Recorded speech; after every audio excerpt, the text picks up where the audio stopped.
Oklahoma State, we've always prided ourselves on having one of the premier tennis facilities in the country. One of the aspects that wasn't living up to that was our indoor lighting, and so we partnered with Sports Interiors, who had the reputation of being the best in the business, and they were the easiest for us to work with. Dan and his group came in from day one and gave us a plan that would allow us to have the best lighting. The LED lights have given us so many advantages, just being able to turn the lights on instantaneously, not waiting for them to have to warm up, just being economic friendly and allowing us to run the facility at a less cost. And then the liner made such a big difference. We didn't have a liner before, and so being able to have that reflectivity and be able to just have a clean look around the facility. Recently, we were able to host matches for the ITA All-American Championships on the courts, and we got so many comments that it was just as bright inside as out, and that's what we had hoped for. And with us hosting the 2020 NCAA National Championships, that's what we wanted. We wanted to showcase our tennis facility as being one of the best in the country and being a venue that would allow us to host the best championship possible.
Introducing AP Tennis and AP Coach.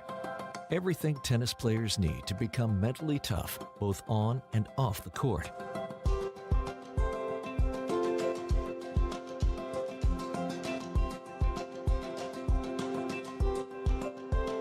And everything coaches need to help players reach their full potential.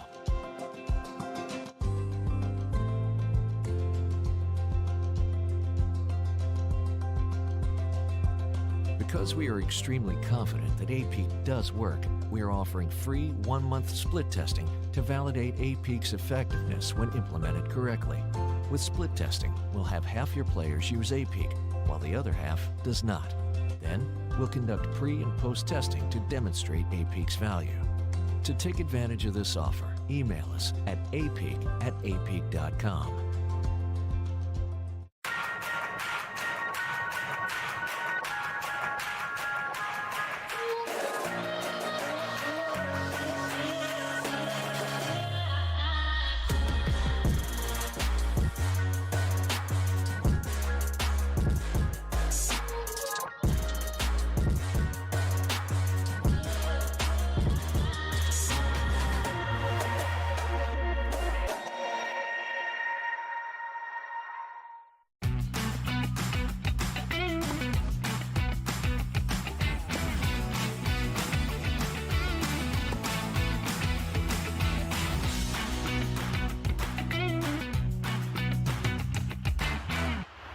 I've always loved the game of tennis. Everyone's a big family here. It's about camaraderie because it's family. I consider my tennis family part of my overall family. That's what I like about it most, the friendships you develop. I look so forward to coming to these events and seeing my friends that I've made through the years.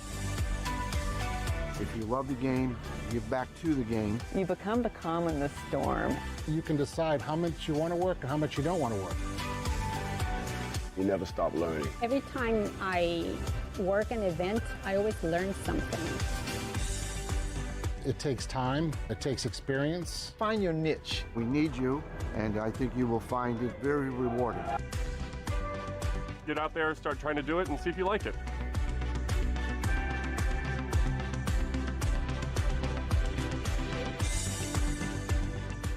Universal Tennis lives everywhere. Whether you're jumping back into the sport you love, finding an opponent who can keep you at peak performance, or pushing beyond your mental and physical limits to excel under pressure.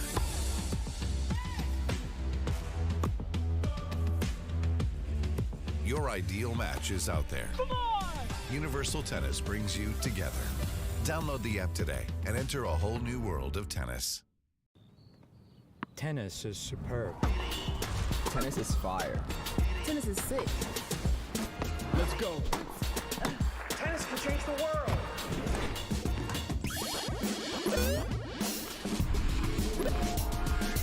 Come on.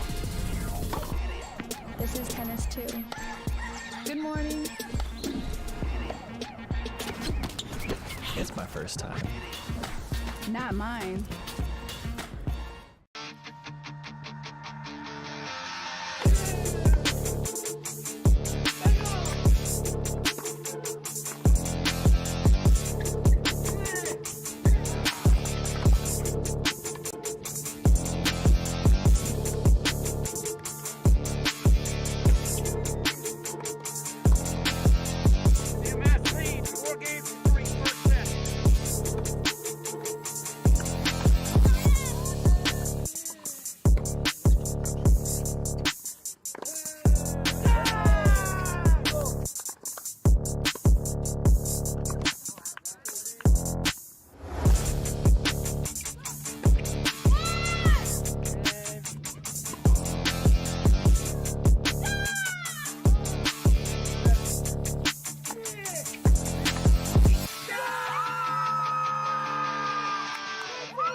Huge congratulations to Fiona Crawley, this year's champion.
Tennis What does it mean to you? Everything? Us too. For fun, for health, for life. Tennis Point. Get the gear your game needs.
So at Oklahoma State, we've always prided ourselves on having one of the premier tennis facilities in the country. One of the aspects that wasn't living up to that was our indoor lighting, and so we partnered with Sports Interiors, who had the reputation of being the best in the business, and they were the easiest for us to work with. Dan and his group came in from day one and gave us a plan that would allow us to have the best lighting. The LED lights have given us so many advantages, just being able to turn the lights on instantaneously, not waiting for them to have to warm up, just being economic friendly and allowing us to run the facility at a less cost. And then the liner made such a big difference. We didn't have a liner before, and so being able to have that reflectivity and be able to just have a clean look around the facility. Recently, we were able to host matches for the ITA All-American Championships on the courts, and we got so many comments that it was just as bright inside as out, and that's what we had hoped for. And with us hosting the 2020 NCAA National Championships, that's what we wanted. We wanted to showcase our tennis facility as being one of the best in the country and being a venue that would allow us to host the best championship possible.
Good morning and welcome to our Cracked Racquets coverage of the 2022 ITA Fall National Championships. Alex Gruskin here to steer the ship on what will be a phenomenal championship Sunday on the grounds of the Barnes Tennis Center. We'll have coverage from first ball to last here today as we all enjoy what is the symbolic ending to the fall portion of the college tennis schedule. Now, with such a fantastic day of tennis ahead, what we want to do here for all of you before the day starts is set the scene. How did we get to this point of the fall national championships? Who do we have competing on screen for all of you today? That's the answers we want to provide here to start today's show. With that said, let's get right into it. It has been a fantastic week of tennis in San Diego. Let's start with a look at our women's singles draw. Is that women's singles final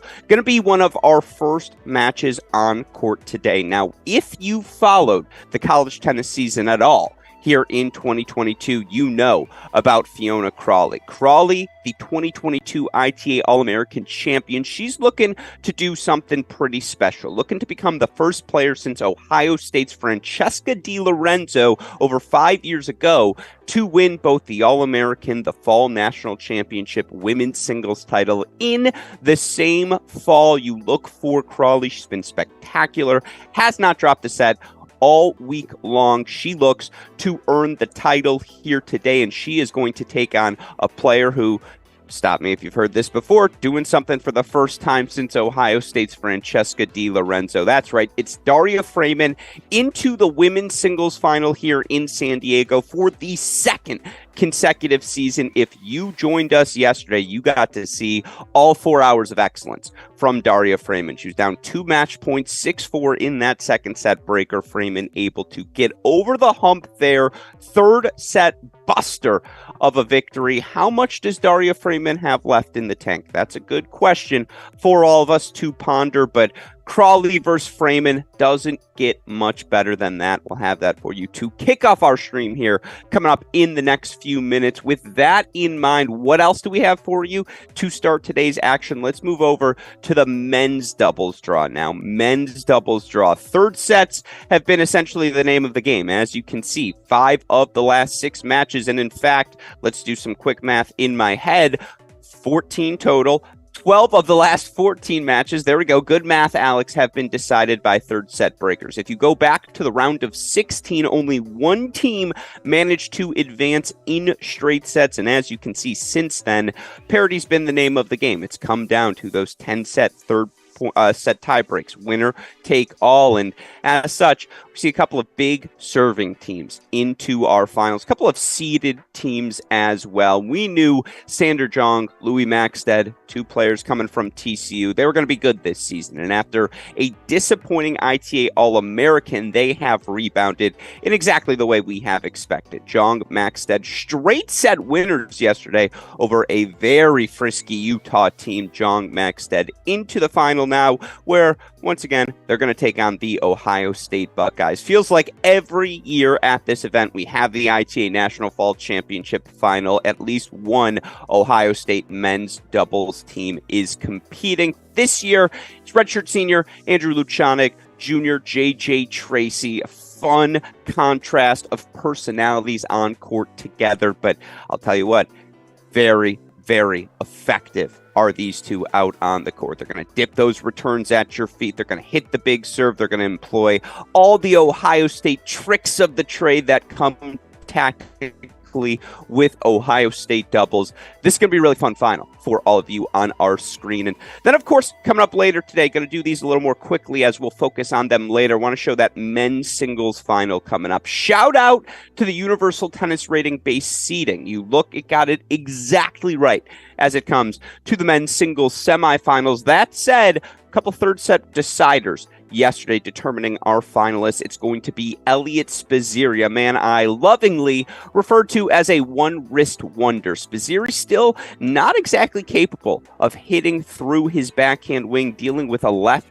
wrist injury now for much of the past year. That said, it has not lessened his effectiveness. Spizzirri into the finals via 3-set win over top seed and Duke's Garrett Johns. He's going to take on a freshman sensation, Nishesh Basavareddy, Stanford freshman 3-set winner yesterday. With that said, women's doubles final coming up later as well. Fiona Crawley looking to sweep both the men's and women, both the women's singles and doubles title. Of course, Crawley was a winner over Elizabeth Scotty last year with Elizabeth Scotty of this title last year as well. Can she go back-to-back? We'll find out as she is partner Carson Tangillen take on the top seeds, Savannah Brodus, Janice Chen. Of course, Brodus Chen, NCAA doubles semifinalist last year. Clearly, they have carried that form into this season. With that said, we've got players out on court right now, and shout out to super producer Daniel Westoff. He did something pretty cool. He wanted to just, again, show you all, how did we get to this point? How did these players get here? So super producer Daniel Westoff, I'll ask you, tell us a little bit about Fiona Crawley. Show us how she got to this point.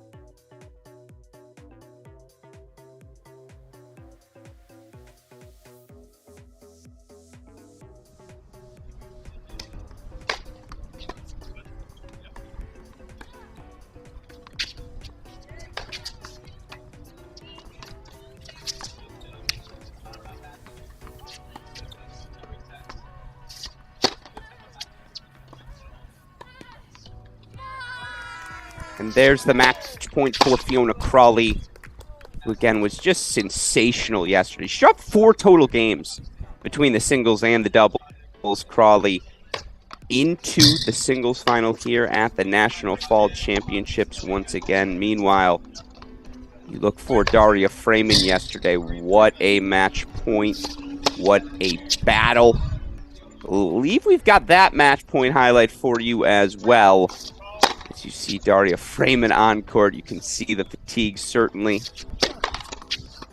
for Freeman yesterday. Again, nearly 4 hours on court. But that's the face of a winner, folks. Freeman into the final for a second straight season. We spoke to her yesterday.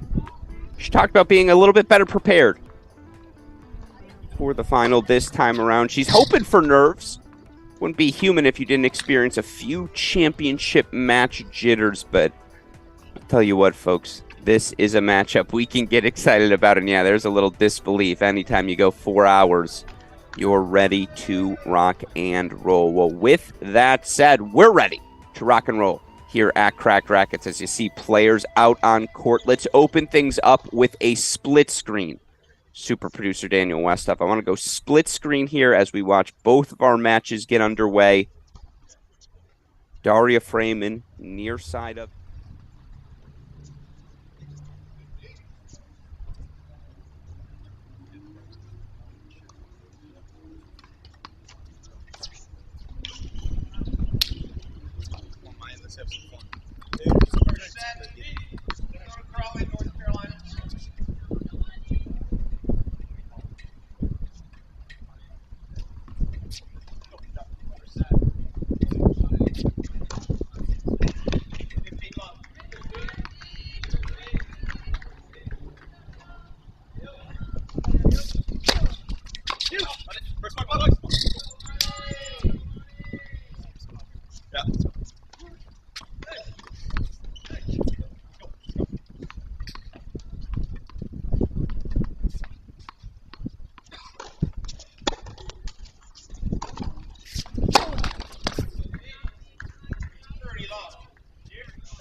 Affect any of these players to start here early. That's a really fun opening exchange on court 10. I get to say it already. Westoff put a pin in that one. Good aggression from the duo of Jong and Maxted to take that net away from the Buckeyes. Meanwhile, the grind has already begun on Stadium Court. Really nice stretch And the run there from Freeman to ask the question. That said, if you're asking me what's the dynamic you should expect on each of these courts, court 10, it's going to be old-fashioned men's doubles.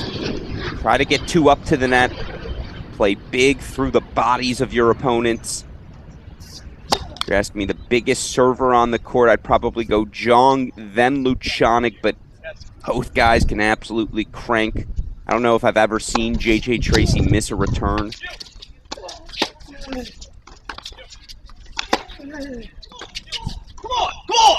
It's just exceptional down the line tennis early from Andrew Lucianic, 4:30 all. Meanwhile, on the flip side, this will be the dynamic on Stadium. Crawley inside the baseline, looking to dictate. Freeman going to keep her on the move. Going to ask every question.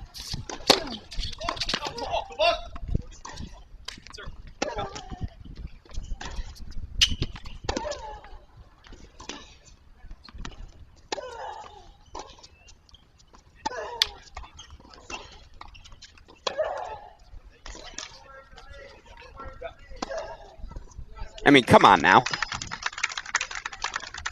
I'll say it again, Westhoff. That might be our point of the day. Put a pin in it. Daria Freeman, 3 hours, 49 minutes on court today. You would not tell the way she started the match. Meanwhile, it's a hold for the Buckeyes. 1-0 Ohio State. You see Coach Kronagi out on court with the Buckeyes today. Oh, not the worst player himself. Surprisingly, one of the Buckeyes who did not win a national fall championship, but of course I talk about the history of Buckeyes' success. It's the 3rd consecutive national fall championship that the men's doubles final has featured an Ohio State pairing. Of course, last year, I'll say it, probably the best doubles team I've seen in the past 5, maybe 10 years. Robert Cash, Monte Votzel almost got the Triple Crown. Fell just short in the NCAA doubles final, but obviously the duo won both the All-Americans and the National Fall Championships last season for the Buckeyes.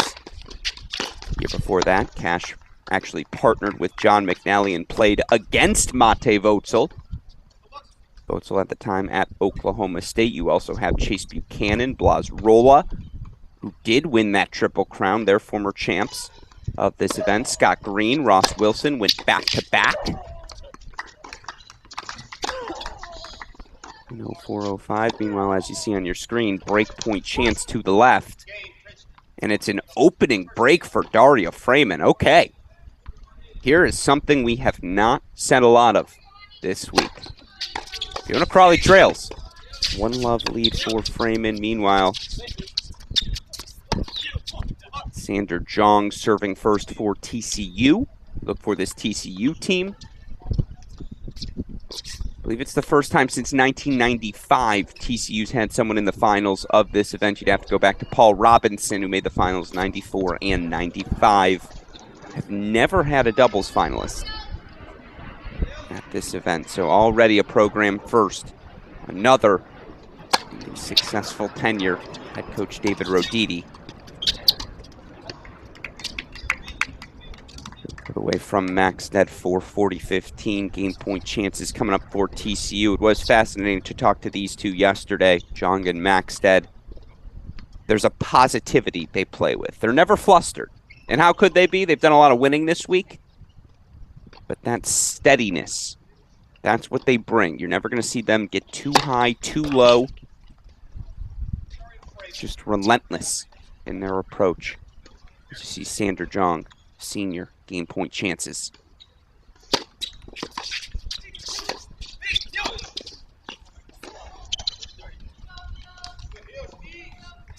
Meanwhile, for Fiona Crawley, had the chance to chat with her quite a bit frequently here at Cracked Racquets. We spoke with her yesterday following her victory. It was a good day at the office. Certainly, big thing for her, she's worked on that aggression, continuing to try to incorporate moving to the net into her game. Maybe that's a wrinkle to look for today.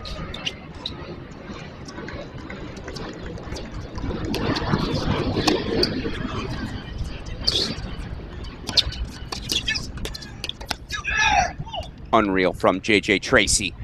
the bump lob, the quick scurry forward. That's why these Buckeyes continue to make the final. They teach all the tools, all the tricks. Shout out to super producer Daniel Westoff. It's like the CNN breaking news graphic. We've got a deciding point.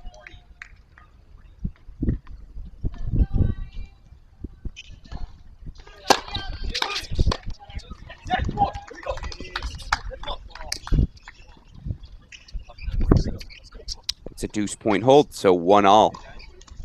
Meanwhile, break points for Fiona Crawley.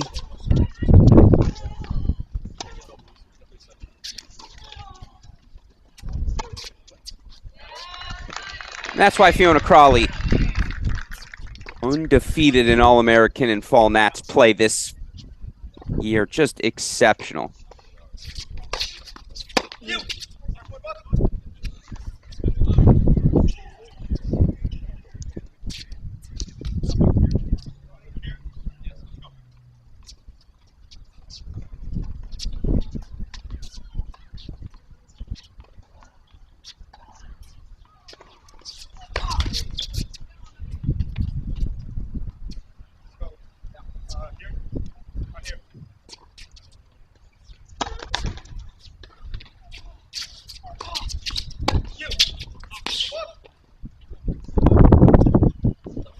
Look for Fiona Crawley, looking to become just one of the many Tar Heels to experience success at this event. It's a who's who list. Perhaps on that Tar Heel Mount Rushmore. Sarah Davatilla, the 2019 champion. Alexa Graham, 2020. Jamie Loeb back in 2013 won this title as well. Of course, Haley Carter, finalist, 2016 in singles. Also partnered with Whitney Kay to win the 2015 doubles title. Of course, worth mentioning, Fiona Crawley is already a Fall Nats champion. She and Elizabeth Scotty, again, knocking off the old Dominion pairing of Sasnaskaya, startup Seva last year.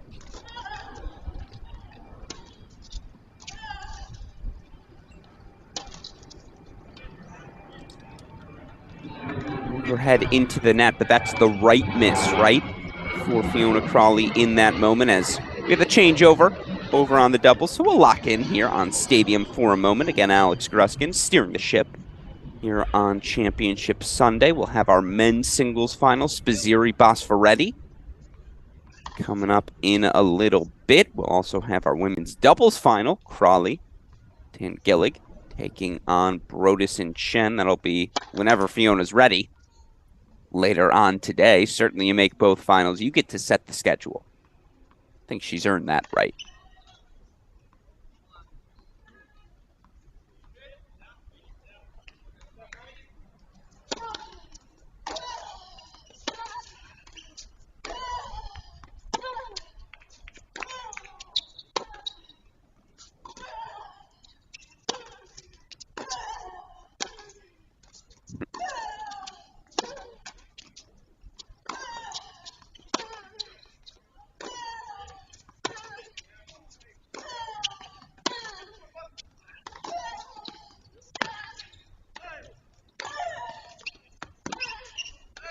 Oh, is that the lefty? She went lefty forehand. Well, when it's working, it's working. That is the physicality on display in that singles final. And I was texting with a coach who, by the way, I still owe a response to. That coach knows who they are.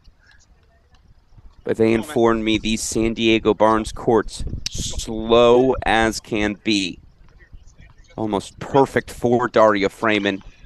Always ready to go track meet mode, but just a little wrinkle on the conditions worth noting. How will Crawley be able to hit through Freeman here today? We've seen a lot of swinging volleys. Got a little hesitant, though, moving forward on that last point, and that's a credit to, again, the sort of pressure Freeman puts on you. But that's the wrinkle. That's the play. So we see perhaps an early dynamic indication what things are going to look like on Stadium. Meanwhile, on 10, a little bit of trouble here for TCU. Yeah! Come on! There's the thunder. Andrew Lucianic, he and JJ Tracy.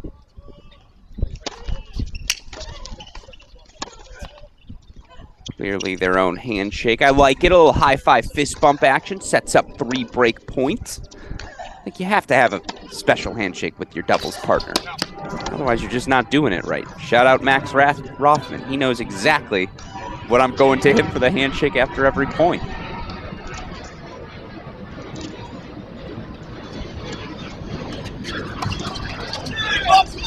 And there's the break. So 3-1 Buckeyes. I will say, this is a silly story, but it's Championship Sunday. Let's get a little silly here early. I remember in high school, shout out Abe Huku, my former doubles partner. He and I had the same routine. After every point, we would do a quick handshake, then a quick slap on the derriere. I remember my dad was like, do you really need to hit his butt after every point? I was like, I do. I really do.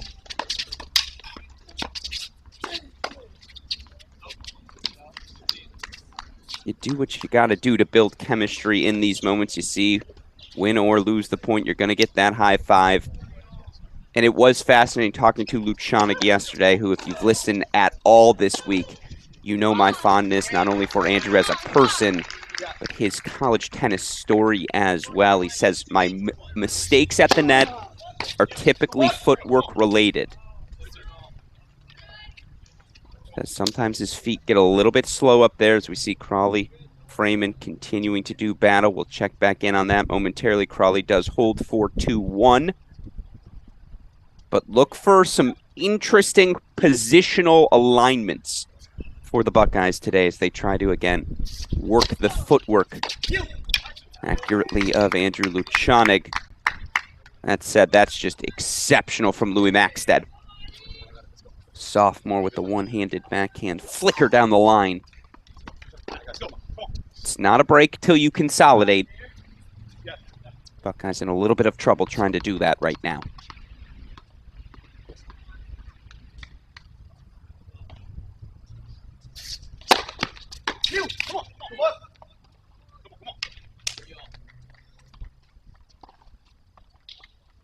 You see Coach Crow right back out on court talking to his guys. Crawley Freeman makes the turn. We see our first hold. And I do want to say to John Parsons, who made a note in our comment section, and to anyone watching today, feel free. What do you want us to talk about? Maybe not talk about. Maybe you just want me to shut up and watch the tennis. But something I can't hear in my ear, but he points out, is that it's a windy day at the Barnes Tennis Center as well. And those windy, slow conditions, to his point, if I'm Daria Freeman, that's how I want to play Fiona Crawley. On a court like this, on a day like today. Let's go.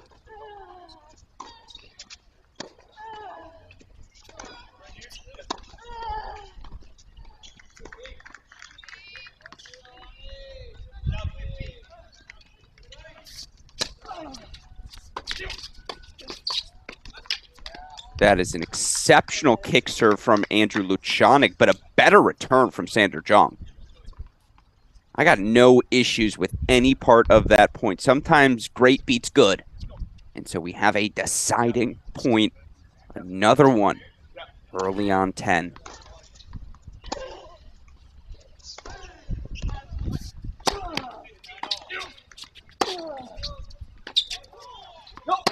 Nope, he missed it long. Yeah, just off the racket. That's a good hold for Andrew Lucianic. The Buckeyes consolidate the break, so they're up 4-1 in that opening set. We'll keep our eye on it, of course, for what it's worth. Should you want to just follow one of these matches, I'll be a little offended, but I understand. Sometimes you just got to watch your team. You got to watch your son. I'm certain if the Lucianics aren't in San Diego right now, they're probably tuning in. And as always, hello. I imagine blanking on his older brother's name. I apologize. We spent so much time in Champaign together. He might be tuning into this stream and then say, you know what, I'm just going to go watch Andrew. That match is happening over on court number 10. You can find all of these streams individually on the ITA College Tennis website. We are collegetennis.com. I always say just Google ITA National Fall Championships. It makes it up way easier. It'll take you to the right place, but shout out Track Tennis for the exceptional camera work all week long. Meanwhile, Iona Crawley down a quick 1-0. She's responded, as she always does.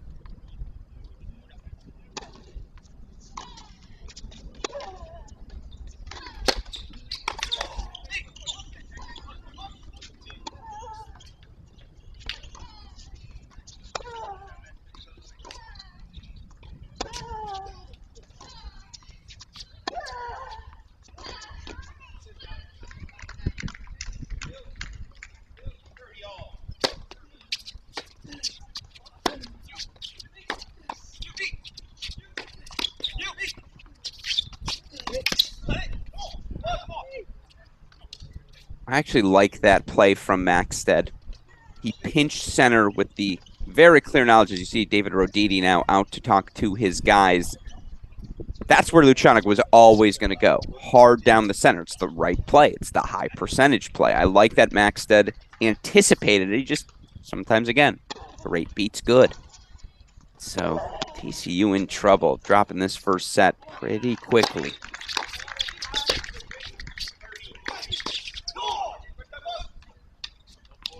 And now it's 4 break point chances that are almost de facto set point chances. And I have to say, I like that play from Tracy. You got the error on the last volley.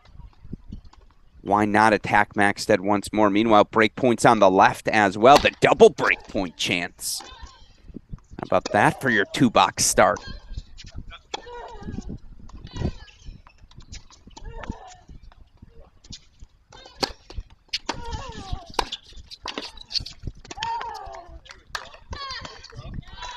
Iona Crawley swinging away. Sweet baby raise. Was there some pace on that forehand? 3-1 Crawley. She has responded here in the opener.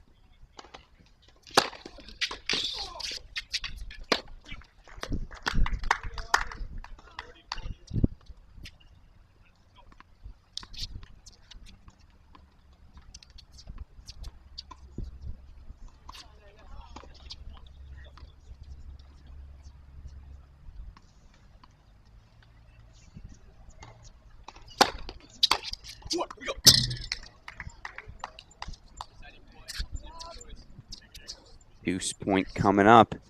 And even if they don't win this set, to get a hold here for Sander Jong, to face some adversity, dig yourself out of it, big for the confidence. Let's see where Jong goes.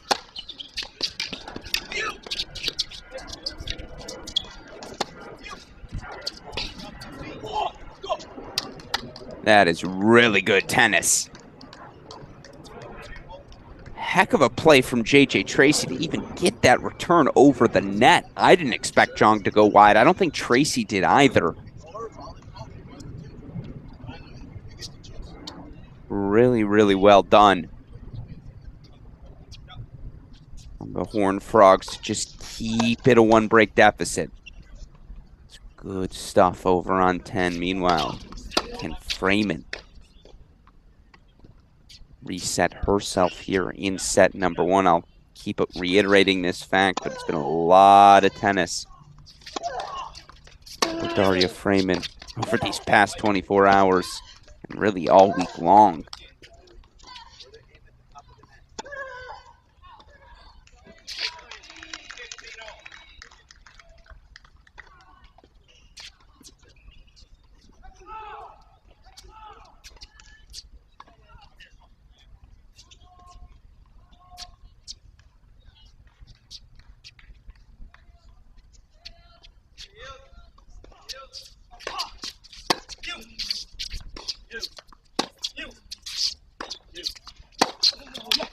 Oh, Sander Jong, the inside-out magic, and that's why the hold was important.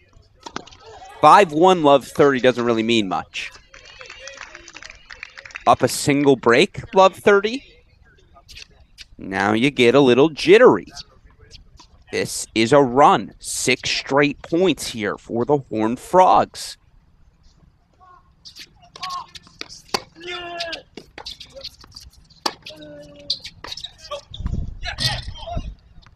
That landed good. That landed good. That's crazy. Hey, middle solves the riddle. It's got a rhyme every time, and that's one of those that does.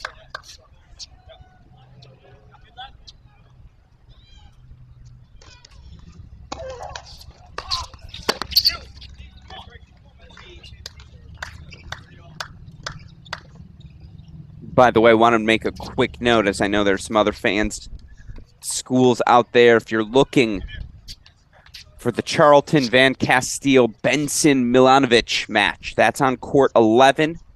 UNC fans, we've got Crawley for you, but maybe you want to watch some Monica Yarlagadda. Yarlagadda semifinalist at the All-American.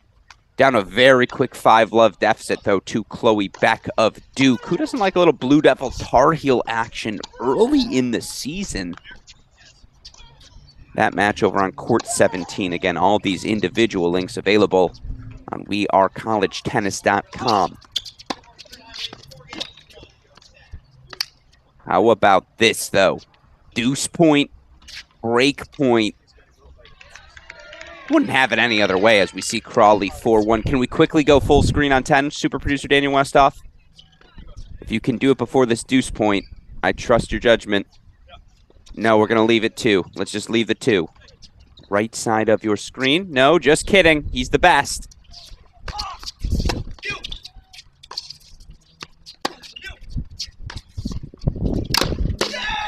And that's why we wanted to show it to you in full. JJ Tracy working the win to his advantage. That's a big response from the Buckeyes. 2 big little punches. Oh, is that my main man, Anthony? Head ITA official back out on court? I haven't seen Anthony in like 6 months. Anthony, you look great. It's good to see Tony. Good to see some past fall champs as well. Here are some of the winners I alluded to earlier. A lot of North Carolina success over the past full decade, really. Started with Jamie Loeb in 2013. Haley Carter, a finalist against Francesca Di Lorenzo in one of her title runs, but then Davatilla, Graham. Last year, Cayetano knocked out Daria Freeman.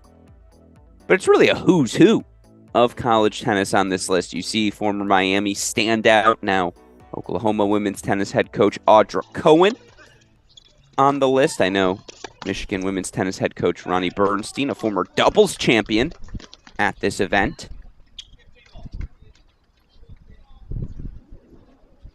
Some lopsided first sets here. Fiona Crawley, if you're just joining us, superstar junior. She dropped just 2 dual matches in singles in her career now. Played at the 4 and 6 spots. I don't know how Crawley doesn't play one this season. Well, actually, I can tell you how. It's because Abby Forbes has had a huge fall. Carson Tan-Gillig's had a huge fall. Elizabeth Scotty's not going anywhere on that lineup. It's a embarrassment of riches, dare we say, in Chapel Hill this season. And yet, I really do think I have a PhD in Fiona Crawley at this point. The foremost scholar here. I've seen just about all of her 53 career dual match victories. Again, 53-2 career mark in dual matches, 77-8 overall career record in singles coming into the fall. Of course, Crawley NCAA singles semifinalist last year before being knocked out by the finalist Connie Ma. Connie actually got her twice last season, beating her at this event, I believe, in the round of 16. But right now, Fiona Crawley just playing such confident, free tennis from the baseline. Meanwhile, game point, there's a hold at love for Jongen Maxted.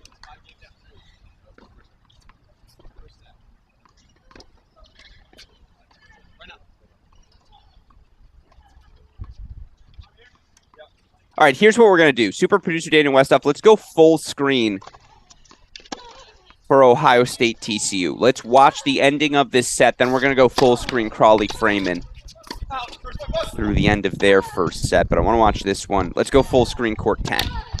Andrew Luchanik, the redshirt senior, mentioned to us yesterday, he's about 3 months removed from knee surgery. God, would I like to be 22, 23 years old again. have the body recover the way his has. But for Andrew, why has it recovered the way it has? Because he puts in the work every day. It's a cliche, but there's a right way to do things, and Andrew Luchanik has.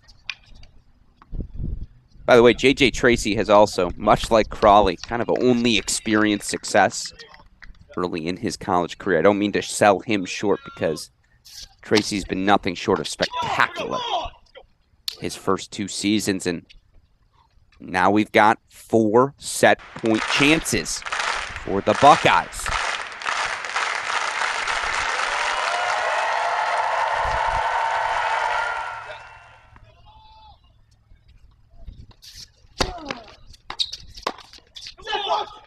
It's a 6-3 opening set for the Buckeyes. Just the single break of serve deciding the opener. That's a really fun set of tennis.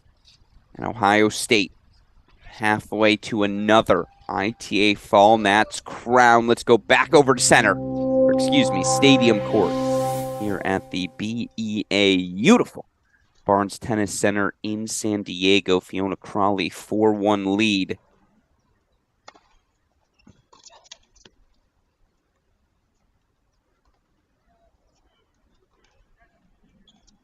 A deuce point deciding point here.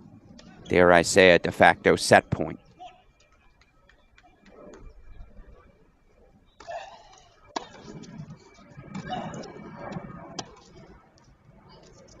Yeah, just wide off the racket of Crawley. That's a much-needed hold, although, again, feels worth reminding everyone. Daria Freeman yesterday, 3 hours, 49 minutes on court in what was truly the match of the fall. Freeman, 5-7, 7-6, 7-6, fights off match points to knock off last year's NCAA finalist, Connie Ma.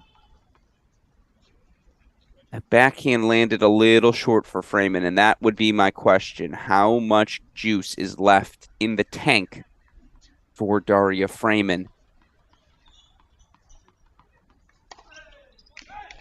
It's been a long week of tennis for all of these players. Have to imagine she's feeling it a little bit in the legs.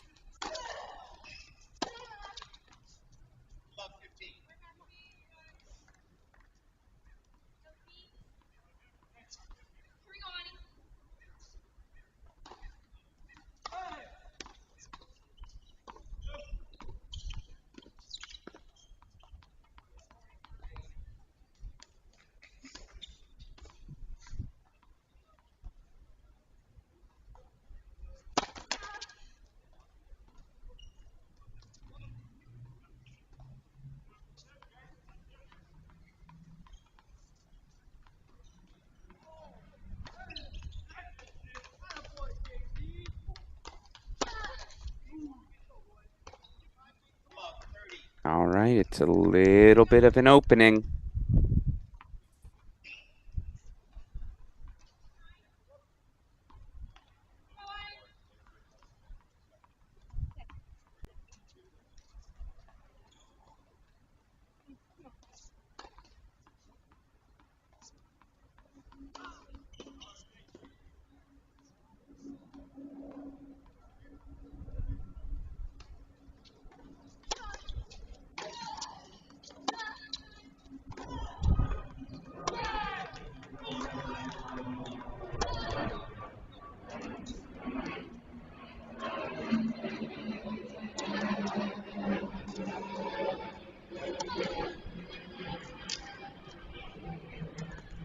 I mean, just look at the court positioning. I know Crawley, the double fault we're going to throw out in this game, but the first point, where was she? Inside the service line. Coach Tyler Thompson, a few words there. Interesting. They go Tyler with Fiona. I imagine Coach Kalbas is probably working with Annika over on court there.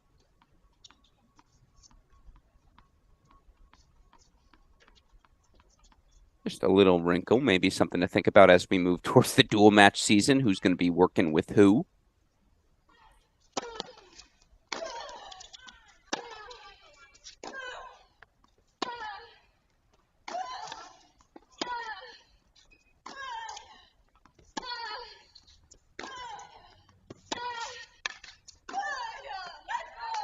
That's maybe the most aggressive point we've seen from Freeman. And now, all of the sudden, break point chances to get us back on serve. Interesting. Does, again, feel like Crawley has been in command, and yet this is what Daria Freeman does. She just sticks around.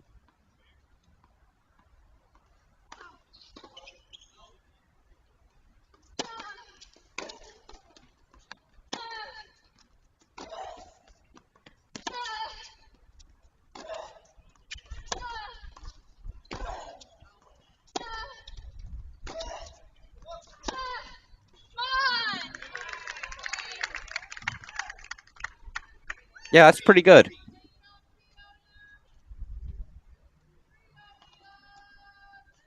I don't know if it's point of the day good, Westhoff, but maybe just a little pin in it.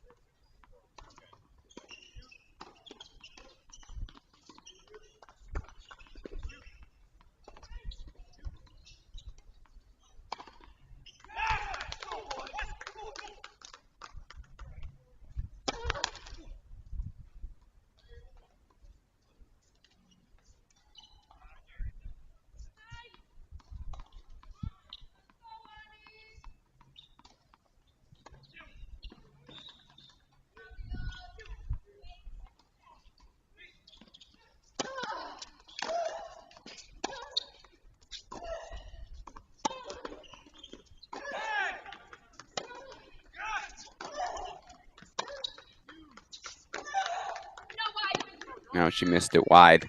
I like that play, and Freeman's down the line backhand might be her single best weapon. But all right, it's a deuce point.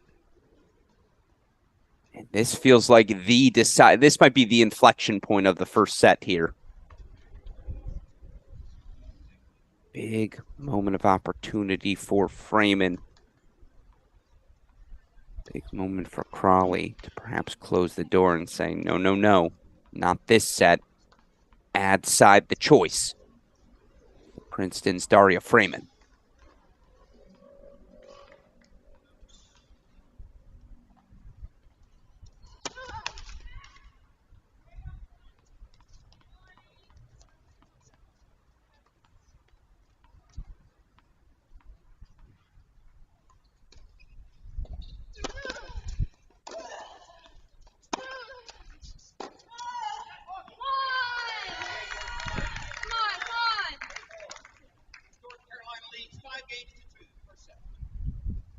Again, is this the game we'll remember here from set number one, where Freeman had that opportunity, but Crawley was able to sneak through?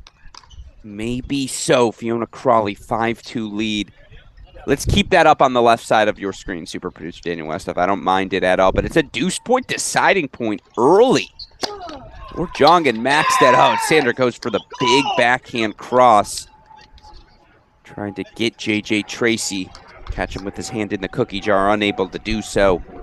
So instead, it's 1-all. Over on 10. Meanwhile, I see your comment, John Parsons. A montage of Crawley swinging volleys to end the point. I now see you've joined the stage of life I'm in, where it's just like, hey, let's ask super producer Daniel Westhoff if he can do whatever's possible. Just kidding, Jay. But no, I mean, this fall has really, what we've done here at Cracked Racquets, we're actually just a documentary series for Fiona Crawley. That's what we've done so far. How could we not? Crawley, winner of the ITL Americans, she dropped just one set. Of course, the player she dropped the set to, Mary Stoyana, she beats in straight sets in the quarterfinals here of this event. Crawley yet to drop a set, dropped just the one game yesterday against Georgia Tech's Carol Lee. In fact, Crawley spent less time on court between her two matches than I think Freeman did through her first two sets of play. Daria Freeman, though, never count her out, as we learned yesterday. Serving down 2-5.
All right, it's a deuce point chance over on 10.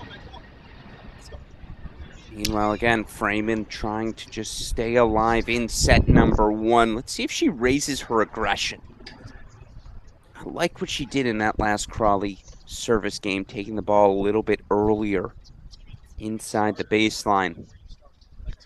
But again, deuce point on the right. Critical moment here on court 10.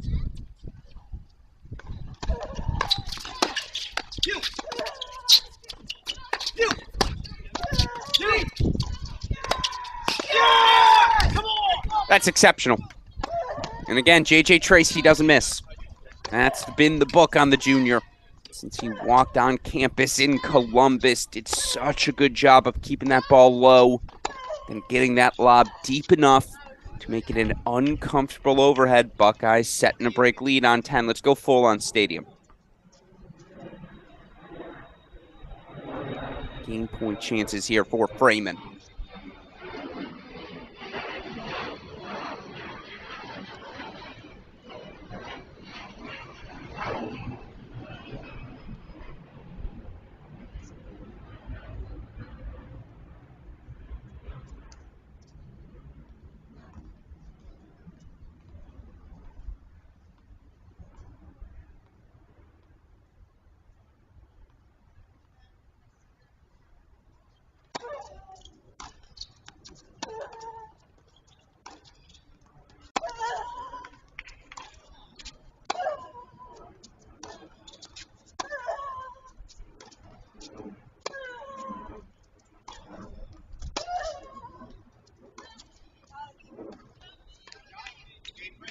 Just really good. Daria Freeman asks the question. Fiona Crawley, though, will serve for the opening set, up 5-3. Meanwhile, we're going to stay split screen. Can JJ Tracy consolidate? TCU's had chances. They've yet to earn a break, though, here today. Obviously, they need one. They're going to end up as your runner-ups here.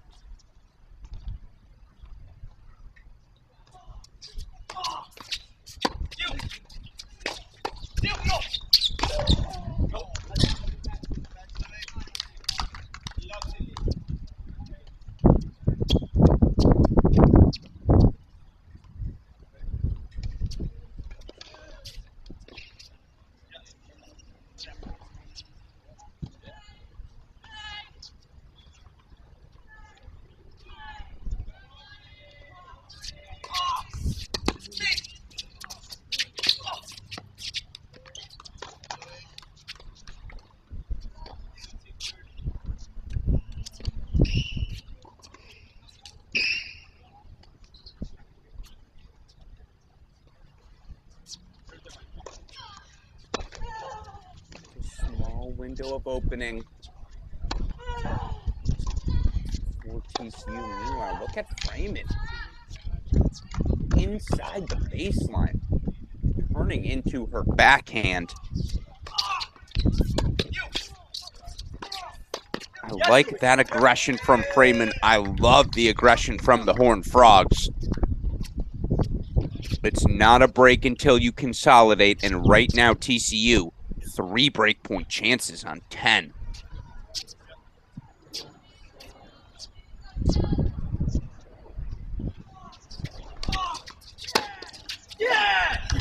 Louis Maxted put that up as a nominee for shot of the day. The forehand down the line ripper. It's a break back on 10-2. All right, now let's go full on stadium then. As soon as this point is over, let's go to the full there, super producer Daniel Westoff, as it's love 40. Breakpoint chances back now for Daria Freeman. She's got 4 of them to extend set number 1. This is what the Princeton senior does. Sticks around, starts taking that backhand a little earlier than you expect.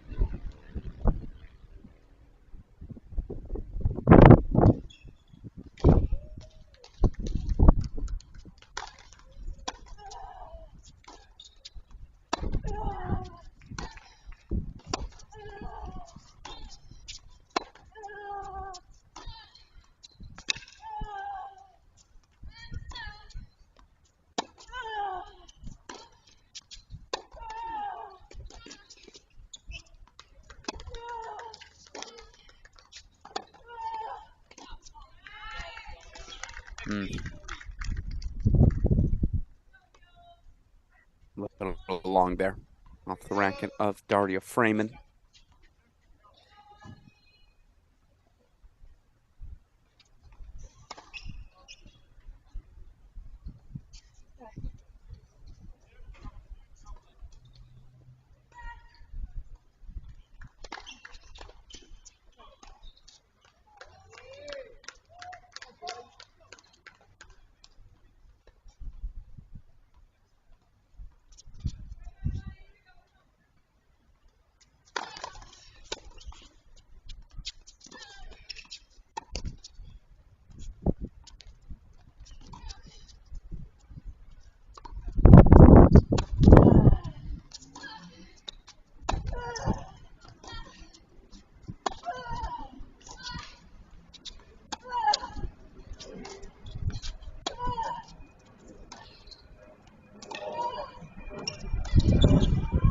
Just exceptional.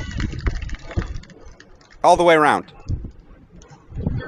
Daria Freeman did nothing wrong throughout the course of that point. High and heavy to the Crawley backhand seems to be the play for her. Something about that ball, Crawley maybe leaving it a little bit shorter than she does on the forehand wing, but defense turned to offense for Fiona Crawley. Another break point fought off. That said, Freeman still got 2 more shots.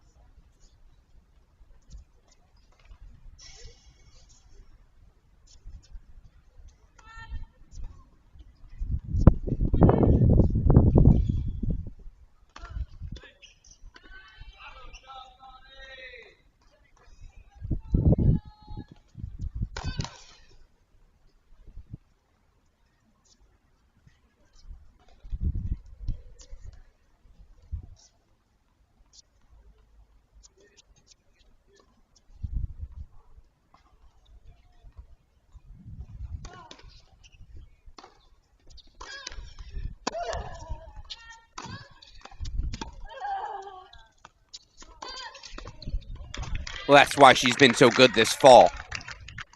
Unfazed in the face of adversity from Love 40. Deciding point is a set point. Give me that slow clap.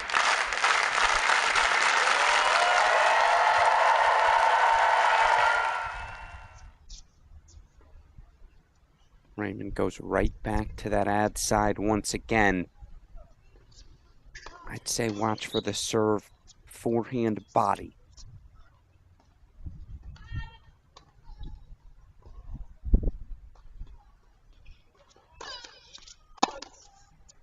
Yeah.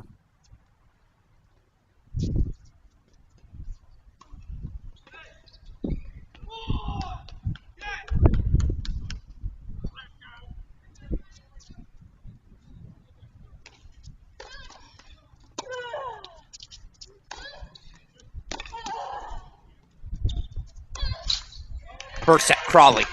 No doubt she earned it.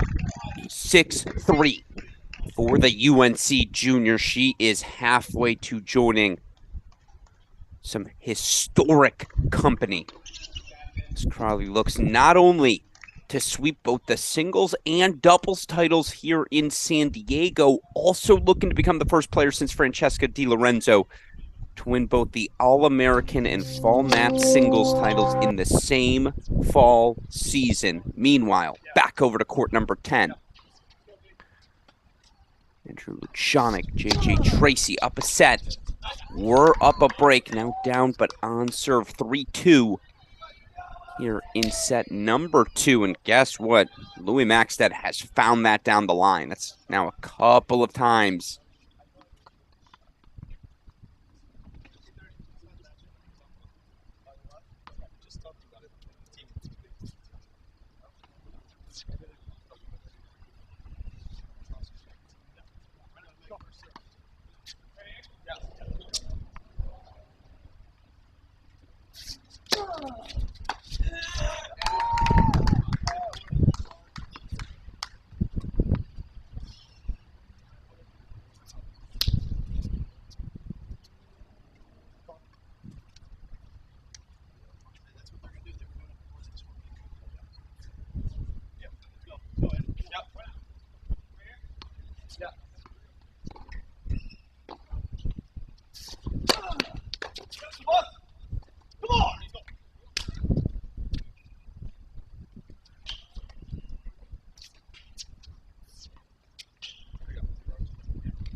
Here are the break now.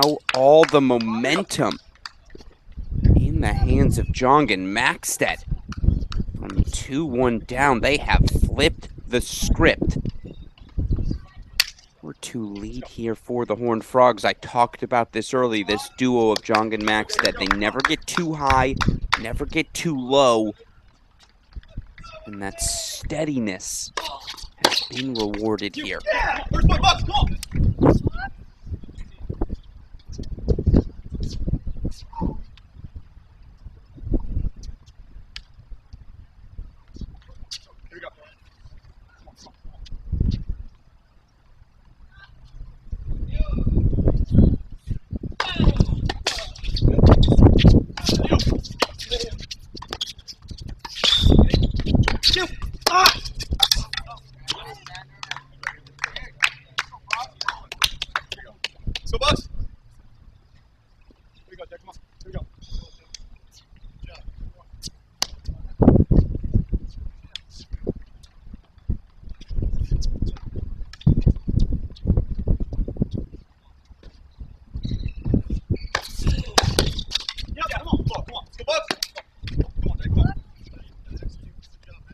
Said it before, we'll say it again. It's not a break until you consolidate.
There's just a heaviness to that JJ forehand. It's just difficult to deal with. You see how accentuated the racket speed is, his ability to get outside that ball, come over the top of it. Jams the hands of Jongan Maxted. They've got breakpoint chances.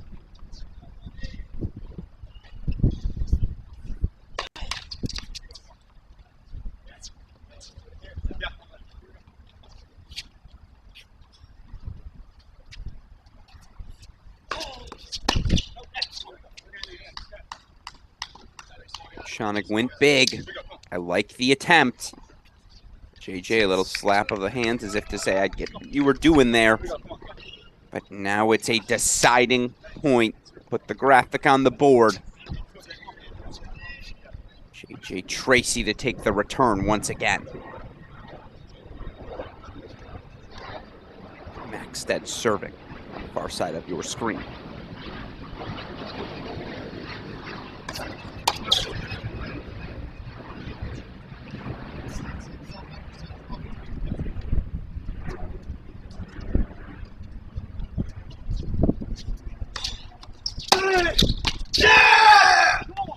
Just clutch.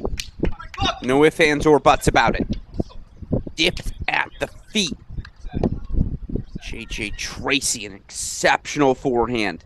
Gets us back on serve. 3-4 here on court number 10. Let's head back over to Stadium Court now. Second set underway. Fiona Crawley took a 6-3 first, and right out of the gates. She's come out swinging. 15:30 opening.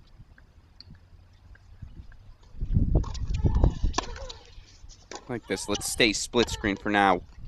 Critical junctures here in both of our matches. And again, reset as it is the top of the hour. Alex Gruskin here. Steering the ship for Championship Sunday. These ITA Fall National Championships. Of course, Elliot Spizzirri, fourth year out of Texas, going to take on Stanford superstar freshman Nishesh Basafareddy.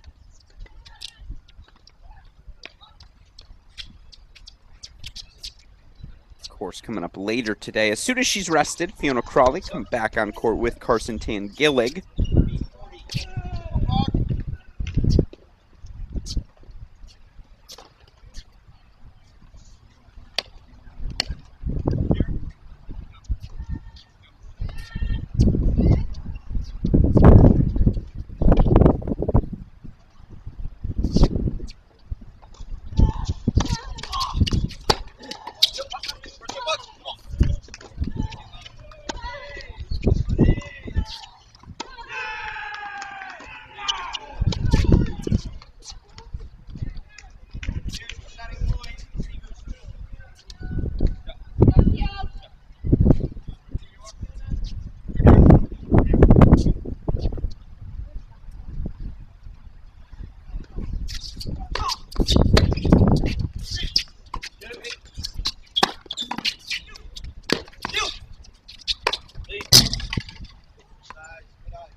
There it is. Jongan Maxted still on edge. There's a big hold, by the way, from Daria Freeman for 1 love over on center. No, it's a quick change over there, so we'll get that back on your screen momentarily. Jongan Maxted, though, still pressing forward.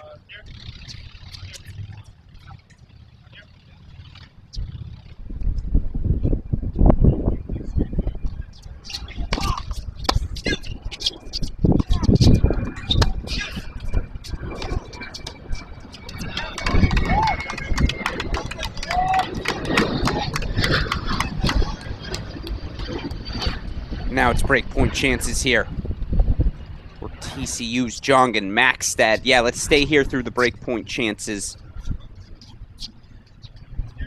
Actually, we may stay here if they do break. See if they can't serve things out.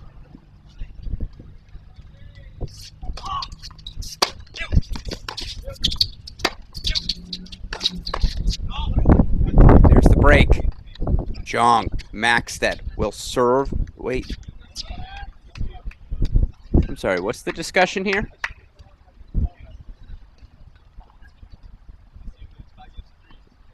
Oh, no discussion, just a scoreboard change. I see.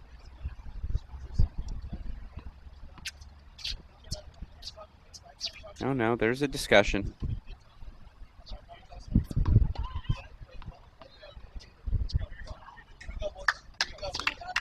All right, 5-3. Actually, Super Producer Daniel Westhoff, will you throw Crawley Freeman back on in a split where you're ready? If this goes to a third set, we'll go full on it exclusively. There's the 15 love there. Meanwhile, again, Fiona Crawley become the first player since Francesco Di Lorenzo to win both the Isle American and Fall National singles titles.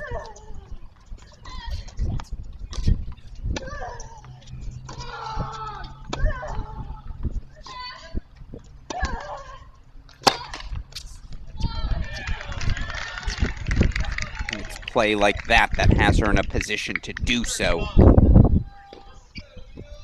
And she's Lost just 2 singles dual matches in her career, excuse me. Just 8 career college tennis singles losses. Heading into her junior season. Look out, North Carolina record books. Here she comes.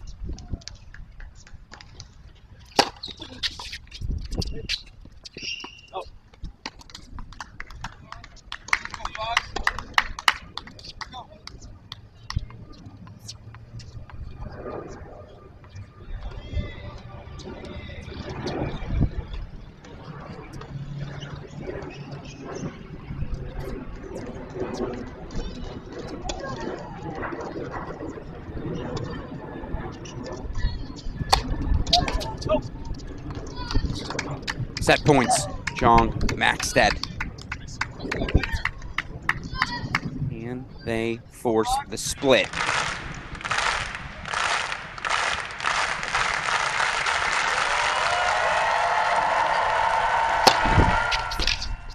They can indeed. We're going the distance. 6-3. Over on court number 10, so it will be a 3rd set breaker to decide our men's doubles final. 3rd straight year. That's been the case. 4th time out of the last 7. It'll be a 3rd set breaker to decide things. Of course, last year, Cash and Boat sold 10-7 in the 3rd over Stanford's Ferry and Rotzar. Can the Buckeyes make it 2 in a row? Let's find out. As they look to tie USC with a leading 5th ITA men's fall doubles title. We'll switch there as soon as they come out. In the meantime, Fiona Crawley. A little bit of difficulty. 30 all in her opening service game. For what it's worth, Daria Freeman had 4 break chances to extend that first set, was unable to do so.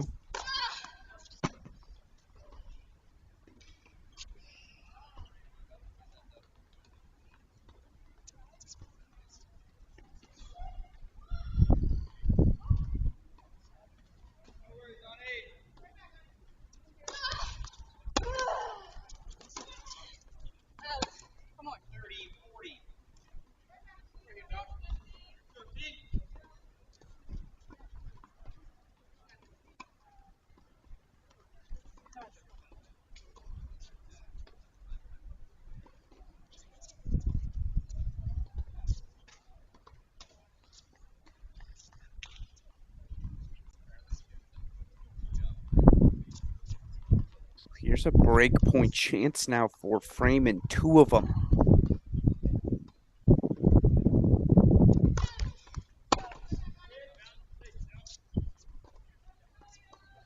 Let's go split, though. Doubles underway. Let's get that on your screen right now. We'll stay here for the break points as well, but we definitely want to watch that doubles 3rd set breaker.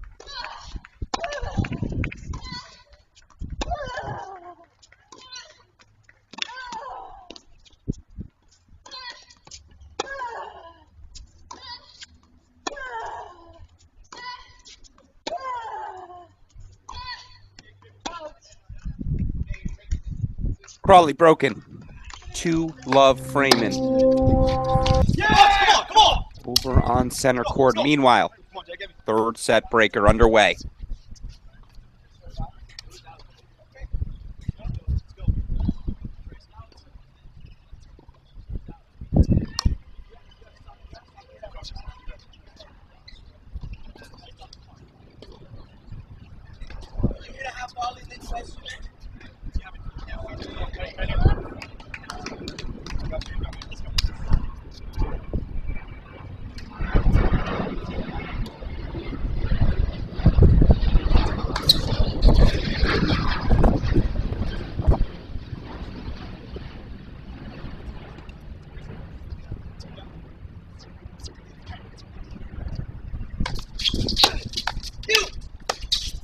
Yeah! Come on! Let's go!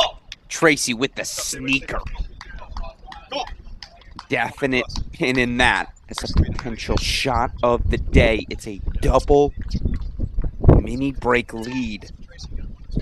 3 love Buckeyes.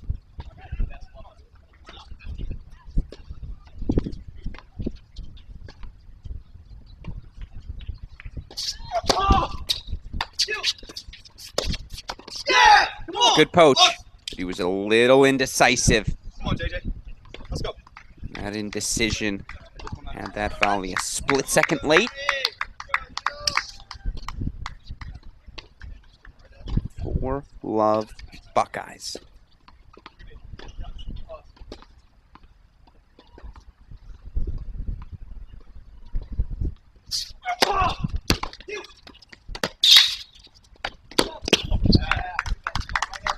It's a nice response. Go down swinging. Got nothing left to lose. So 1 mini break back in hand, still 4-1.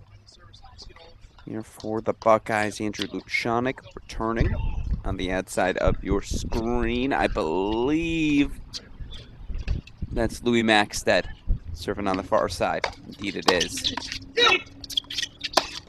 Tracy forehand has just been money. So 5-1 as we make the first turn. Again, Buckeyes 4 ITA Fall National Doubles titles. That's second only to USC.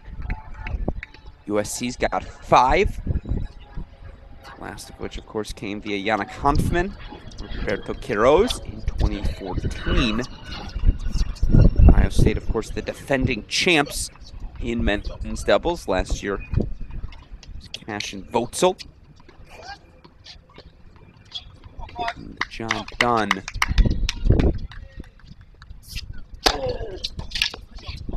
Nice serve from Louis Maxted. Still, Buckeyes protect their serve. They will be leaving San Diego with the trophy.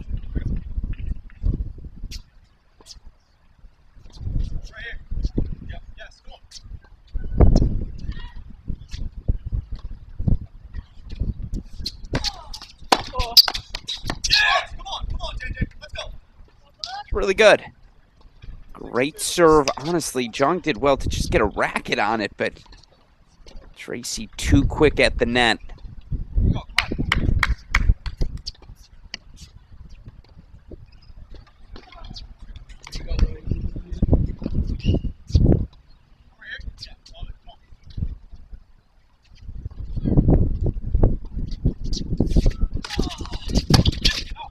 Good eye.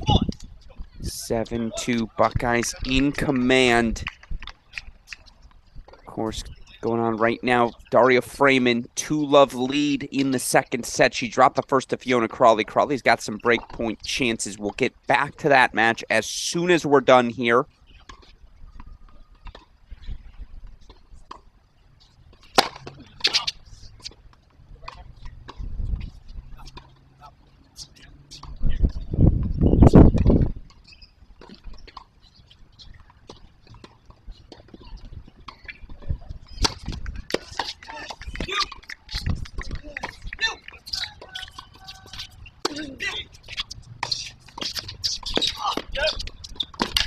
Great hands. Little indecision. Here from Louis Maxted. John unable to get there, but credit to Luchanik pinching forward in that moment. 8-2 Buckeyes.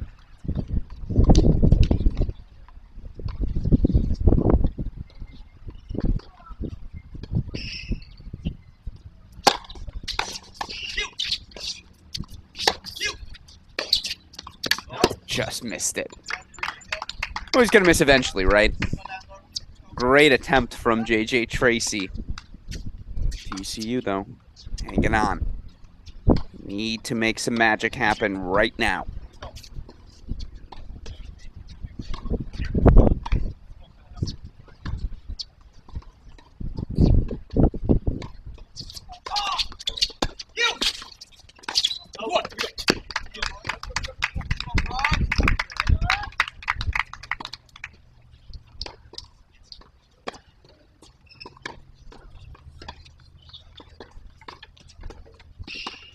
All right, that's one.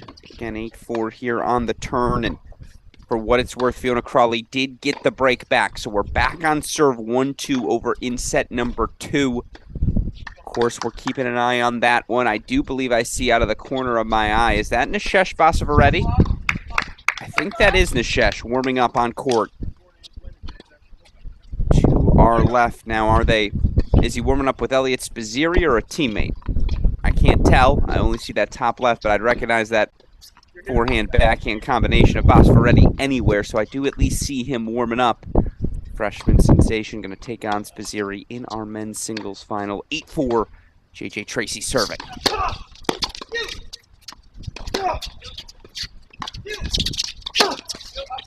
That down the line forehand is magical. And it sets up match points for the Buckeyes.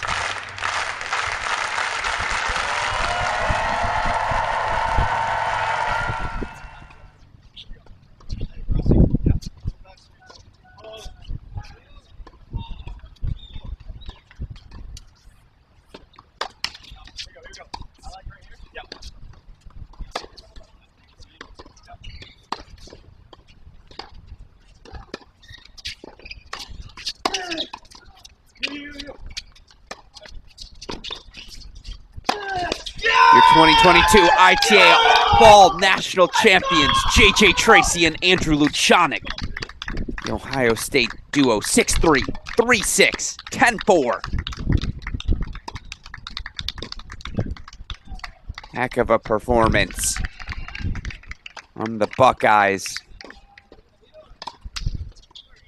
And Ohio State for the second consecutive season, 5th time in program history. They leave as the men's fall championship doubles winners. Heck of a performance from Tracy and Luchanik. And again, it was less than 3 months ago. Andrew Luchanik was under the knife. But in the end, the knee has healed. Andrew Luchanik, you're a national champion. You're an All-American. That banner is going up in the Ty Tucker Tennis Center. Well-deserved for each of the Buckeyes. Heck of a fight from Jong and Maxted. Let's remember, they were down a very quick set and a break.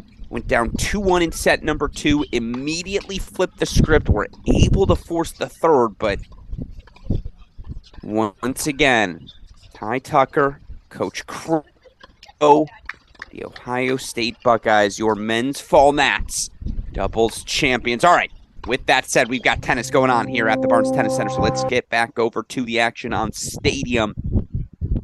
Fiona Crawley, 6-3, 1-2, but 40 love here to level things at 2 apiece. Backhand into the net, still 3 more game point chances, and if you're just joining us, Crawley definitely face some issues, some trouble throughout the course of set number 1.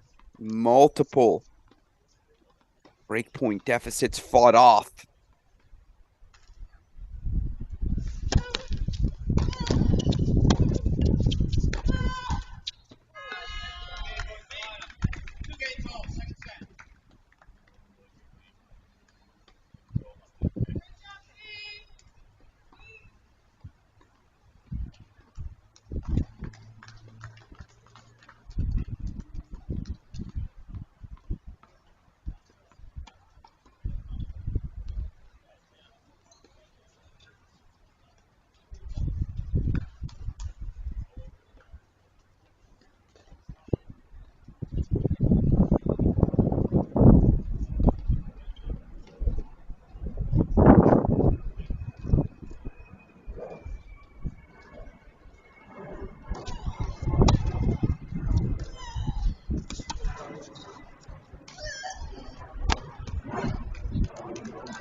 Look at the return positioning for Crawley on top of, inside that baseline. She may even take another 2 steps forward.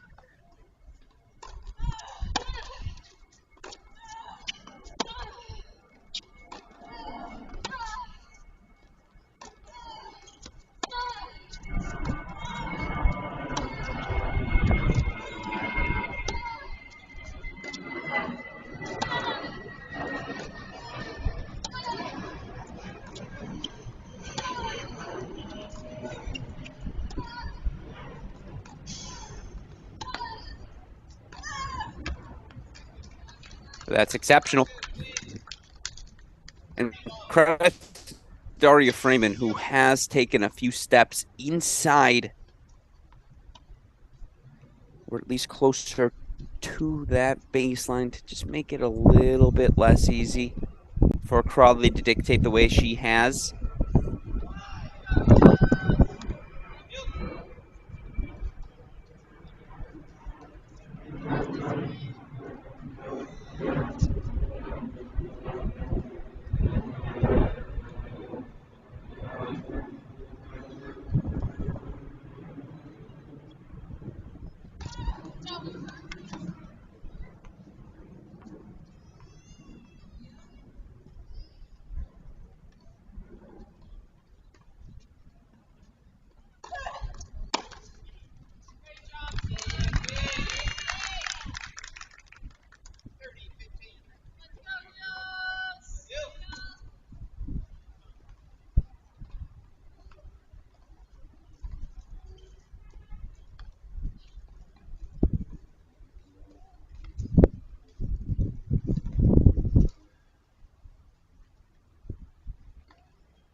Dirty all out here for Crawley.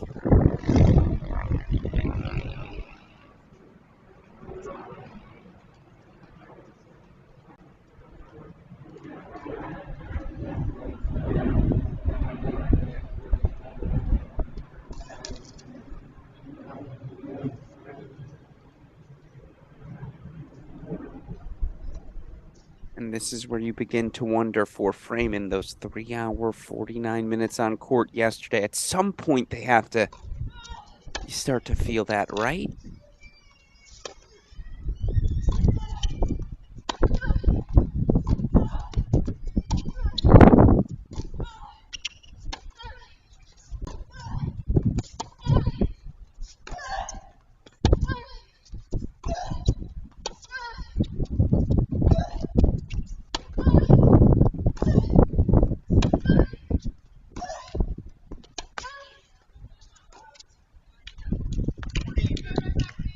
Just long off the racket of Crawley. Is that good tennis or what?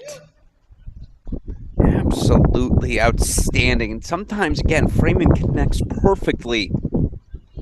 And yet there's Crawley, just on top of the baseline, doing her thing.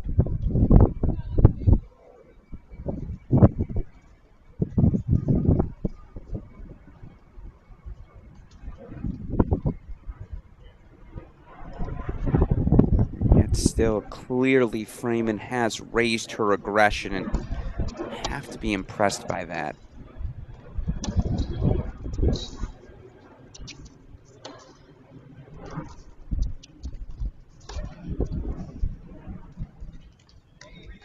Probably has to be a volley.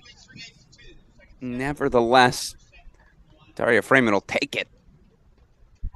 And with that, she takes a 3-2 lead here. On serve, set number 2 in our women's singles final. If you're just joining us, we've already crowned the Ohio State pairing of Andrew Luchanik, JJ Tracy.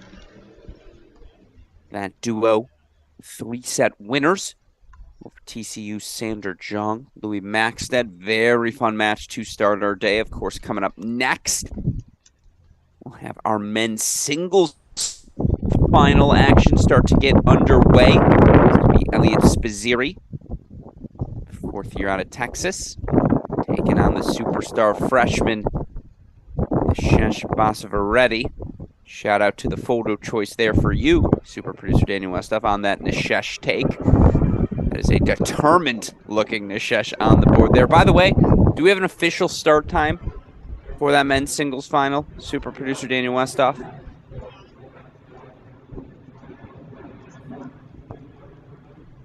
Okay, that final going to start 12 p.m. Pacific time, so top of the hour here. That match will get underway. Obviously, we'll have a suitable amount of rest for Crawley and Freeman, as Crawley going to take on, or Crawley, excuse me, going to be playing again today in our women's doubles final. Get to take some time in between the matches, obviously, rest up before we get her back out on court. But that matchup, again, coming up after this, that men's singles final, I believe noon, or whenever this match is complete.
Again, it's very clear right now, Daria Freeman ending things a little bit quicker, or looking to end things, I should say, a little bit quicker in the rally. Both these players aggressively changing direction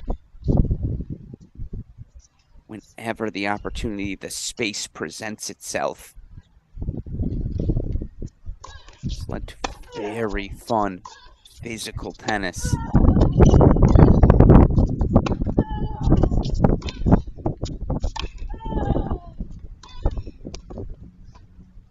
Oh, man.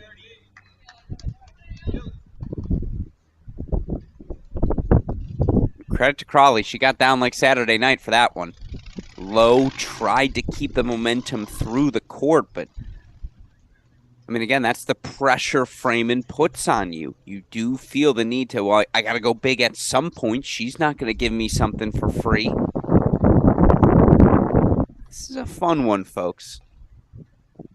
Fun contrast of styles.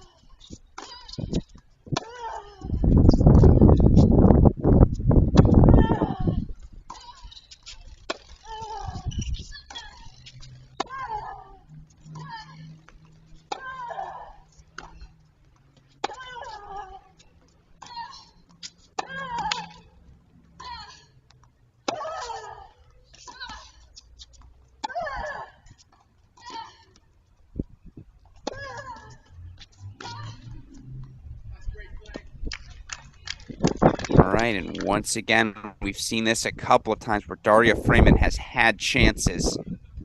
She'll have 3 more break point chances here now. There's a couple of errors begin to add up for Fiona Crawley. This is certainly a moment of opportunity, as we like to call it, one of these early inflection point chances here for Freeman.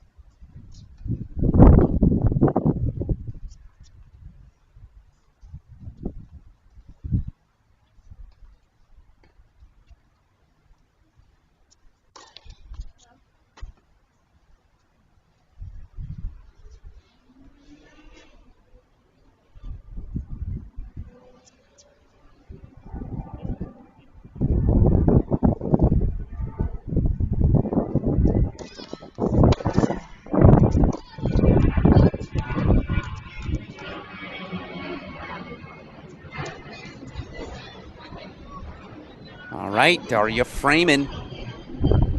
Really, for the first time since One Love in the opening set, now a significant piece of scoreboard pressure from her placed on the shoulders of top seed Fiona Crawley. Again, Alex Gruskin here. Got 2 more finals to go, but I don't think we're going to get there till after this one. I believe our singles action on the men's side going to be played on stadium court, so they'll wait for this to finish.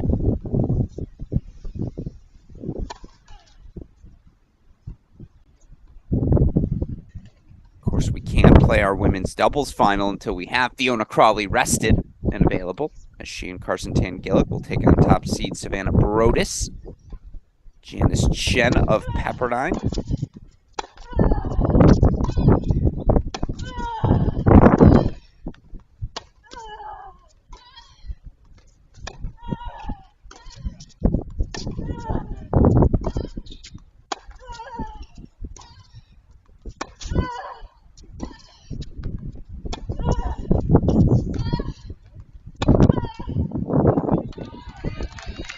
Yeah, there are times I watch that on-the-run forehand from Freeman, and I think to myself, how does that ball go in? I equated former Georgia All-American and actually ITA national champion Katarina Jokic. That's what her game reminds me of at times, just the racket speed, the aggression with which she goes after every swing. And yet sometimes you just feel like when pressured by pace, that forehand can get, spray's the wrong word, but it can definitely get a little dicey.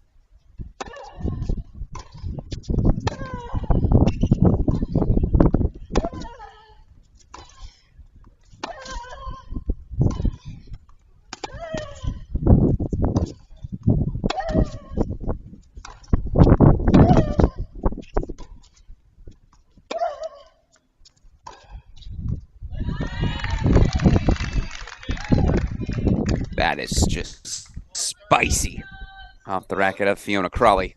Down the line winner. Just like that, this is what she's done so well here today. Went down 1-love in set number 1. Quickly ripped off 4 straight games. 5-3 love 40. No issue. Holds to take the set. Broken for 2-4. Now a love 30 opportunity.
I mean, come on now.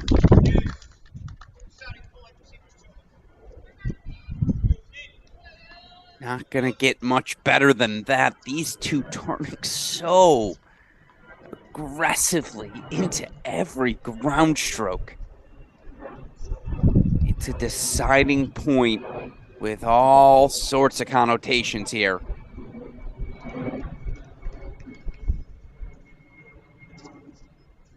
Let's see what's side. Probably going to go to the ad side. Okay.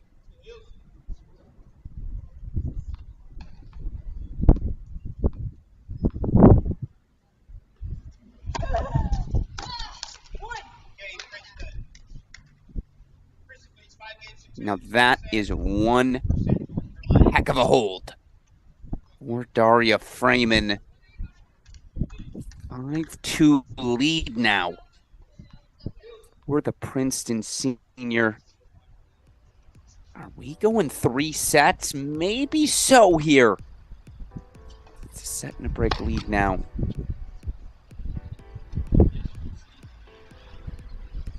Freeman in control here of set number 2. Of course, for Daria Freeman, again, second consecutive year. She's competed in the ITA Fall National Championship final. She reached number 1 in the singles rankings, the Oracle ITA rankings last year, the first Ivy League women's tennis player to do so in the rankings history, a 2-time ITA scholar athlete, NCAA singles championship participant last year. Second on her team, 21-8 record in singles, including a 14-4 fall. And yes, she's a senior this year, but still has 1 more year of eligibility. And again, should she be willing to use that final year of eligibility, the former top 50 player in the world certainly will be a hot commodity, whether it be for Princeton or wherever it is she spends that final year of college tennis. And I don't mean to insinuate that she would spend it anywhere else than Princeton. Just mean to inform all of you she does technically have 1 year of eligibility left to go.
That's a heck of a hold from Fiona Crawley.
Freeman 2 points away now, and if there's any takeaway maybe from this set for Daria Freeman, keep getting Crawley stretched in that outer third, particularly that forehand side has started to spray a little bit.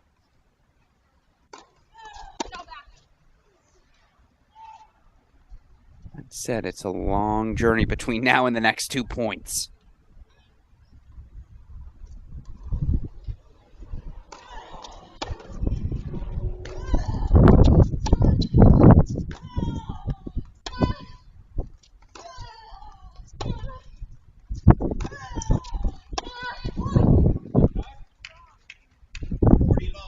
Now it's set point chances for Daria Freeman. So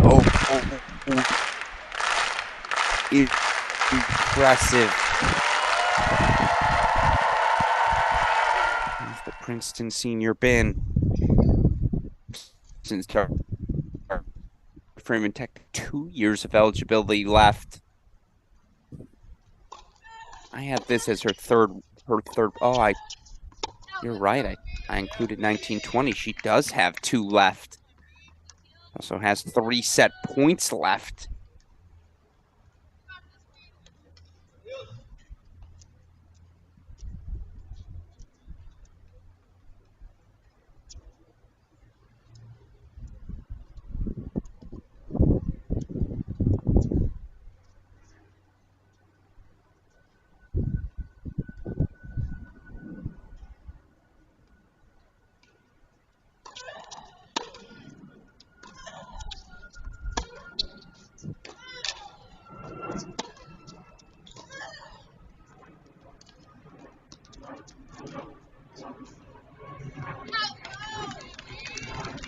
Oh, just long. Wouldn't that have been some way to end the set?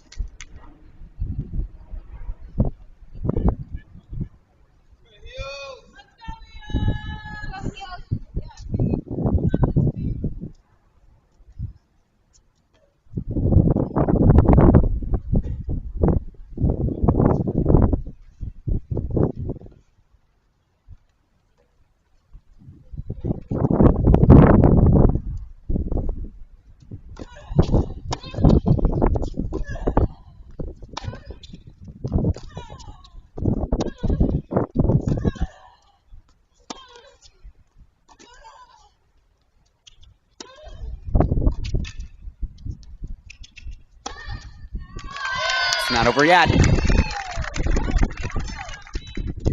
It's not over yet. Deuce point, deciding point. I need another slow clap, please, Westhoff.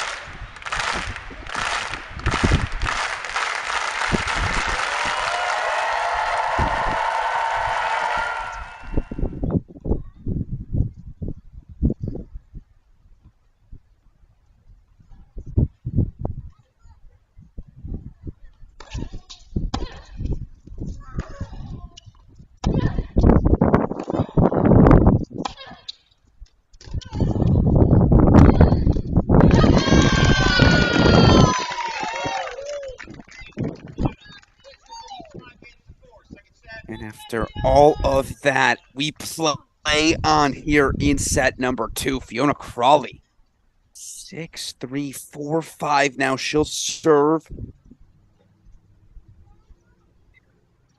Advance the set. What a moment for Fiona Crawley.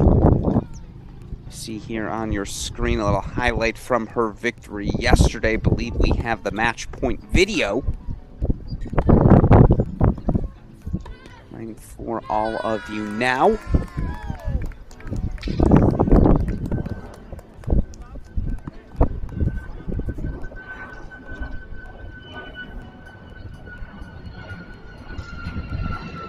She looked for Fiona Crawley again, has yet to drop a set.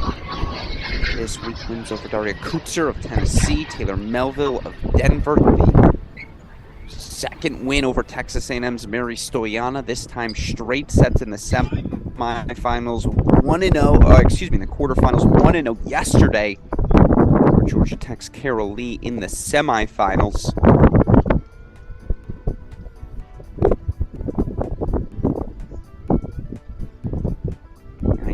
All-American champion out of her chair. Back on court to serve 4-5. Set number 2.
Here's the question for Crawley. How do you push Daria Freeman back on the return? Freeman has gotten so aggressive in her return positioning.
Just missed it. Oh, you can feel that here in the booth as well, Daria Freeman. We empathize, sympathize, all the thighs is with you.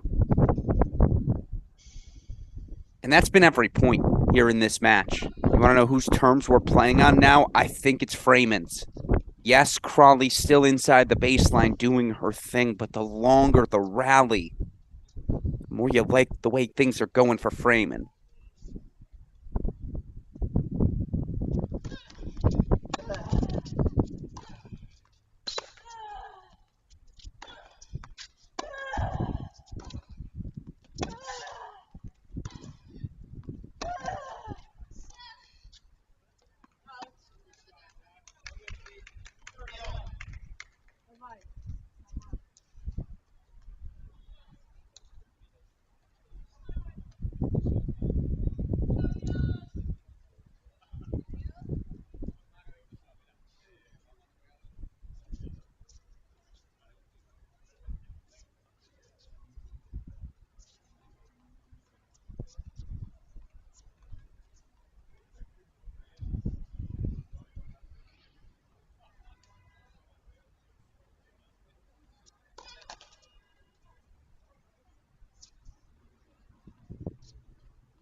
All righty.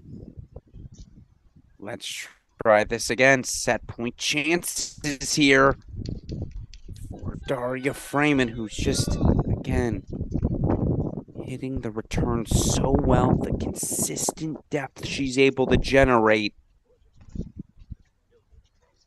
Taking advantage of even the slightest dip. Crawley's level.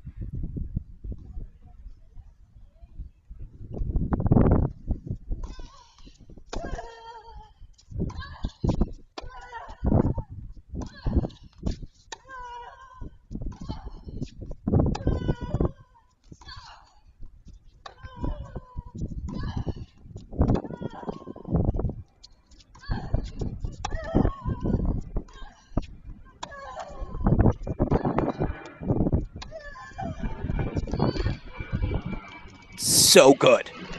So good.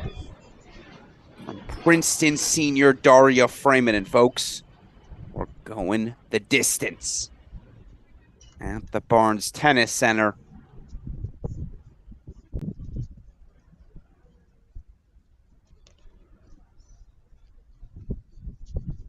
Six, 4 second set to Daria Freeman.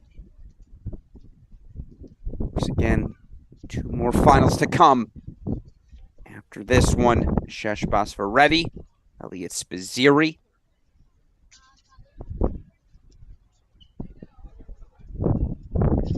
That match coming up on Stadium Court, I believe.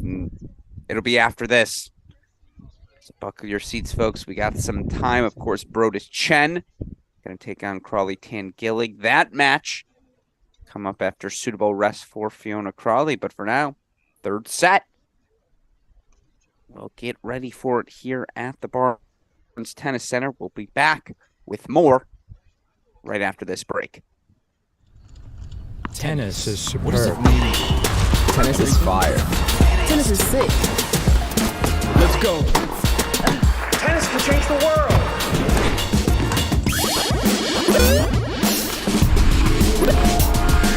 Come on. This is tennis too. Good morning. It's my first time. Not mine. Tennis. What does it mean to you? Everything? Us too. For fun. For health. For life. Tennis Point. Get the gear your game needs.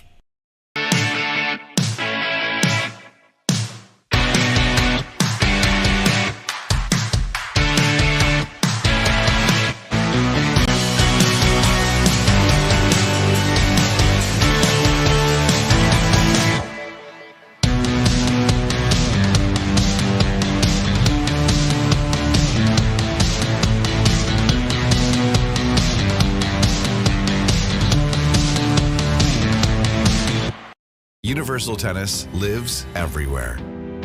Whether you're jumping back into the sport you love, finding an opponent who can keep you at peak performance, or pushing beyond your mental and physical limits to excel under pressure.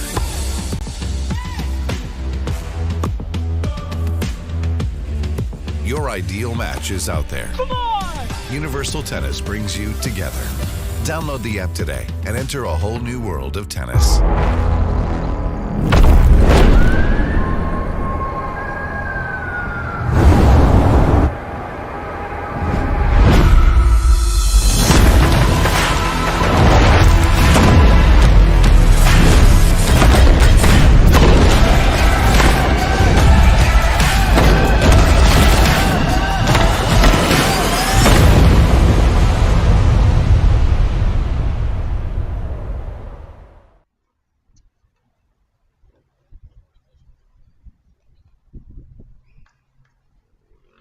Thank you to all of our partners in association with this ITA Fall National Championship. Takes so many people to invest in our beloved sport.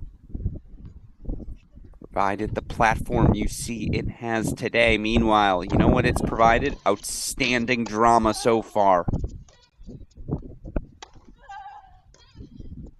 This will be a third set to decide our ITA Fall National Championship final. Again, Alex Gruskin here. Both these players have had so many chances.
Again, the question here, it has been a physical 2 sets of tennis just to reset Freeman. Maybe your match of the year across levels yesterday, a 5-7, 7-6, 7-6, 3 hour, 49-minute win over Connie Ma. We are now hitting the 2 hour mark here in today's match. She's got 1 set in her, right? You have to. Championship on the line. Come on now.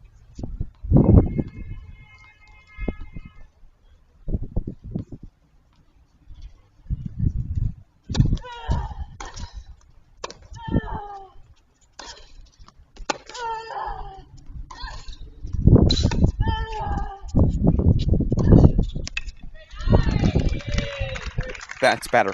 Much more like it for Fiona Crawley, who, as aggressive as she is, she got a little passive in set number 2. If we're being honest, Crawley had opportunities to move forward, hit the approach as she did there, but would hit the big ball, then retreat back to the baseline. You just can't give that extra little space, extra opportunity to Freeman. She'll always take it.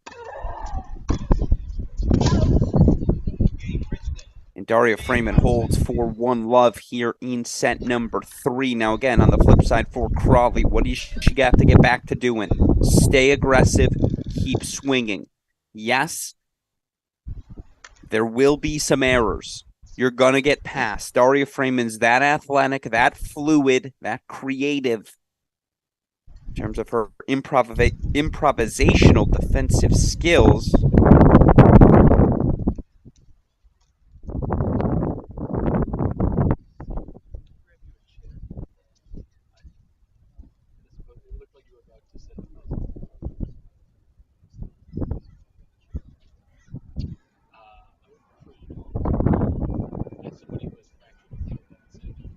Always just gonna keep swinging. You're sure Coach Tyler's gonna offer a few words throughout the course of the set as well. Crawley, love 1, serving here in the deciding set.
Net court bounces back on the side of Crawley, so it's another opening for Daria Freeman. 15:30, and again, these slow, windy conditions, perfect for the game of Freeman.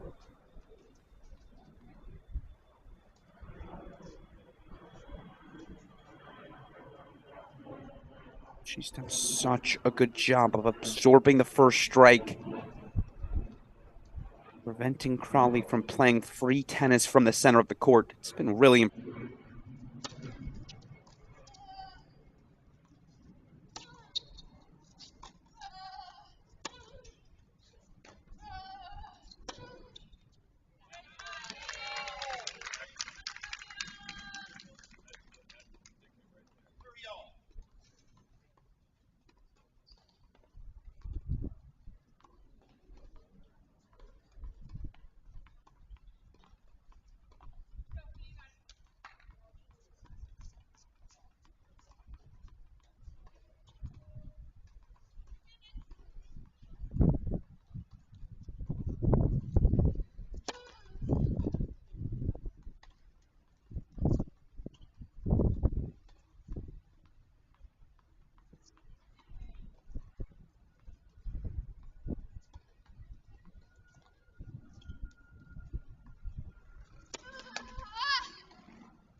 It's an early break point chance here, and again, with the theme of how set number 2 went, Crawley's not going to want to have to go chasing here in this deciding set. You give Freeman even an inch of room to work with.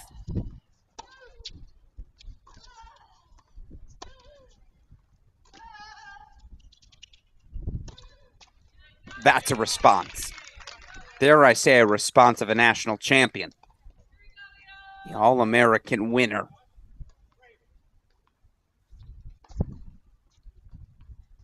Very well done. Sets up an early deciding point with all sorts of implications.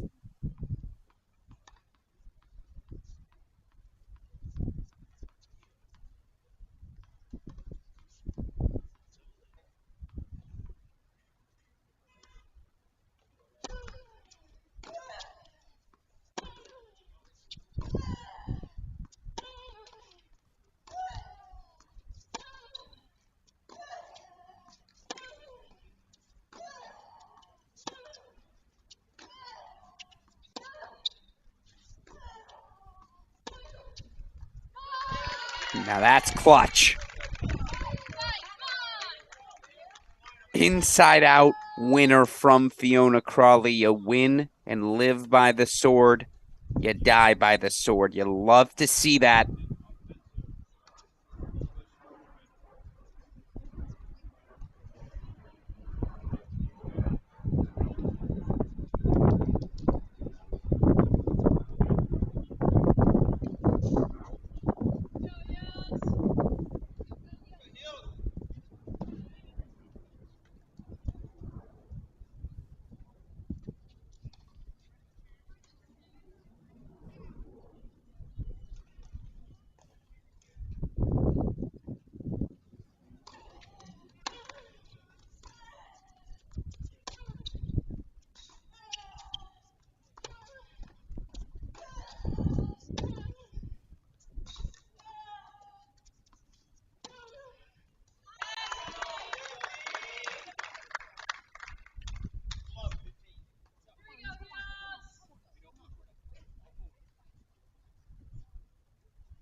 Here comes Fiona Crawley.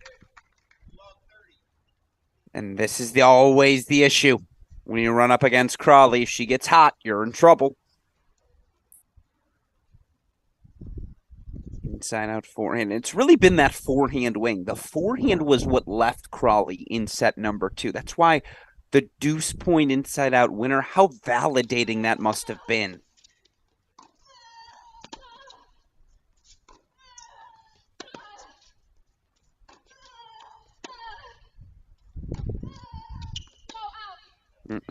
Yeah, this is Fee at her finest. The depth.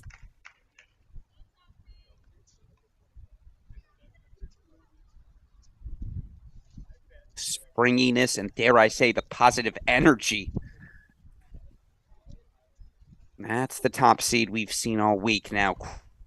Crawley, 4 early break point chances. What does Freeman do here to respond?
The break for Crawley.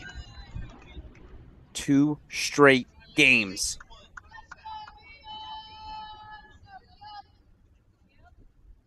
Top seed now back out in front. 2-1 in our deciding set. Again, coming up after this. It'll be Nishesh Basvareddy. Only it's Baziri in our men's singles action. By the way, here's your look at the preseason Division I rankings. Notably absent would be Fiona Crawley, who I promise she'll be at the top of that list after the fall that she's put together. 3 Duke Blue Devils. Back Maura Drummy. Obviously, Connie Ma we saw in the semifinals here of this event. A couple of other dangerous names. Sarah Hamner, 2021 ITA All-American champion. Another one of those super sophomores. I think we all know Lane Sleeth. The Oklahoma Sooners certainly going to have another big year in store for all of us. Sooners, last year's ITA National Indoor finalists, as well as NCAA finalists. And of course, as you see, number 1 to start the season, last year's National Fall champ, Aaron Cayetano. There's your look at the preseason rankings. Now back to the action on center. Fiona Crawley has now opened up a break lead here in our third set.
course, Freeman comes responding right back.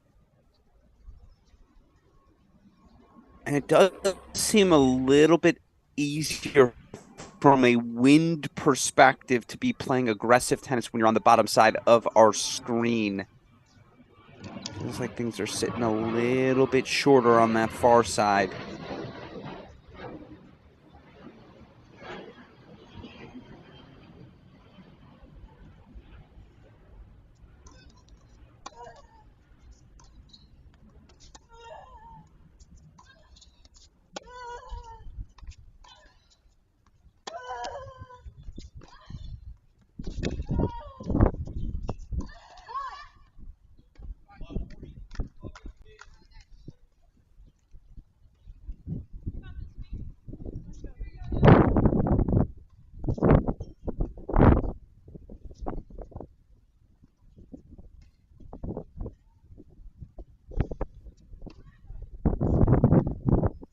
Breakpoint chances, 4 of them right back.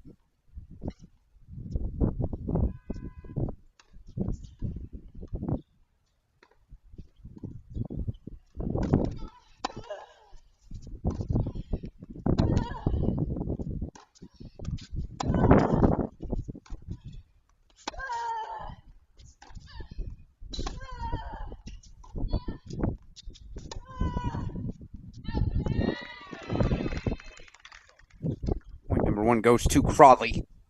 She fights out the first of 3 break points. Meanwhile, we just got a little bit of a message sent to us here in our Cracked Racquets broadcast booth. I believe they're going to move courts for the men's singles final. Men's singles final going to start 12:30 on court number 10.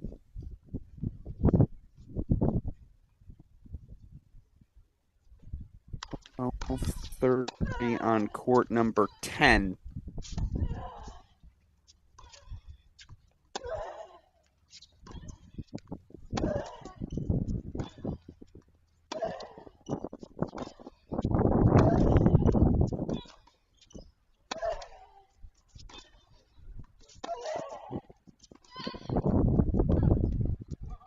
That is one heck of a fight back from Daria Freeman.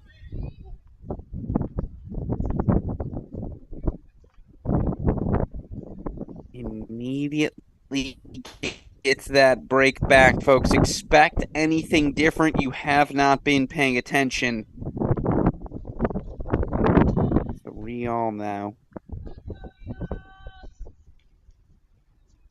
Here in our championship final. Again, Alex Gruskin here. What a day of championship tennis. Of course, still 2 more to go. Mosferetti Spazziri, 12:30 start over on court number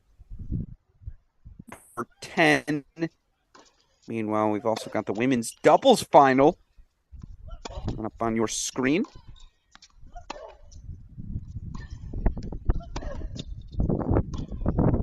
After suitable rest, of course.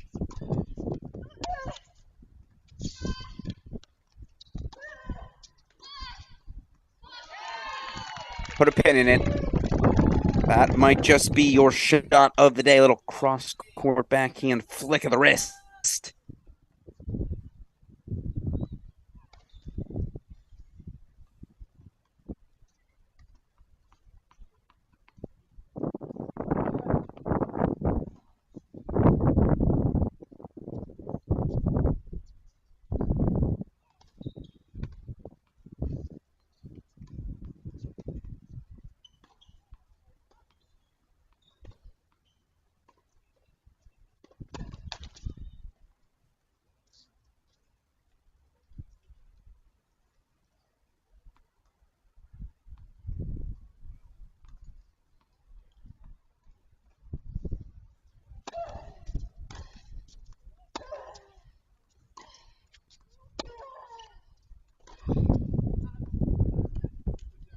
Great depth, just ball after ball.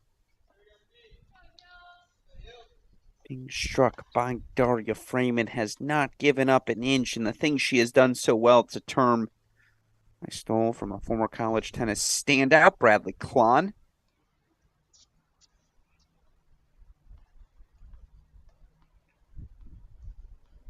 This idea of spreading the court, finding the outer thirds, changing direction.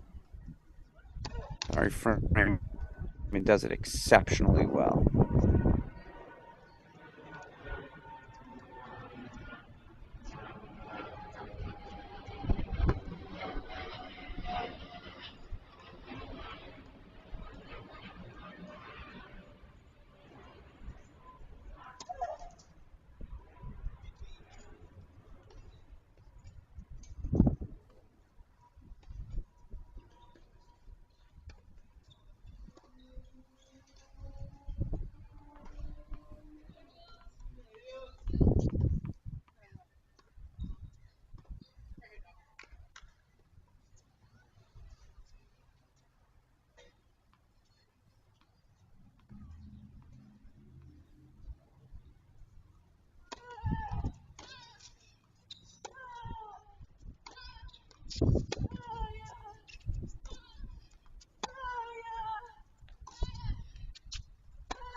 How can the hands not be on the knees for Daria Freeman? So much tennis this week for the Princeton senior. Crawley just keeps swinging away. Sweet baby Rays, has the tennis gotten good? It's 3 breakpoint chances for Crawley.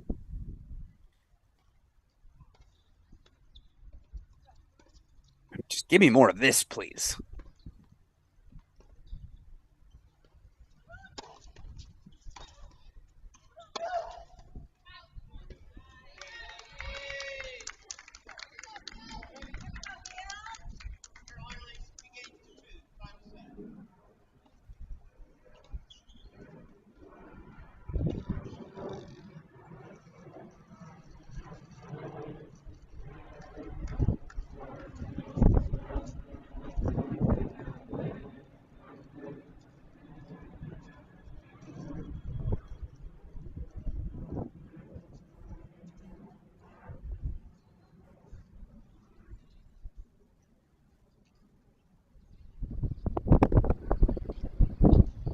So we see Crawley 3-2 lead over on Stadium Court.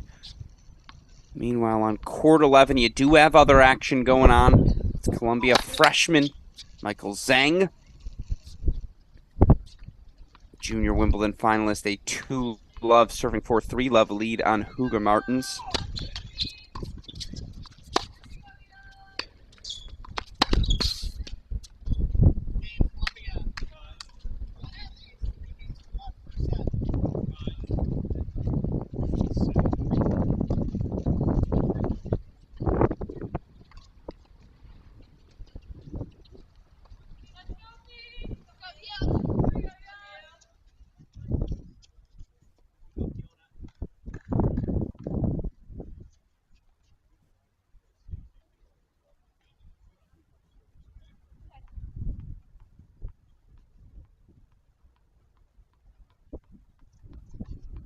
And that matchup happening on Court 11, 3-love lead for Zhang. You want to follow it individually. We are collegetennis.com, the ITA website with all the rates you're looking for.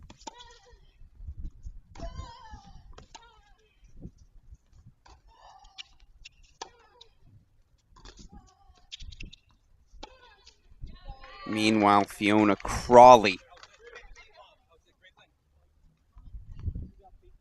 3-2 lead. We've seen a couple of breaks exchanged here in the third set. The key for each of these players, I mean, if we're being honest,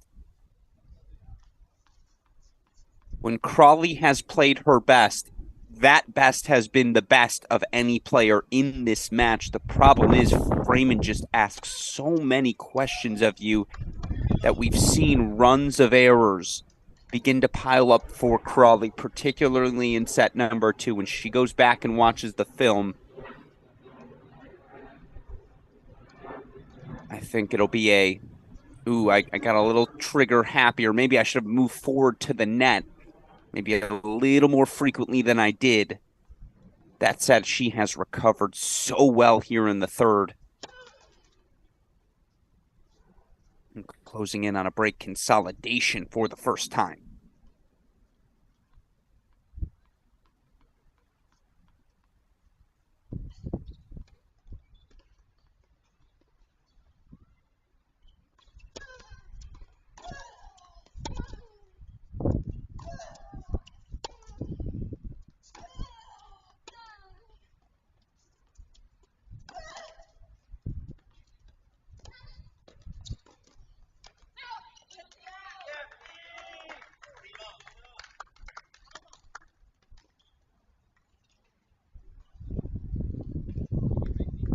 So now it's game point chances here for Crawley.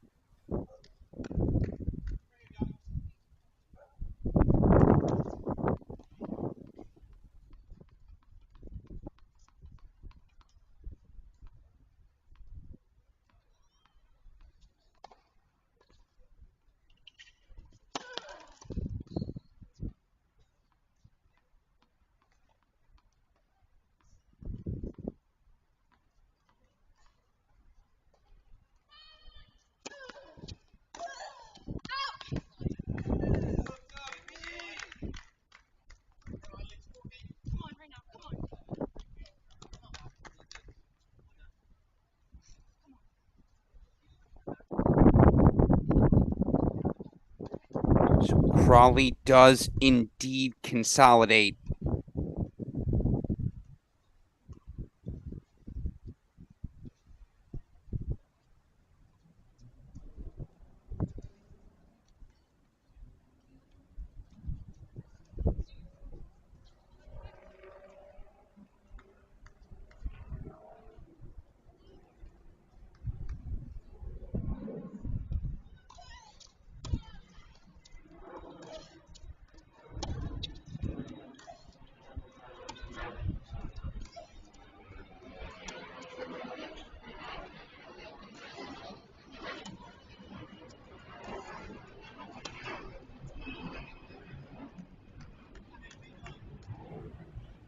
You always got to love the Crawley smile, little look to the coach to say, I know, I screwed that one up. I got the next one as well. Meanwhile, again, for Daria Freeman, I'd like to see her go a little bit bigger early in the rally. Yeah. That's not necessarily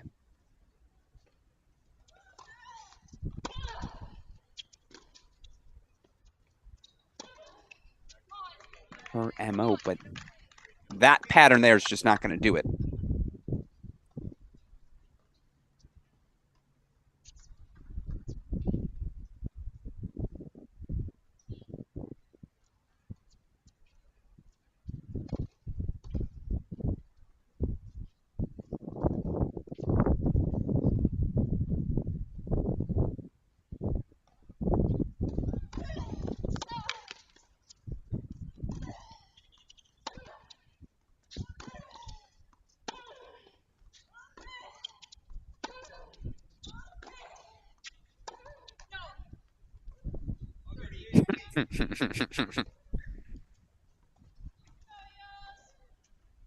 Can't help it but giggle. Come on.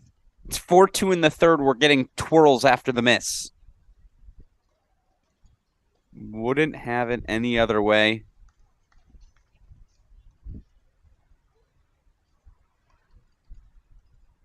Meanwhile, again, Daria Freeman, if you expect her to go away, you have not followed the Princeton Tigers' career closely.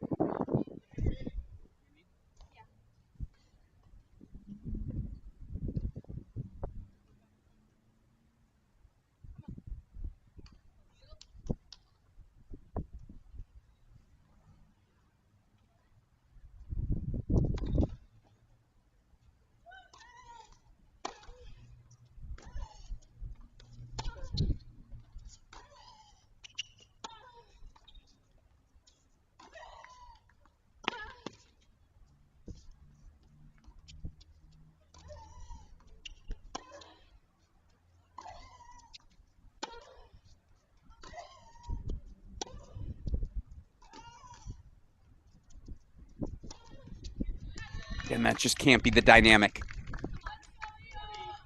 Excellent stuff from Fiona Crawley to set up maybe the consequential inflection point of the match.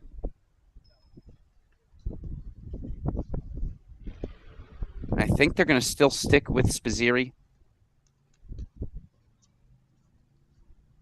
Bosfaretti, 12:30 on court number 10, so be on the lookout for that to begin shortly. But again, excuse me, 40-30 here. Thought it was deuce for some reason. No, 40-30 here for Freeman.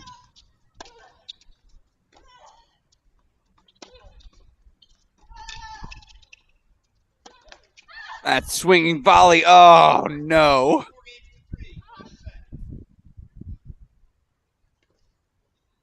I mean, do you even need me? I feel like we could just go with the Crawley reactions. That's as good as any commentary I could provide. You could feel the anticipation. I know some of the members of the Crawley family are watching along with us. I wonder if they did a twirl in the Crawley family room as well. Still, Fiona Crawley, tough miss, but 4-3 lead as Daria Freeman holds to just stick around and keep things tight.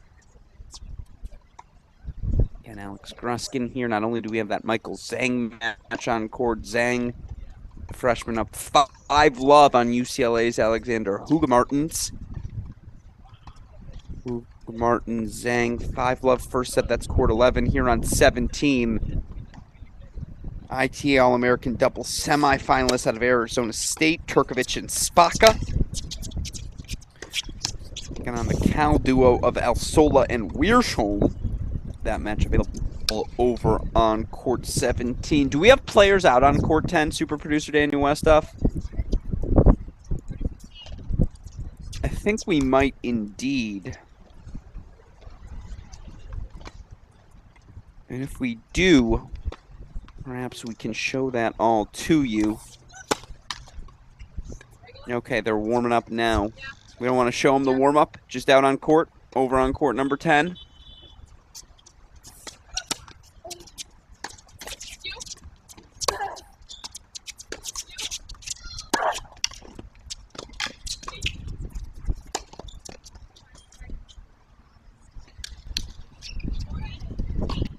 Indeed, we will show that to all of you now. So 4-3 Crawley.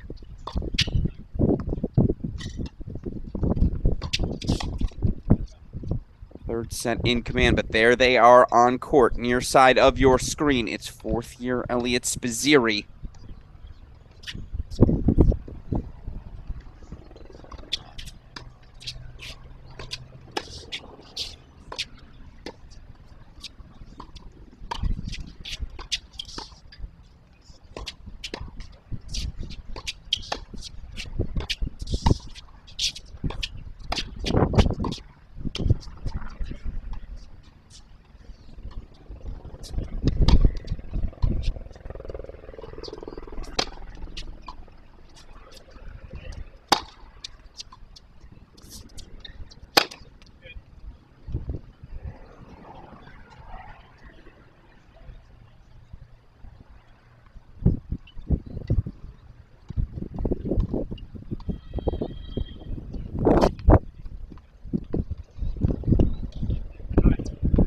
Side of your screen at Stanford freshman Ashesh Bosfaretti.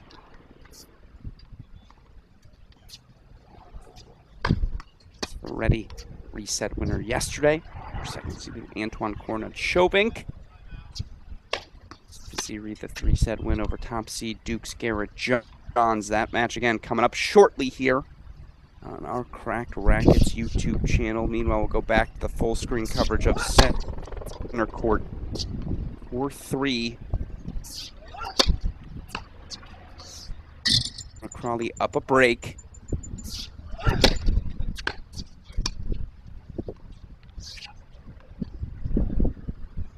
Is there a medical timeout on center? That's right. Can we go full the stadium? I want to go full if we can. Just I want to see, is there someone working on the legs of Freeman? What am I missing right now?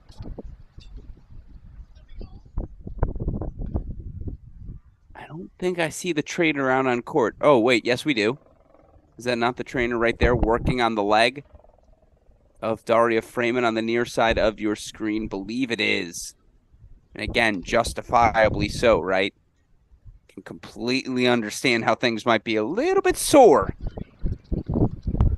for the Princeton Tiger.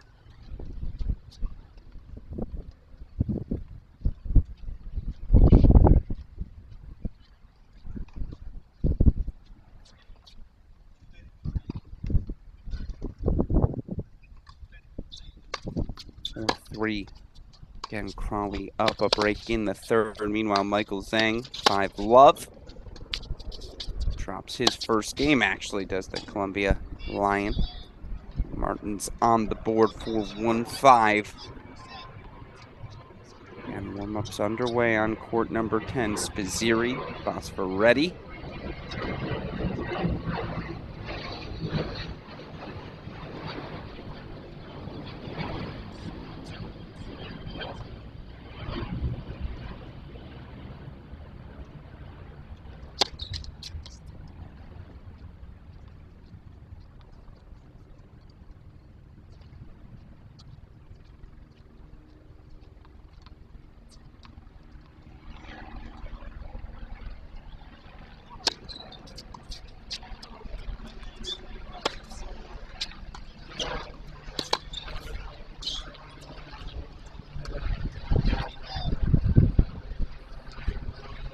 If you'd like to hear from Michael Zhang, had the chance to hang out a little bit with the rising freshman this summer.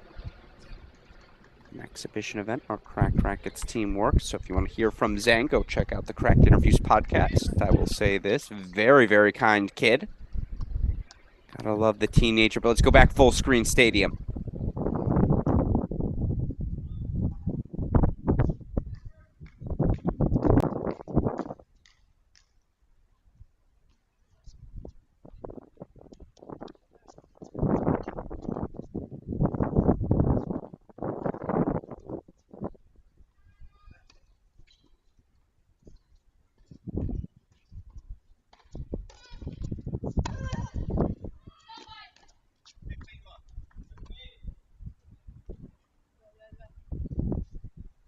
Finger flies up into the air for Fiona Crawley, just wide there, so 15-love.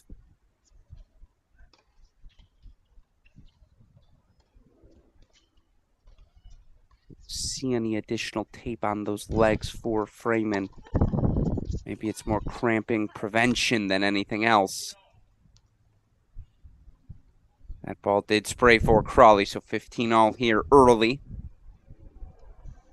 Give that scoreboard a second and it'll update.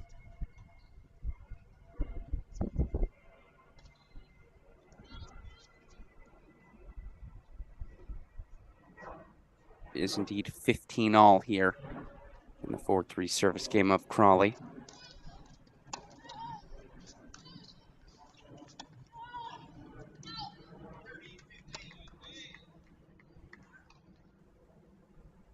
Those are the 3 shortest points we've seen in this match. And after 2 hours, 30 minutes on court, something was going to give. 30-15 here for Crawley.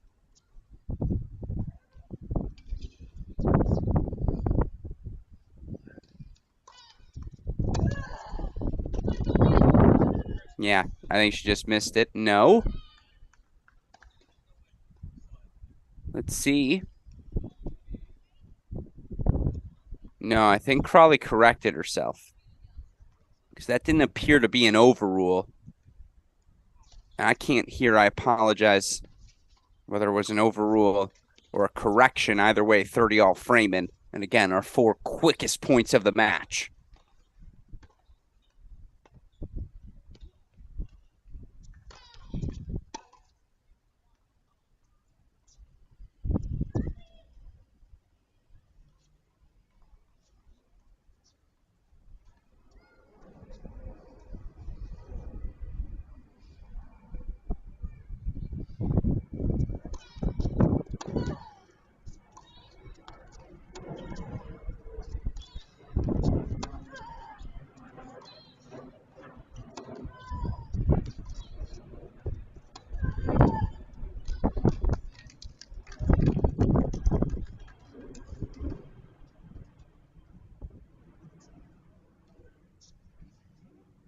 It's a break point chance now back for Freeman, 2 of them.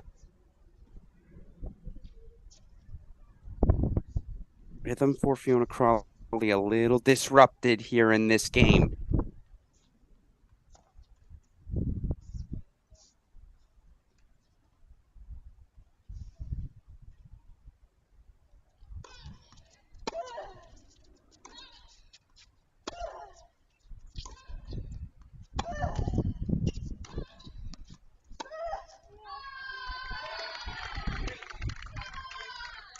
It's deuce point. Westhoff, give me a slow clap.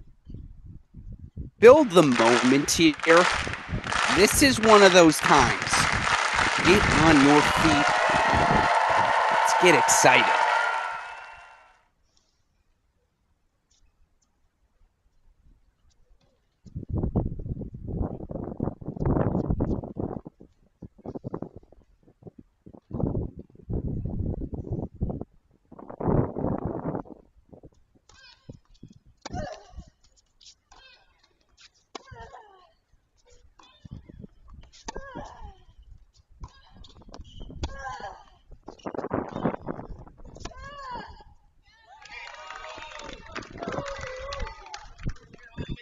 Clutch when it matters most. 5-3, Fiona Crawley. 1 game away from closing out what would truly be one of the all-time falls we have seen in college tennis history.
Westhoff, cue the sound effect. Championship points for Fiona Crawley.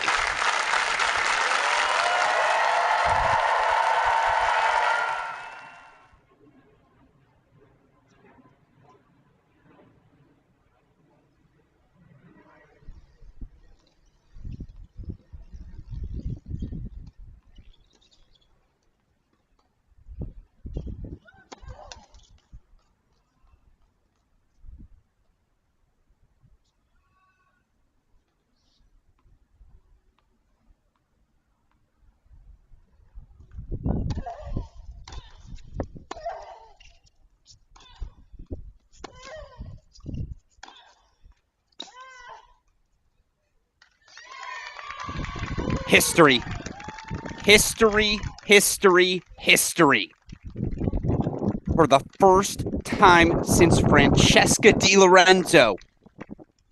Back in 2016, it's Fiona Crawley, ITA All-American champion, and now your national fall champion as well. Fiona Crawley, 3-set winner, 6-3, 4-6, 6-3. She knocks out Daria Freeman, and there's no ifs, there's no buts. Your number one player in the country heading into the 2023 college tennis season is Fiona Crawley. The junior continues what has been the elite of the elite college tennis careers through 2.5 seasons. It just doesn't get much better than what we've seen from Fiona Crawley. Just 2 dual match singles losses in her career. She's now an All-American champion and a national fall champion as well. And I believe that's my dear friend Cody out on court for the ITA. Does that mean we're going to get a little bit of a championship ceremony? I think we will. Trophies coming out. I see the table. Oh, yes, that's Cody. Hey, Cody. It's good to see you.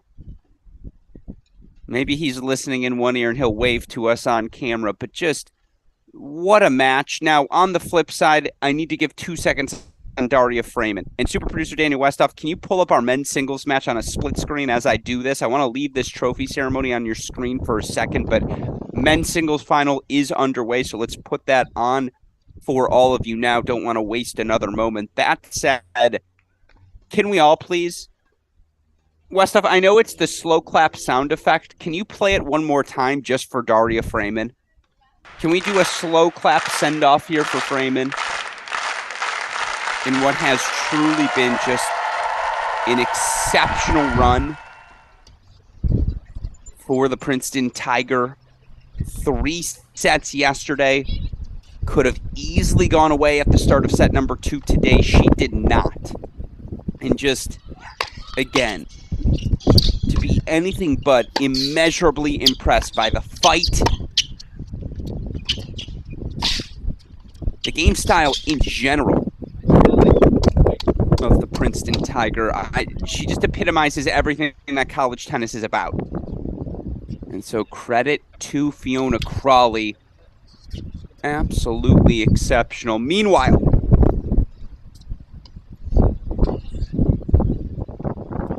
two love 30 all. Nishesh Basvareddy, the uber-talented 17-year-old sensation, one half of the U.S. Open Junior Doubles title, won it with Ozan Baris, Michigan State freshman. Nishesh trying to put his name on the list of All-American greats, would be the first freshman since Mitchell Frank to capture that ITA All-American title. And we'll go full screen now on our men's singles action. Basvareddy, break chances here to take a 3-love lead.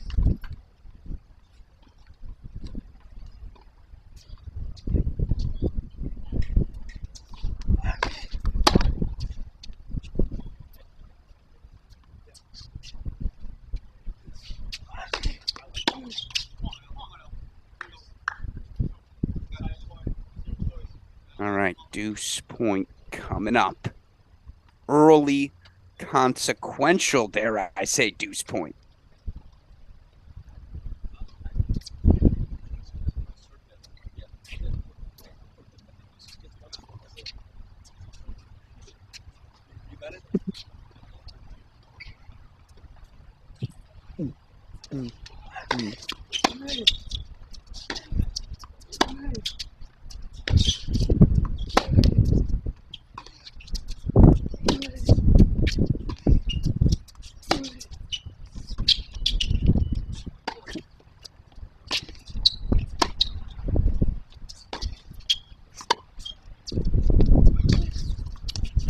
Yeah, Spizzirri got him crossed over. That's a really nice bump lob from Elliot Spizzirri. Gets on the scoreboard 1-2, set number 1. All right, here's what we're going to do quickly. There are certain things you can't do while the match is live that I got to go run to do now. I will be back in 2 minutes. That said, we're going to play a quick commercial for you.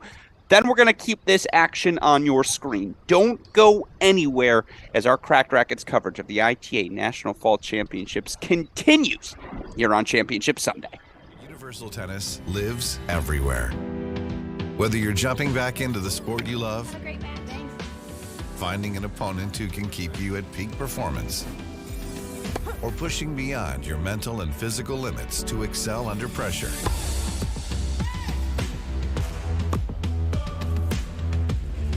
Your ideal match is out there. Universal Tennis brings you together. Download the app today and enter a whole new world of tennis.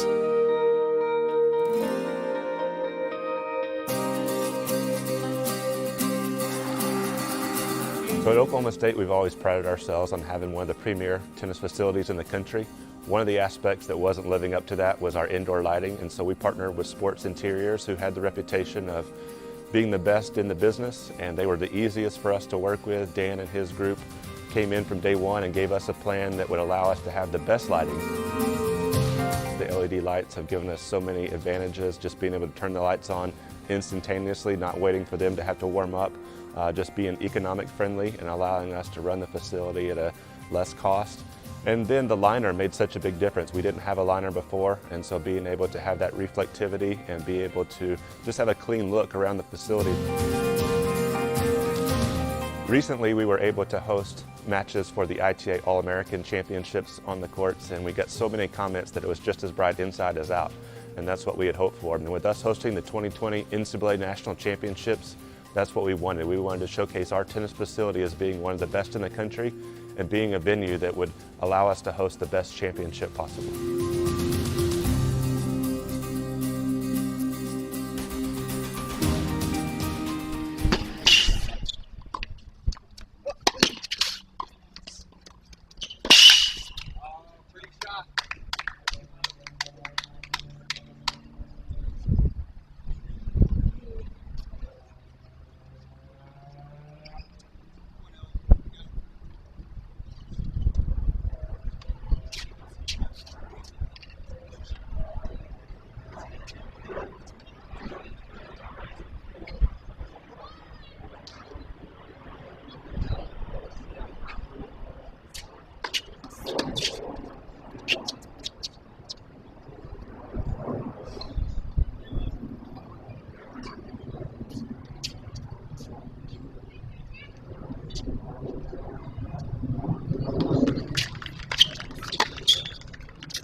Gorgeous.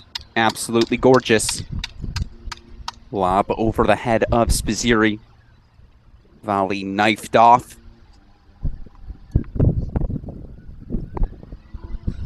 Of course, freshman Nishesh Basvareddy, the 3 seed, technically favored. If you look at the universal tennis ratings coming into today's match, though not by much.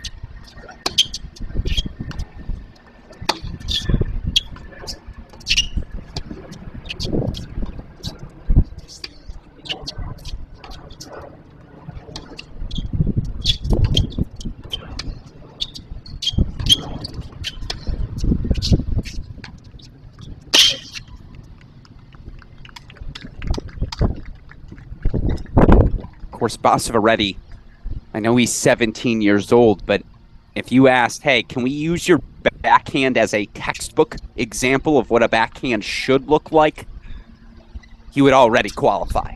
Textbook form, the backswing concise, the shoulder turn flawless.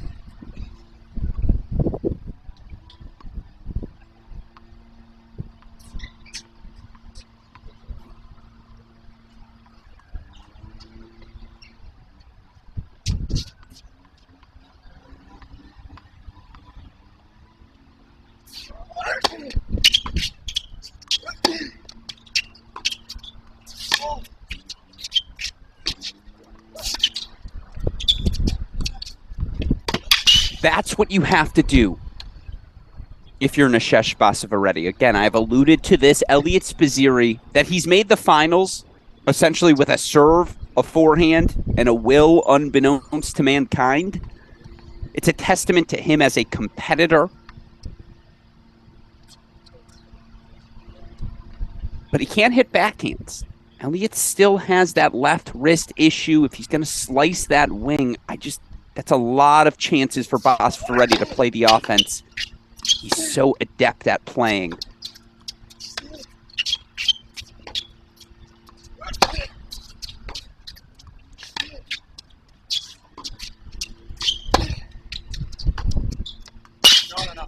Yeah, that was long. Just missed it.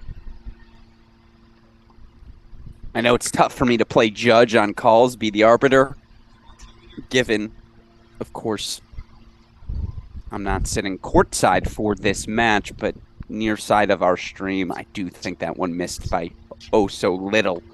Still 2 more breakpoint chances, though, for the Stanford Cardinal.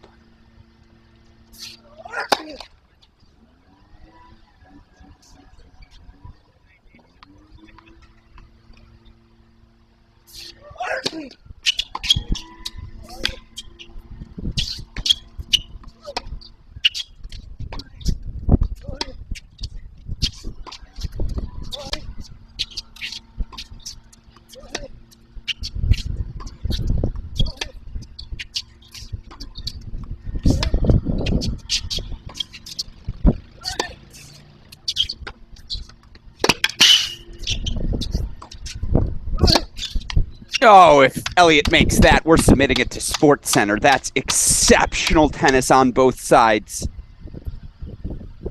And right now, Nishesh Basavaretti is in control. The superstar freshman, 4-1 double break lead here on court number 10. Of course, Nishesh, part of a history of Stanford Cardinal success here at this event. Let's show the graphic now.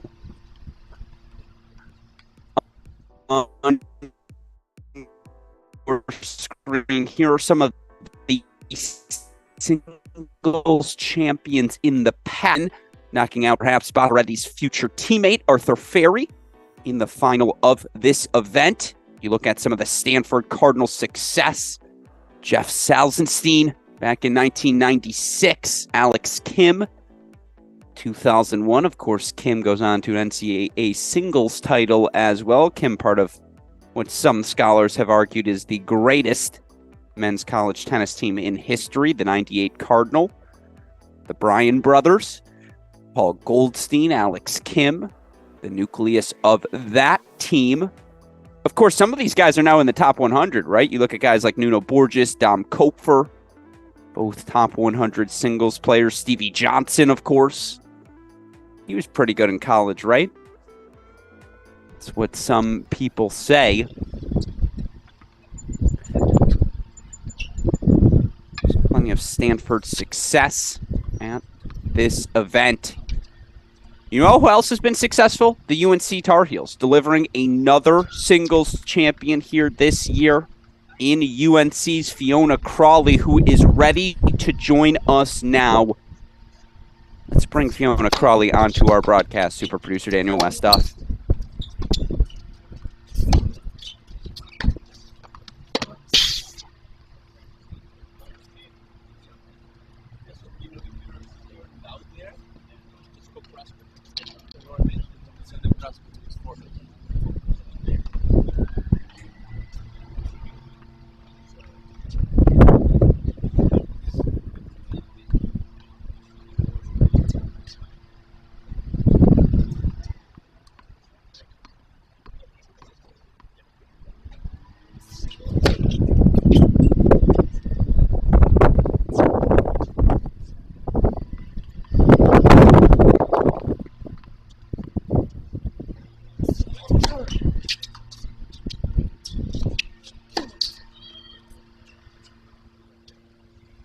And joining us now on our broadcast, and what is essentially just becoming a tradition here. I joked about this earlier. These Cracked Racquets broadcasts are actually just audition tape for our Fall Nats champ, Fiona Crawley, to use in the future. She joins us now. Fiona, first of all, congratulations on the title.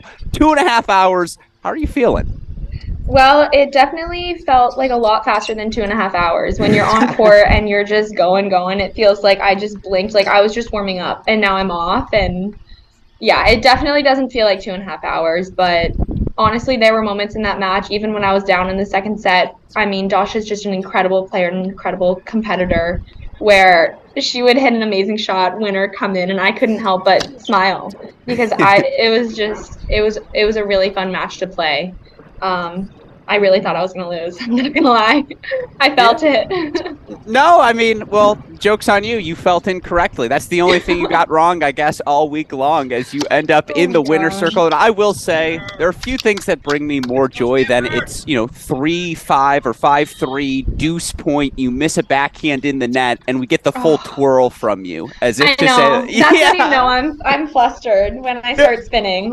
Dare I say, as you like to call it, that's blackout mode for you when you're just so locked in. But obviously the 3 sets today, you mentioned it, second set, things got a little bit tough for you. What was your mindset in the third? Ultimately, how were you able to pull through? Like I said, I really thought I was going to lose in the third set. Down, was it 0-1 or 0-2? I think it was 0-2. Yeah. Down I think it was 0-2. I think she was down 1-0, down a break maybe, or no, maybe you did get broken and you broke it right back. So yeah, 2-0, you're right. Honestly, blacked out. But honestly, I think she came out hot, and I think I came out a little bit shaky, and there was some disbelief in my head. And I mean, just a tribute to the coaches believing in me and my whole team. Everyone just saying go heels. I know my parents here. I feel so fortunate when I don't believe in myself.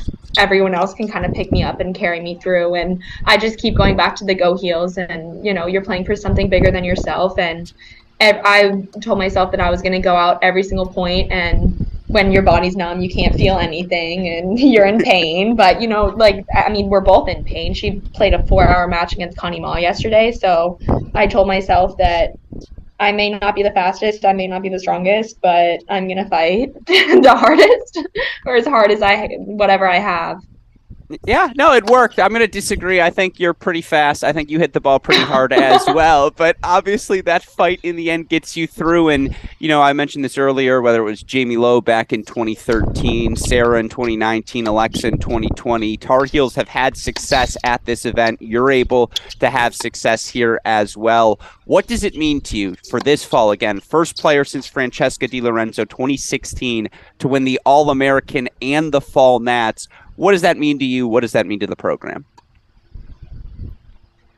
I mean, I'm honestly in shock, I think, because I just like going out on court. I just like playing tennis, and I never thought that you never think it's going to be you, but it has to be somebody. And so I just go out and play every point one day at a time and one shot at a time. And I'm just so honored to be able to wake up every morning. And most people hate their job, and tennis at this point, it is kind of a job. But I wake up every morning so excited to go play and so excited to see my team and my coaches. And I think that that's what's just gotten me through everything. Yeah, I love it so much. You're going to need like a wagon wheel to bring all the trophies out when they honor you on center court. You're going to be like, yeah, I won this, I won this, all these different things. But my last question for you, obviously, you talk about being in shock, the numbness. You have a doubles final to play in about an hour. Yes, I do. So what's the next hour look like? What are you going to do to recover for it? Well, I'm gonna go change into our doubles outfit. I'm going to drink my coffee that my mom got me, and eat some food, and maybe get some treatment. I'm not really sure what that would entail. I don't know how much I can get fixed right now. But if I'm being honest, do I really do anything in doubles? Carson's absolutely destroying everything at the net.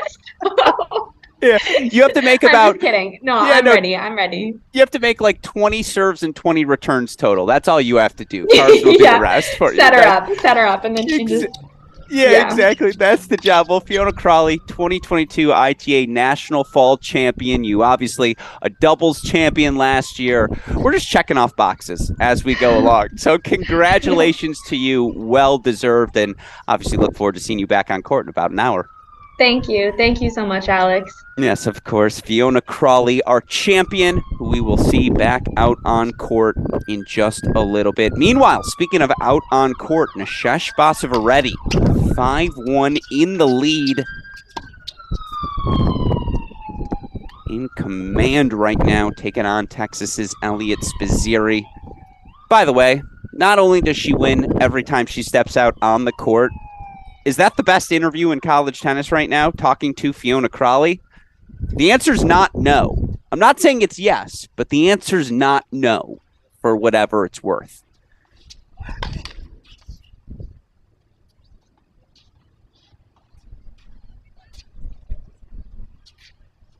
So we lock in here with Basavareddy. 2 points from the set.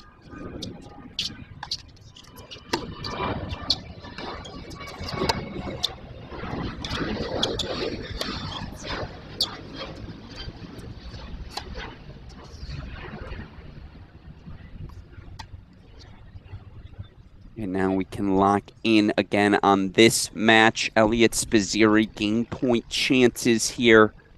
Spiz, the fourth year from the University of Texas. Still 2 more years of eligibility, though. We all know the COVID rules.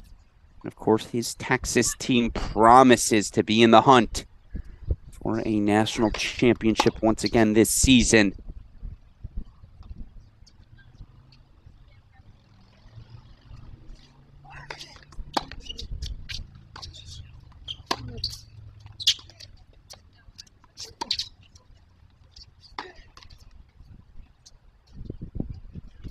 But here it is. Set point chance. Westhoff, give me a slow clap. Let's keep this energy high here on our broadcast.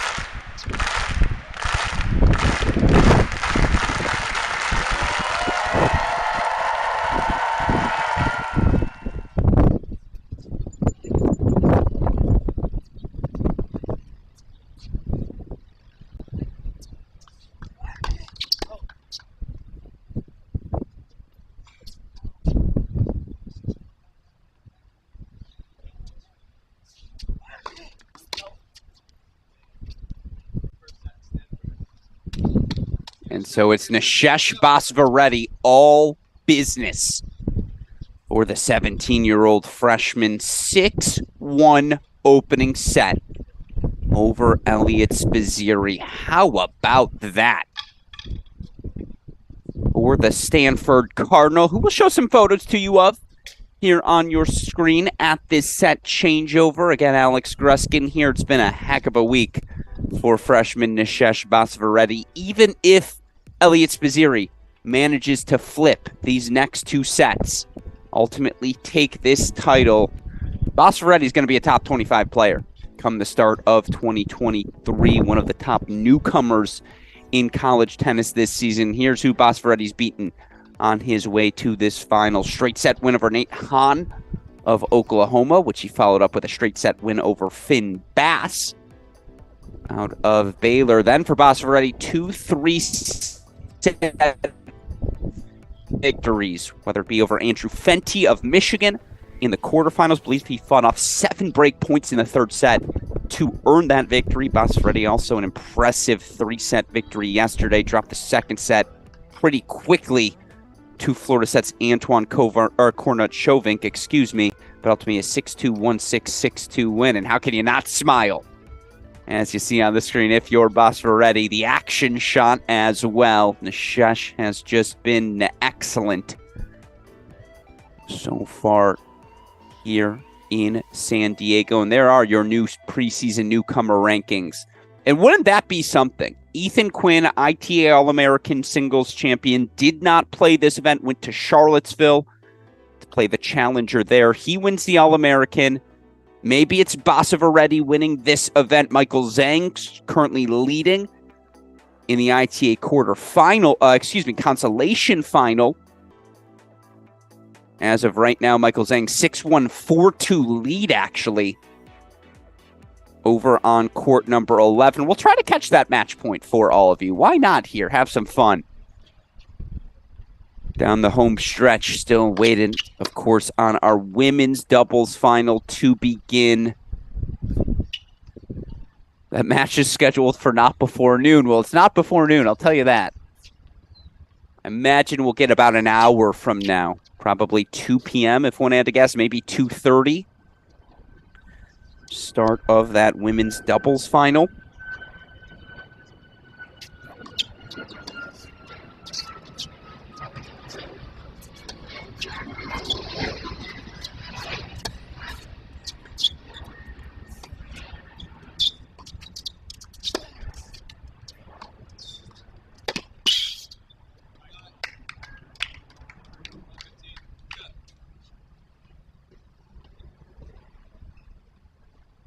Meanwhile, here in set number 2,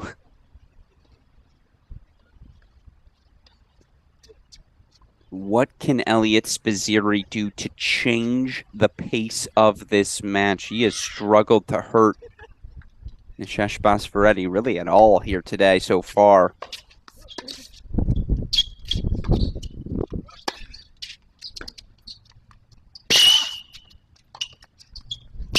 And I mean, what can you do? That's what Elliot Spizzirri is looking at his bench to say. What do you want from me, coach? How do I get out of this? These patterns, just devastating. And why are the patterns devastating? Because Basferetti's not tentative to the backhand right now. He's opening up that backhand wing by playing through Elliot's forehand, unafraid of that side. If that little flick of the wrist would have gone over the net, I mean, maybe we should have just stopped the match and given him the crowd.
Here comes Bruce Burke.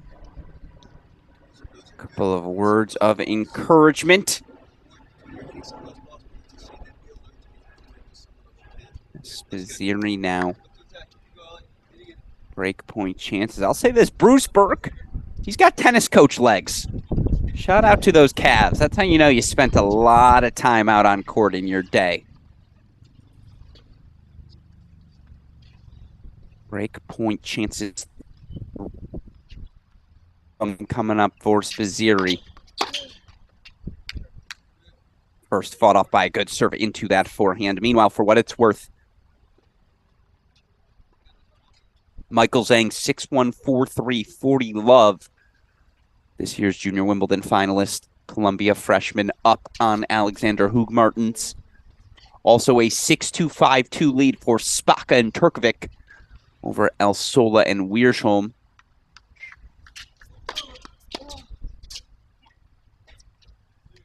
How about that? Two big serves to two different locations. Love that. Maturity. Smart thinking from Basavaretti. First big to the forehand.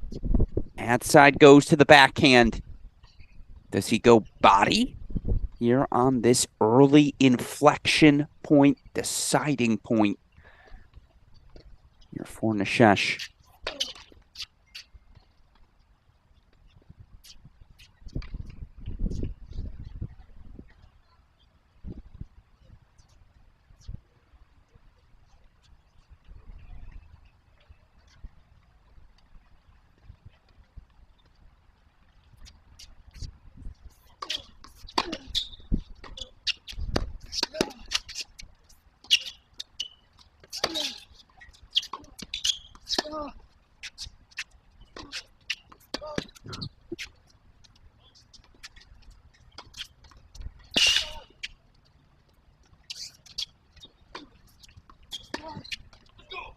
You're kidding me. Put a pin in it.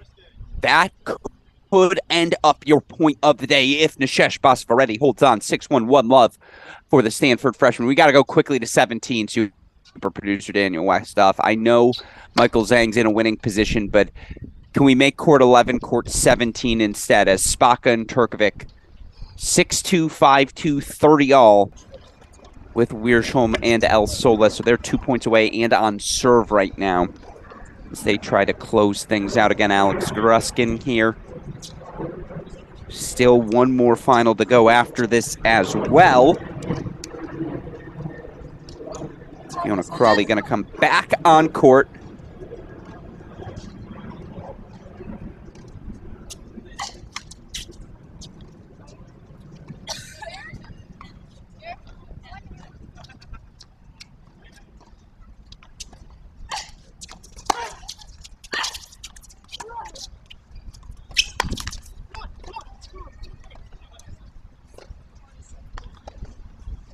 Cal won't go away, though. Breakpoint chances. Interesting.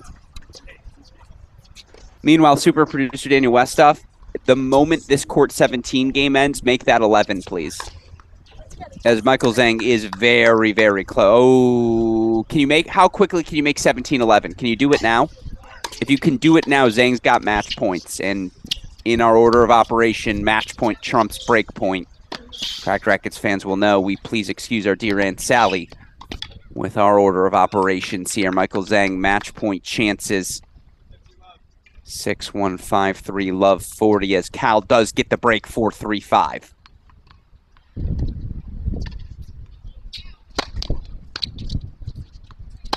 Michael Zhang, your Fall Nats Consolation champion, the freshman, 6-1, 6-3 over Hoogmartens, a strong ending to his first college tennis fall campaign. Meanwhile, let's go back to 17 over there. Let's stay split. See if Spaka Turkovic will give them a one-game leash here. See if they can't get over the finish line. Of course, taking on two of the super sophomores in Katja Wiersholm. Jessica Sola of Cal.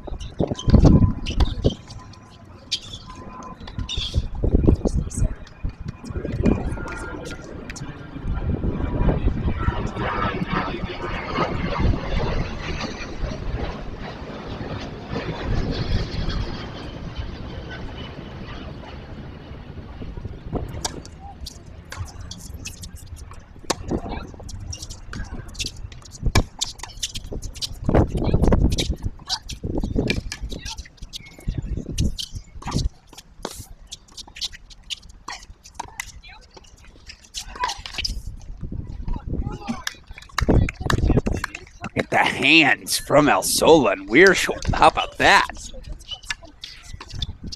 Of course, Concha Wiersholm, kind of college tennis royalty. Certainly the Wiersholm family, one of those families. Of course, older brother Henrik, three-time national champion, member of the University of Virginia.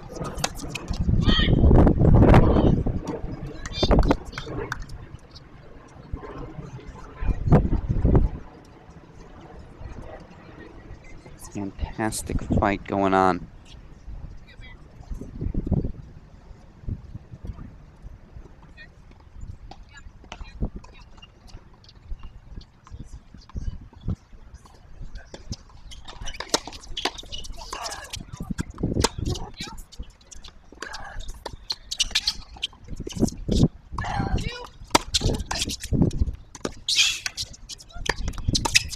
Meanwhile, Spazzeri looking to steady things over on 10, just had opening chances to break. Unable to do so. Game point chances here, though.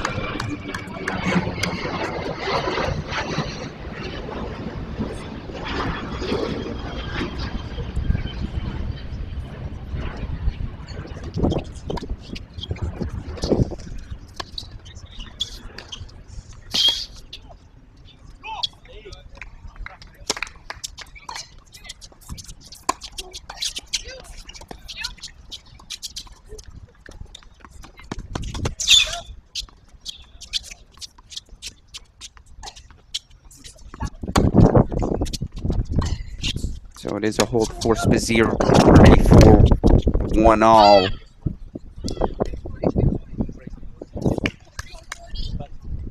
Things get a little bit tricky for the Count Golden Bears.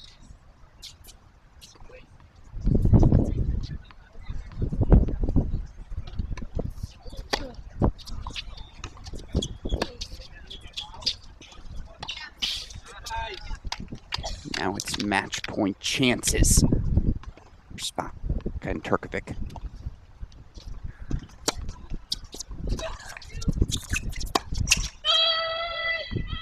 Oh, we know who the Consolation champs are. Trisha Spaka, Dominika Turkovic, 6-2, 6-3. Your women's doubles champion. That means we can go full on 10. Our only match on the grounds. We have the official start time, 2:15 p.m. Pacific. Again, 2:15 Pacific. Crawley Tangillig, your number 2 seeds for UNC, going to take on Savannah Brodus, Janice Chen, the top seeds for Pepperdine. Will they be the only match on court? If things stay hold, yes, they will, as Nishesh Basavaredi, a service and aggression clinic so far. Hitting all of the spots. Currently leads 1-all, 30-all here in the second.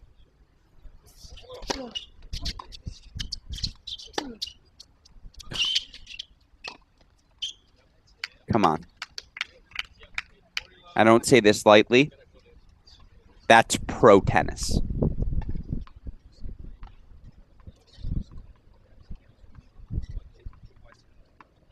Did you see how well he knocked off that cross-court volley?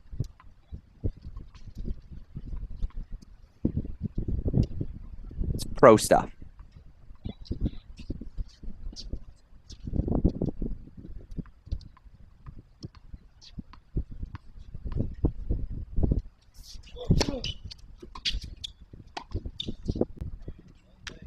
It's pro stuff. It's that good right now from Nishesh Basavaredi, who holds 4-6-1, 2-1 here.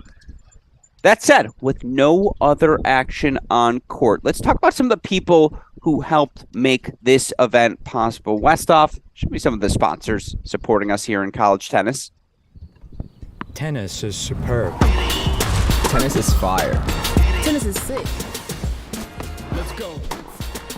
Tennis can change the world.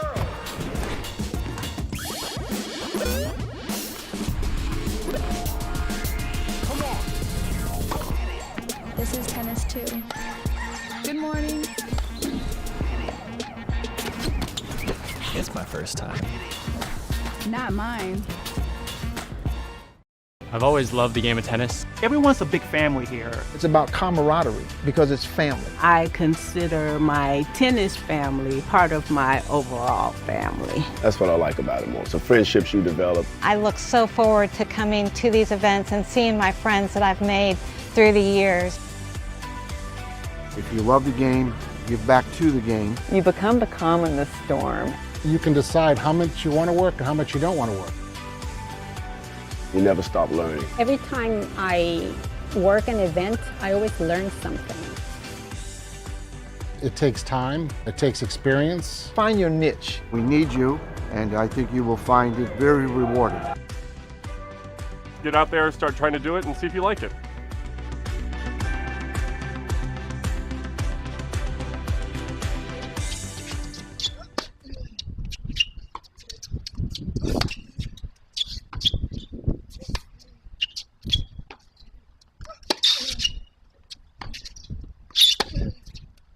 That's excellent stuff from Elliot Spizzirri. Just quickly, needs to be said, the most unsung heroes in all of tennis are the officials. You're only going to get yelled at. No one's ever going to say, hey, you called a great match today. Yet time in, time out, they are there to ensure the integrity of our sport. I also have a theory that I think every college tennis player should have to go officiate a match in the summer. You spend one time actually learning how difficult it is to be an official, to see how thin the margins are on some of these calls, you'll never complain again.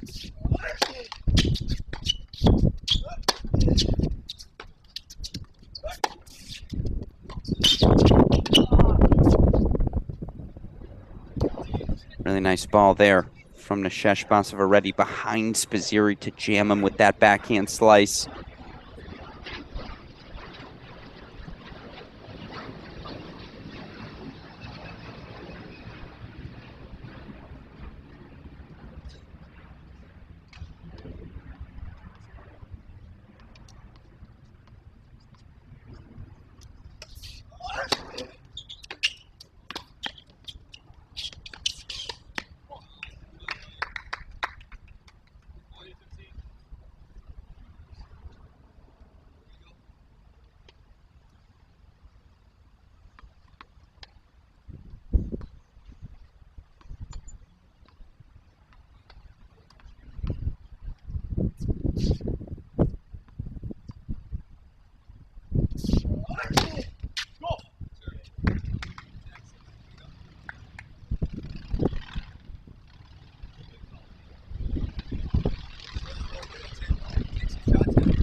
Spizzirri does get the hold 4-2 all. Keeps pace here in set number 2 again. Super producer Daniel Westoff, if you don't mind adding this to our Cracked Racquets YouTube chat, 2:15 p.m. start time, 45 minutes from now for our women's doubles final. Means we get to nerd out with this one here. Get into significant playmaking mode, play-by-play mode. No, never mind. I'm told super producer Daniel Westoff doesn't have to do it because Joe Gentry already did. Thank you, Joe, for the clarification.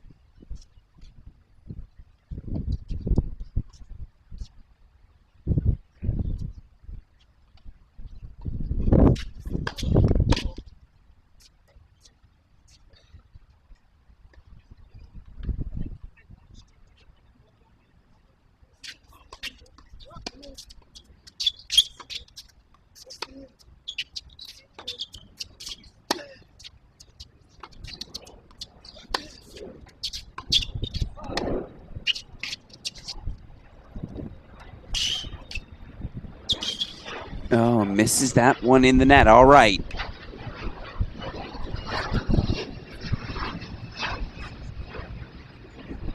I have to say, though, the hands for Basavareddy as well. I'm just immensely impressed. Always have been.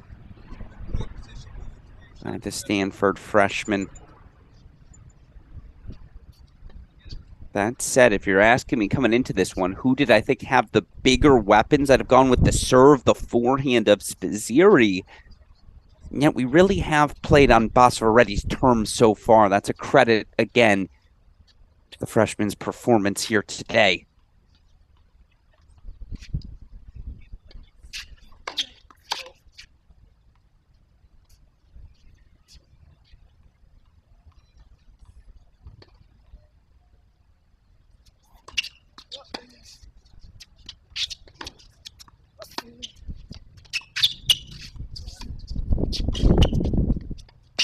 The hands.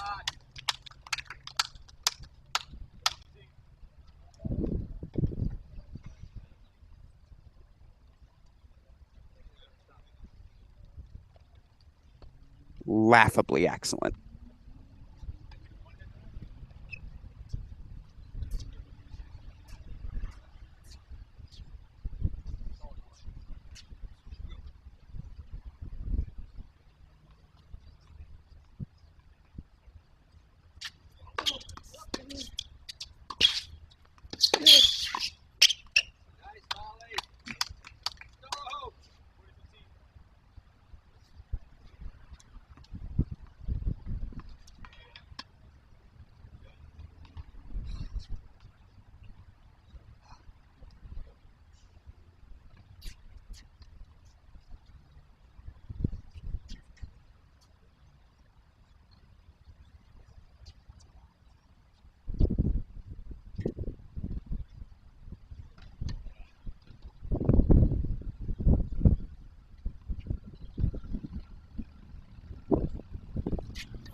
Oh, the redrop. Tricky stuff from the fourth-year Elliot Spizzirri. Yeah, don't expect Spizzirri to go away quietly.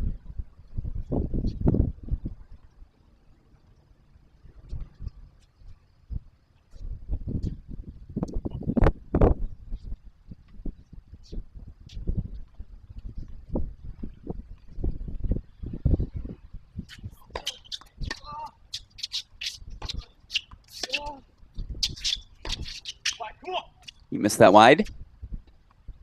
He did indeed. So here it is.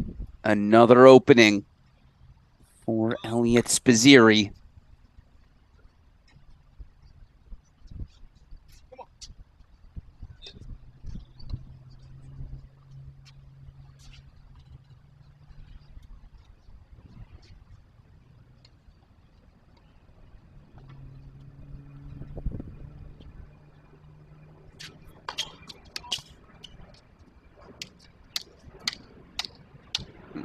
Nishesh didn't hear the call.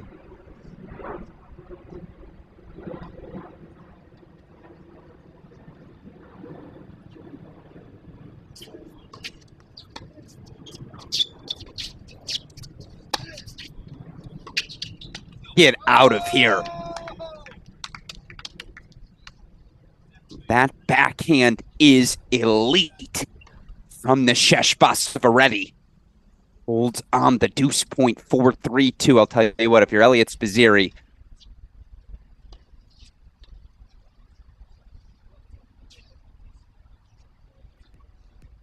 hold on, a little discussion going on there.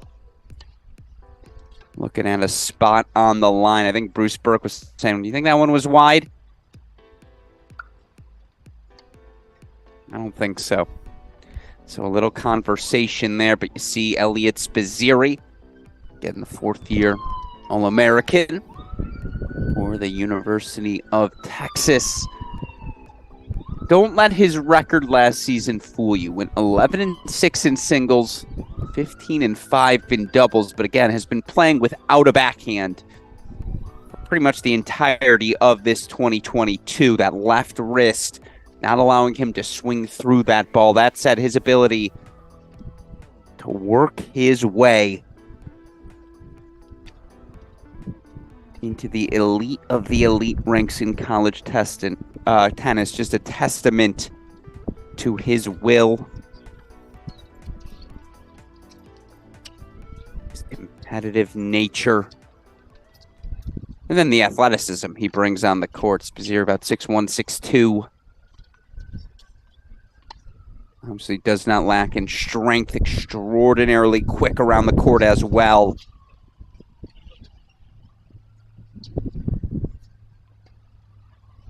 He'll serve 2-3 here, set number 2.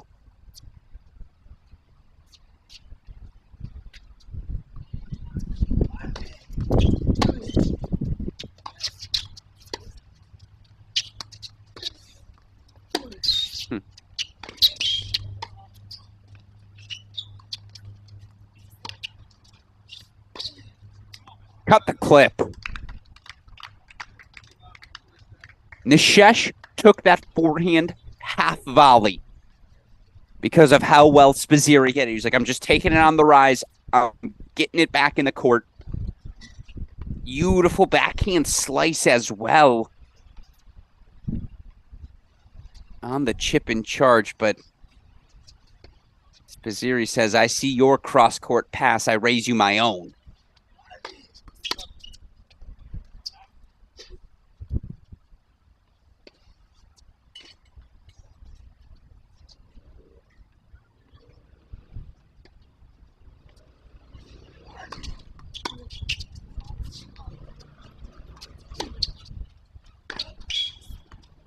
No, but seriously.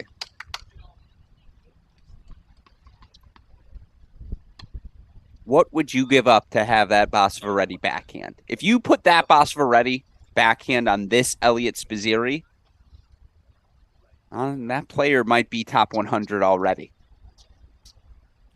Again, still a lot of development left physically for Bosvaretti, who's had a lot of injuries through what was still an exceptional junior career. But if he's healthy, the tennis has never been the question for the freshman.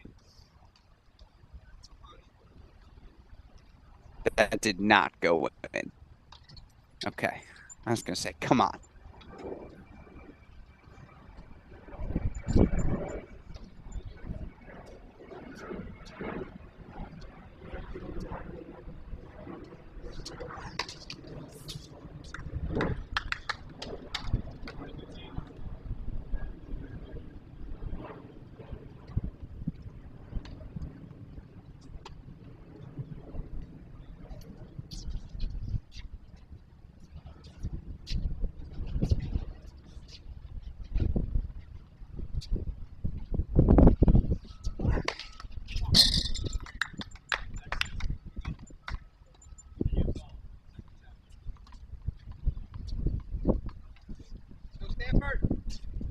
Rial Spizier with the hold.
It's just so definitive. And to play such confident, aggressive tennis at such a young age, I know watching Ethan Quinn do the same during the ITA All-American. Freshmen aren't supposed to have games this mature.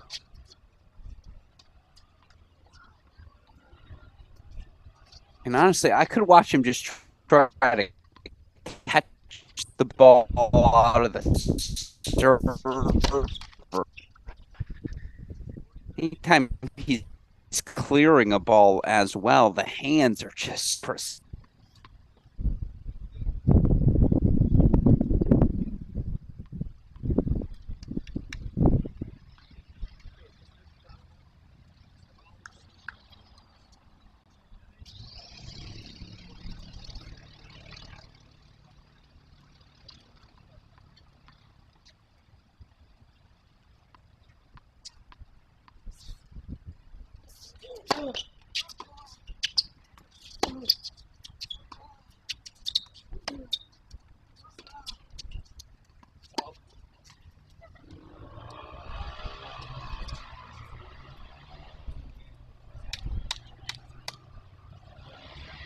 Already holds has yet to be broken. 4-3 lead. You're in our men's singles final. Again, coming up, 2:15 p.m. Pacific time. We have our final match of the tournament. Women's doubles finals. Top seed Savannah Brodus and Janice Chen are looking to do whatever they can to end the run of Fiona Crawley. And Westhoff, can we put up the women's singles past winners graphic, please? One more time on the screen, just to talk about what Crawley and honestly the North Carolina Tar Heels have accomplished. You look for the Tar Heels now. They've won 3 out of the last 4 women's singles titles. Davitella, Graham, now Crawley, each earning victories. Of course, Daria Freeman, a back-to-back finalist, but you look, Jamie Lowe back in 2013, she earned a title as well. It really has been a decade of success now for North Carolina. And by the way, he's probably somewhere, he may not be actively tuning in right now, but our dear friend John Parsons tweeting out the following, just some context for Fiona Crawley's undefeated fall. She went 17-0. Won 34 of the 36 sets she played. That's a 94% win percentage. Average games lost per set, 2.27. She's just ripping off 6-2 sets after 6-2 sets. Credit to you, John Parsons, for the stats. Maybe the best fall we've seen in 21st century college tennis. Are we ready to have that argument? I am. I'm sure Jay is. I bet it's going to lead the No Ad, No Problem podcast tomorrow, which I will conveniently be left off of. Just kidding, Jay.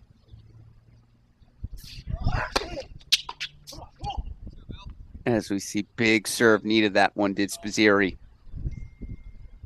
It's the witching hour, certainly.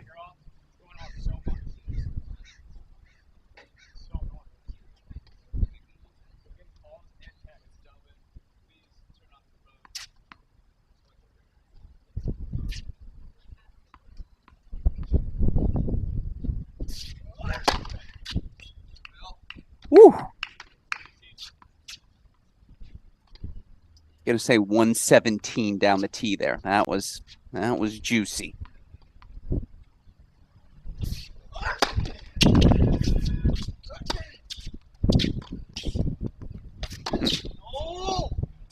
Just laughably exceptional. That on the run forehand hit it in the only corner that would have bought him any sort of time. Is anyone going to accuse Nishesh Basavareddy of having Diego Schwartzman-like quickness? No. But the combination of anticipation and first step speed, more than enough. Stanford freshman. A rare unforced error, though. Game point chances now for Spizzirri.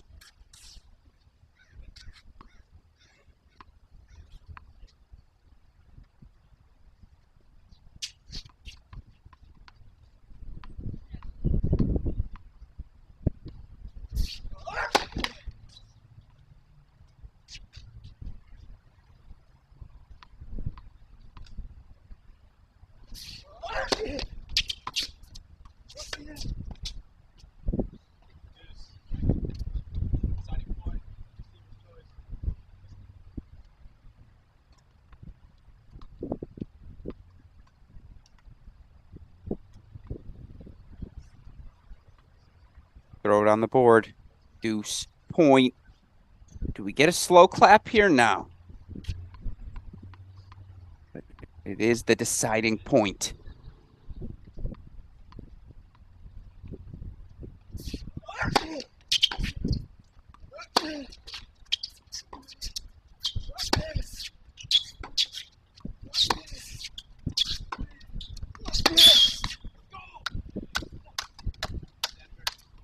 That forehand get over the net? It does not. So, Nishesh Basavareddy will serve for the match. Here on court number 10. That is the good stuff.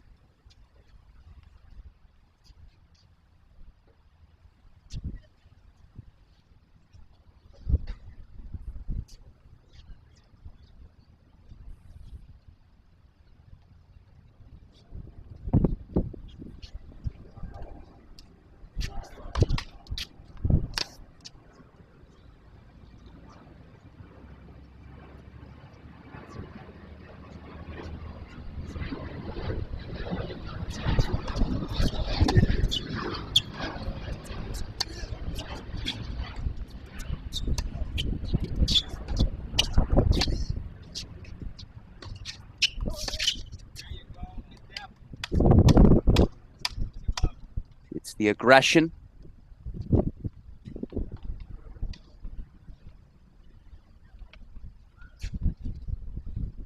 The precision. The relentlessness. You did do a good tennis abstract impression, Jay. Well said. Yeah, there's trying to attack the Elliott Spizzirri backhand, and then there's actually attacking it. That's actually attacking it. The depth, the heaviness. From a tactical perspective, Basavareddy's played a perfect match.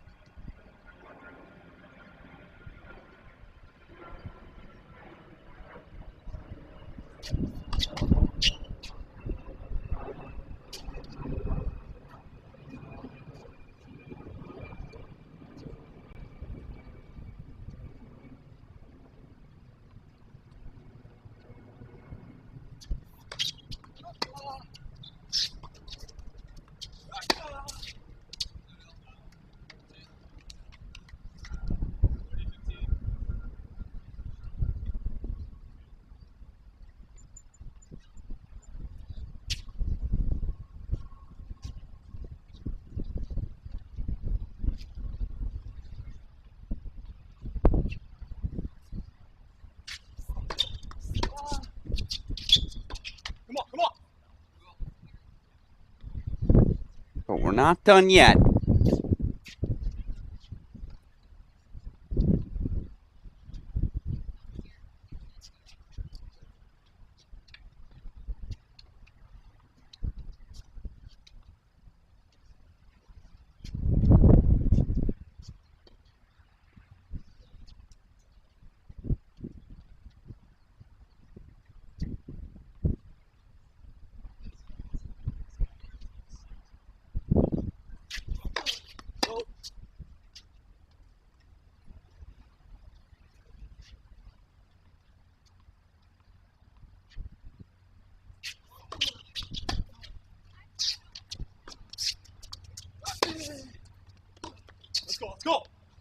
It's not over till it's over.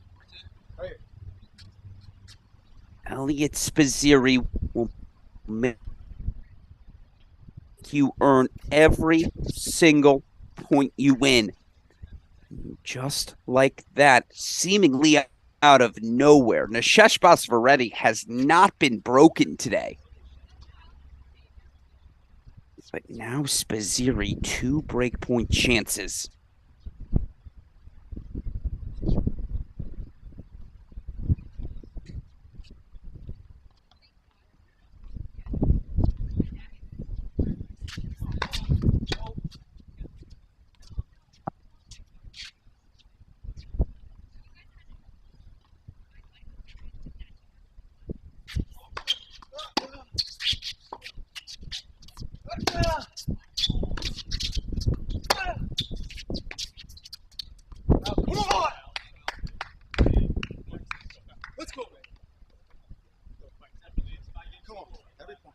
All righty, we play on here in our men's singles final.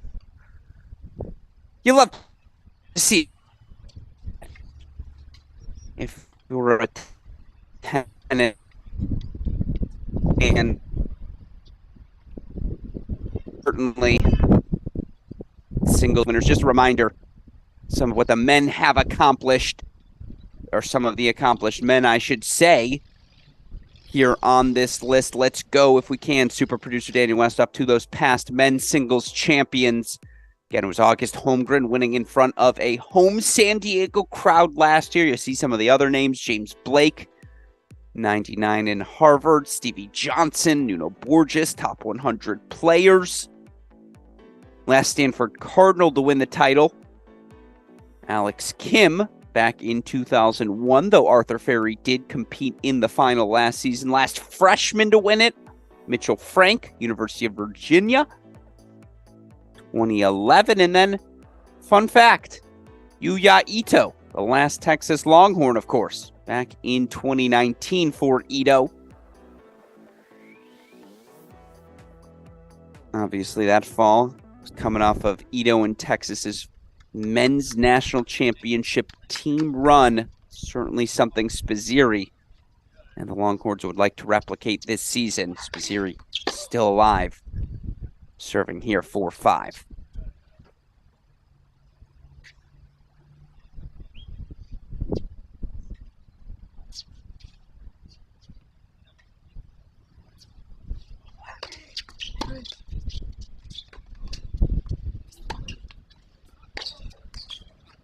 Got to be perfect.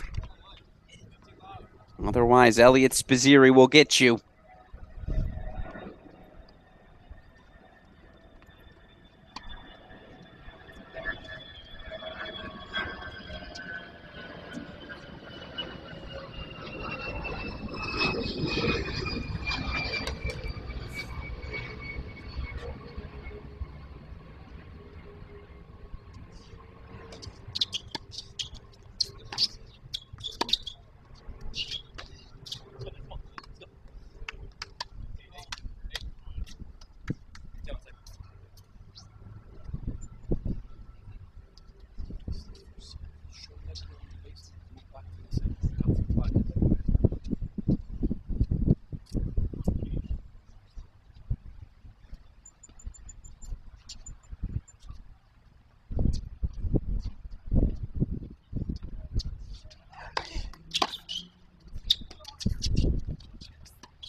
So good. So good.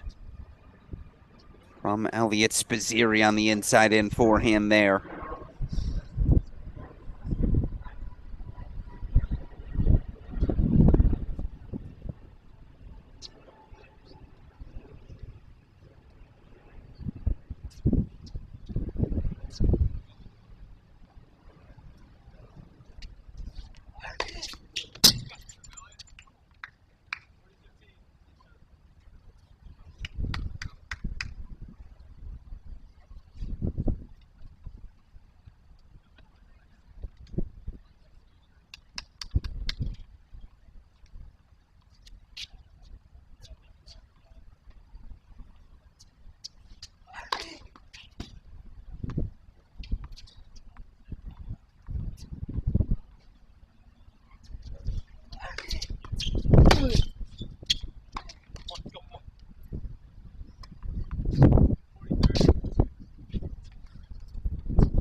And there's your point of the day.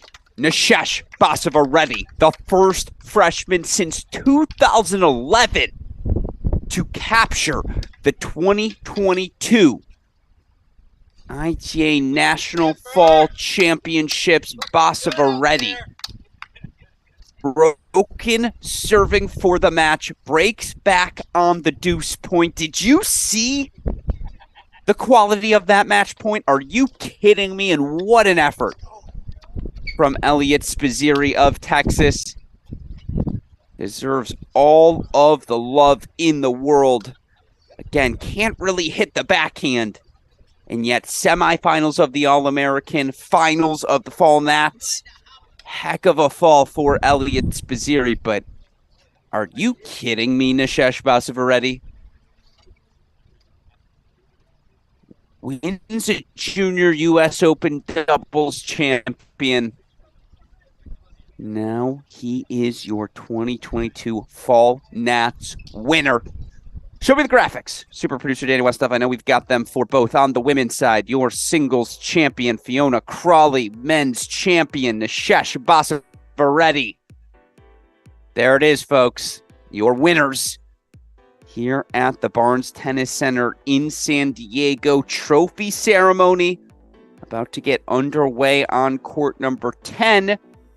And then we've got a 15-minute break till the start of our women's doubles final. One match to go. It's going to be the top seeds, Brodus Chen of Pepperdine, taking on the woman you see on your screen, Fiona Crawley, and partner Carson Tangillig in our doubles final on center court. That match coming up in about 15 minutes. Until then, we're going to step aside. We'll leave this trophy ceremony on court, but rest assured, we've still got more tennis to come. Stick with us as our coverage of the 2022 National Fall Championships continues.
Thank you all for coming to the 2022 Fall Championships.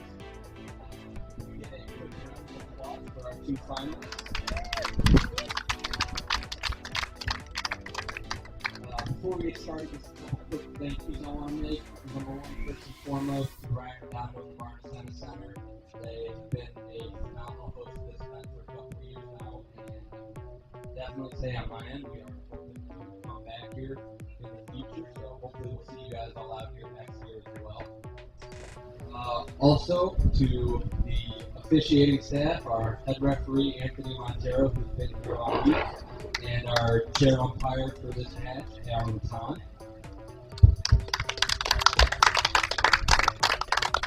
And then just a quick thank you to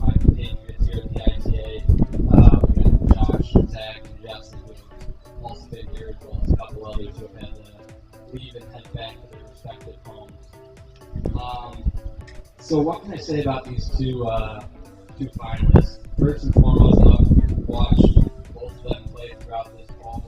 Got the pleasure of watching them make a great run at the All-American Championships just a few weeks ago, and Tulsa made it all the way to the semis there. And now obviously another great run here. Played a lot of tennis and beat a lot of very good opponents this year, so let's have a round of applause for this year's runner-up, Alice Kaziri.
And of course, next up we have Mishesh Sabaretti.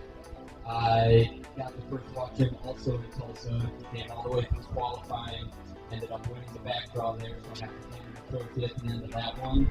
And he played our Northwest Regional, won that trophy, and now obviously here standing as the champion of the ITA National Fall Championships. So my math is correct. That is 3 events and 3 trophies, which is a heck of a way to announce yourself in the college tennis world.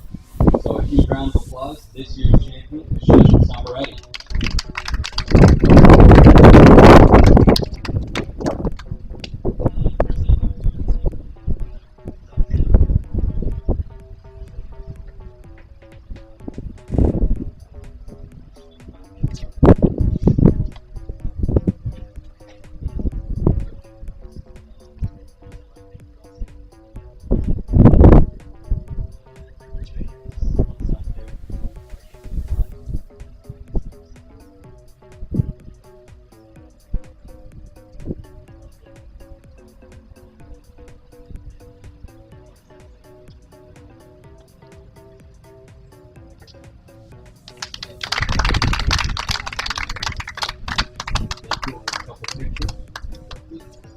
And to all the fans, hopefully you will stick around. We have one more match here. It's going to be the Women's Doubles Championship taking place on Stadium Court here in just a couple of minutes. Thank you all.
Exactly.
Welcome back, everyone, to our final match of the 2022 ITA National Fall Championships. Alex Gruskin here. It's time for the women's doubles final. And on the far side of your screen is the second-seeded pairing of Fiona Crawley, Carson Tangillig. Crawley, we saw just an hour and a half ago, winner of the ITA Fall Match singles crown. She's also the defending doubles champion. Now, last year, it was with Elizabeth Scotty. This year for the junior, it's with sophomore Carson Tangillig. Crawley serving first on the far side of your screen as they take on top seeds Janice Chen, the junior, Savannah Brodus, the sophomore for Pepperdine. It's Chen on the deuce, Brodus here returning on the ad.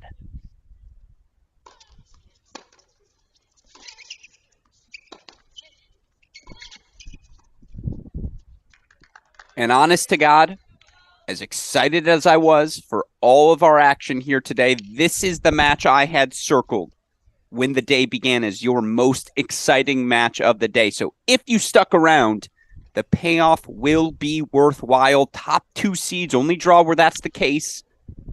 Chen Brodus, last year's NCAA doubles semifinalist. Brodus went 36-4 overall in doubles. Historic season of success for the then freshman, now sophomore.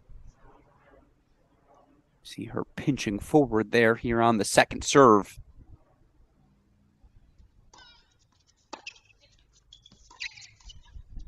And I think more than anything else, I'm just interested to see what will the tactical wrinkles be here for Pepperdine today. Who will be the more aggressive of these two teams? Feels like Chen, Brodus are a little bit more comfortable when they're two up. Crawley going to be swinging freely from the baseline as always.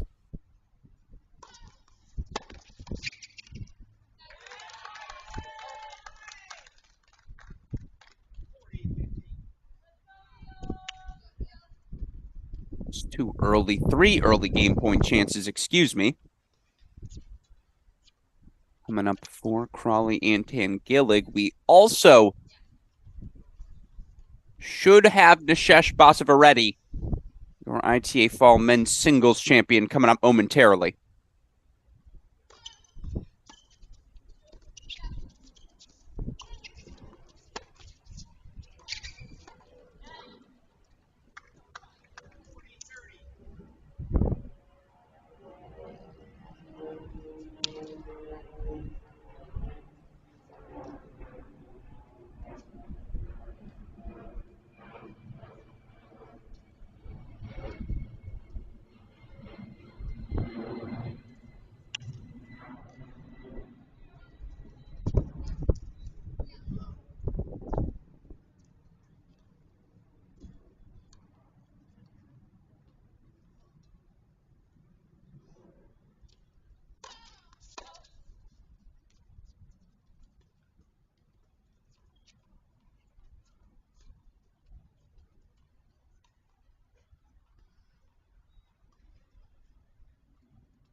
All right, folks, we promised him, and now we've got him joining us for an opening deuce point, but perhaps more importantly, to discuss his run to the ITA National Fall Championship men's singles title, the first freshman in over a decade to get the job done. It's Stanford's Nishesh Basavareddy. Nishesh, congratulations. How are you feeling after your run to the title? I feel great. My results as well have been really good and maybe a little bit surprising, but yeah, I've just enjoyed all the moments since I've been to Stanford, and this was just a really good week overall. Played a lot of high-quality opponents and was able to get it done. Yeah, no doubt about that. You mentioned it. 17-1 this fall for you overall in singles. You were the ITA All-American Consolation champion as well. Dare I ask, what clicked so well for you in your first season of college tennis? I mean, I don't know. I remember in my first match in Tulsa, when I first know I had matches in a while, and I lost like 5 in the first set, and I was getting pissed, and I was like, "This is so dumb. Why did you play no ad?" And then I don't know. After that, I just started liking those 3-all points a little bit better. I think my percentage on those points has gotten a lot better with more experience, and then I just think with more confidence, I've just been able to go after my shots more and just use all the tools in my game well, and that worked out well. Like today, I was coming into net, mixing it up, and all that stuff I think is working out really well. No doubt about that. The serve and volleying, dare I say, people would think you're 27, not 17 years old with how mature your game looks at times. And speaking of maturity, you're up a set, you're up 5-3, first break of the second set, you get to serve for the match, and then you're broken. What happened in that game? How were you able to bounce back right away, get that break, close out the match? Yeah, I mean, I played 2 good points, I think, to start the 5-3 game, and then I missed 4 first serves, just made a lot of errors. Maybe like the moment got to me a little bit and I just got a little tight, but I just told myself I'm still up, still on serve. I have a chance right here to break. He played a few good points to start it out, but I just wanted to keep on putting pressure on him, make him play, make him earn that game, and I was able to do that and come up with a few good shots to close it out. But I was really happy to break him at 5-4. The deuce point at 5-4, you hit the drop shot. Are you leaning left no matter what, or was that a guess? I can't remember, but I think in the moment it's just anticipation, just guessing, hoping I guess right and finish the point right there. No doubt about that. It absolutely worked. And again, for you, I am curious. I want to nerd out here a little bit with you as we see Brodus Chen up an early break on screen, but you're playing someone like Elliott, who obviously, because of his wrist injury, he can't hit the backhand as well as usual. That said, you don't want to get passive, right, and hit exclusively to that backhand corner, because then he starts anticipating well. He's going to find the forehand. How did you go about mixing things up today? What was your strategy to, incorporate that detail but not get too monotonous in what you were doing? Yeah, I mean, I think it's important to go after it and expose it, but also like mix up second serve. Sometimes go into the forehand so that he doesn't cheat over, and then also when I get the forehand, pull it inside in a few times so that he's not cheating over. Just like mixing it in a few times. But I was mostly trying to pin him to that corner, but maybe mix it like 20%, 30% of the time just to keep him guessing always. And then I think it's important to come into net as well, finish off points, because he's obviously defending really well often. He can reset the point if you just keep on going to the back end. But I mean, it's really impressive what he's doing just with a slice back end right now. So, but I thought I played well with it. No, I mean, I thought you were excellent. I thought you moved forward extraordinarily well. I mean, you don't need to hear it from me. The result sort of speaks for itself. And with that said, my final question before I let you go, you are now the ITA Fall National Champion. It's your first big title in college tennis. What does Nishesh Basavareddy do to allow himself to celebrate this sort of moment? I don't know, maybe have some sort of party at Stanford. I don't know. We'll see. But yeah, just have some fun with the team when I go back and just enjoy this moment. Yeah. Did you get the call from Big Brother? Big Brother call you yet? No, yeah, he just texted me. I'll talk later. Yeah. Yeah, that's but good. It's having support. Yeah. Yeah, well deserved. I'm sure the Basavareddy parents are sitting somewhere in Carmel, very proud of their son, or maybe they're out there with you today. But obviously, congratulations, Nishesh, to, again, be the first freshman in over a decade, first Stanford player in a couple of decades to capture the title. I don't need to say any further on what that means to your school. So congratulations, my friend. Go get some rest, and we look forward to seeing you compete throughout the rest of this season. Thank you for having me. Of course. Nishesh Basavareddy, your 2022 National Fall Men's Singles Champion.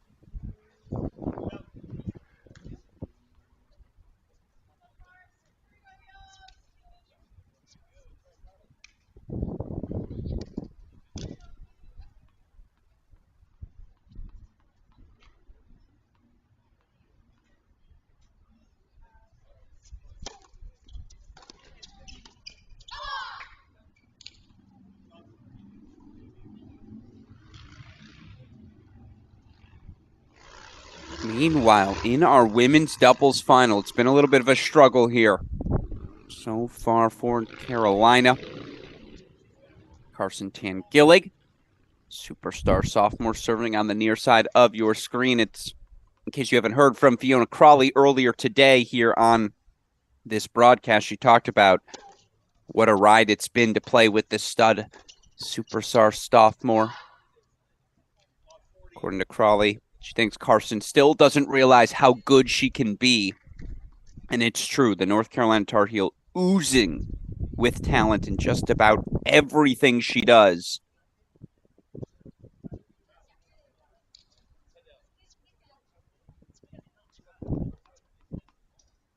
That said, facing 4 break point chances here.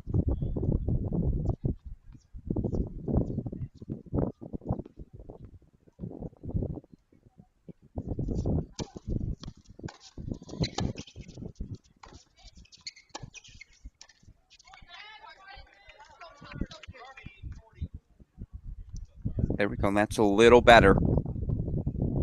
And of course, as aggressive as Crawley is, and again, an ITA Fall Nats doubles champion here, not the most natural volleyer. She has said openly on our Cracked Interviews podcast, working on those volleys, something very much on the list of things she will continue to do here this season.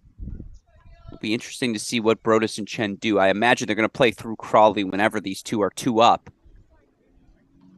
And of course, both Jen, Brodus, elite firepower. For Chen, particularly on the forehand wing.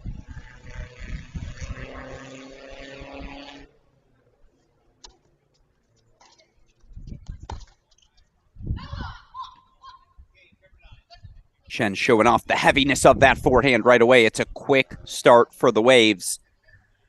3-love lead for Pepperdine. Westhoff, do we have the most recent doubles champions graphic? Do we have that available here today? I know we've got the singles. We do not have the dubs. Okay, yes, show me the preseason doubles rankings then.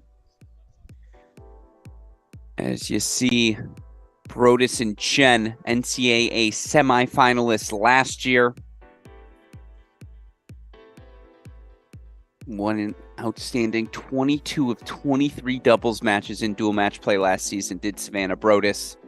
Of course, for Janice Chen, 25-5 in singles. Won her last 15 dual matches, 19-3 in doubles. Talk about a pickup for the Waves in the offseason. Chen coming over from Oregon after she reached the NCAA singles semifinal her freshman year.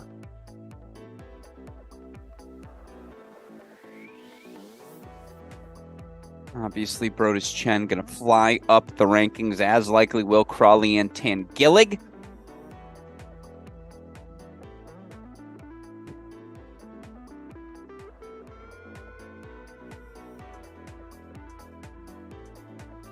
With that in mind, we can go back to the court now.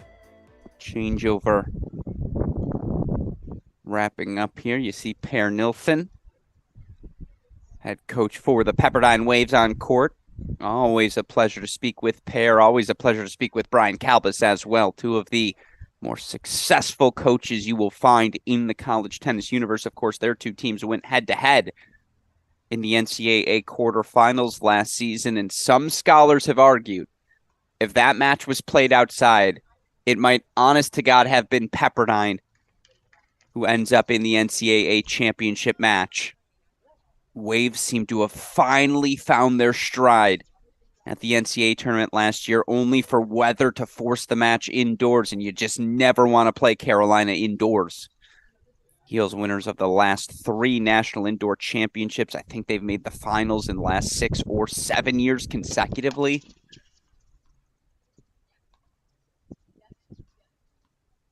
That said, it's all Waves right now. Double break 3-love lead. Sophomore Savannah Brodus serving on the near side of your screen.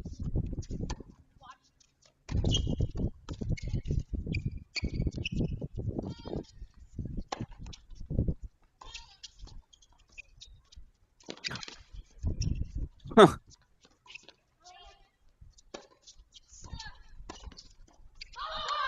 Cut the clip. I liked every part of that point. And that's Brodus and Chen in a nutshell. They scratch, they claw.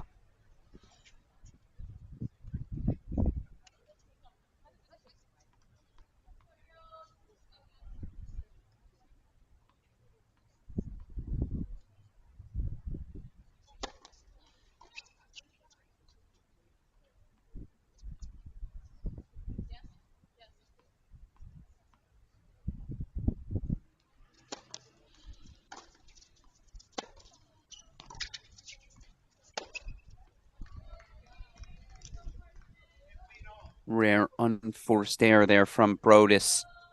I don't want to say a rare unforced error, but a little too much juice on that one. And that is my problem when I watch this match from a tactical perspective. What can Crawley and Tangillig do to consistently disrupt the rhythm of Chen and Brodus? It can't just be pace. That's not good enough against these two. I think that's what makes Brodus and Chen so scary, is not only can they do all the things on the court, they're also more athletic than you. They hit the ball a little bigger than you. That's the sort of depth that can disrupt things, though. Elite depth, elite pace. It's going to have to be elite from Crawley and Tangillig. I said it at the start of the tournament. I'll say it again. If they play together all season, and this is far from a hot take, but I'd take Brodus and Chen. All due respect to Miller and Rajecki over at NC State, I probably think this is my team with the highest upside of any women's doubles partnership right now in college tennis.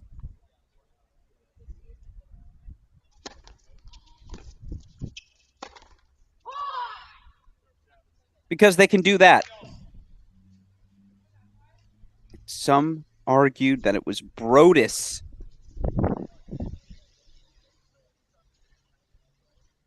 who was playing as well as anyone in the country to end the 2022 season.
So it's an early deuce point, deciding point. This would be a great, much-needed break for Crawley Tangillig, regardless of the set, just to get in their way into this match. And they're going to go to Fiona Crawley after the consultation with Coach Kalbis. A little early inflection point in our women's doubles final.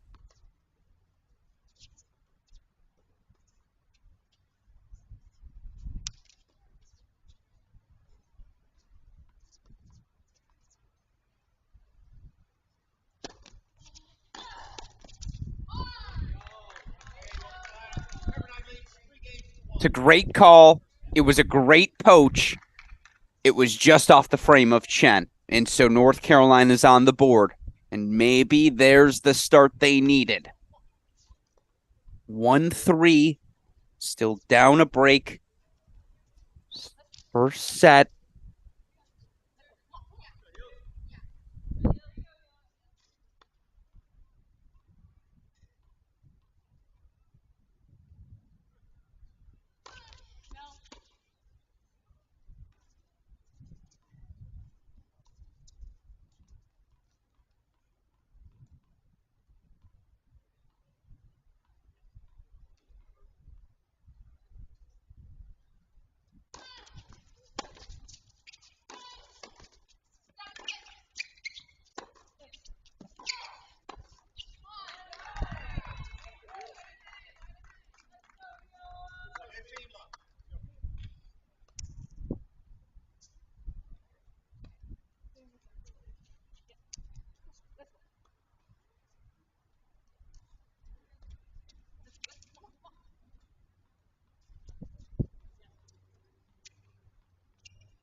Well, that's what makes this team so dangerous. They bounce right back. Chen splitting the middle there. Some exceptional power from the baseline.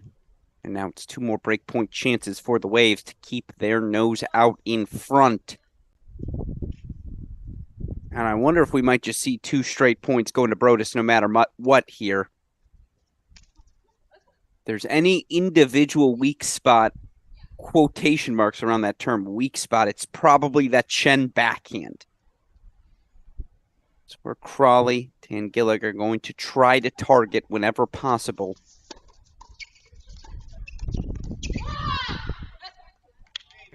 But even there, you see the athleticism, overwhelming at times, from this Pepperdine top-seeded team of Brodus and Chen. They break 4-1 here in our women's doubles final.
See some photos of Savannah Brodus, Janice Chen.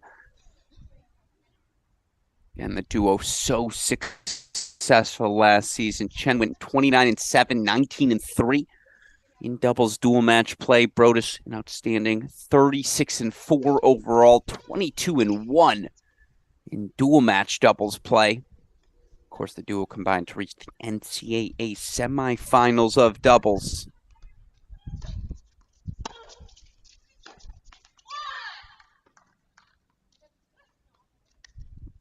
In command here in set number 1. So the question becomes now, what can Gillig, Crawley again do to disrupt their opponent's rhythm?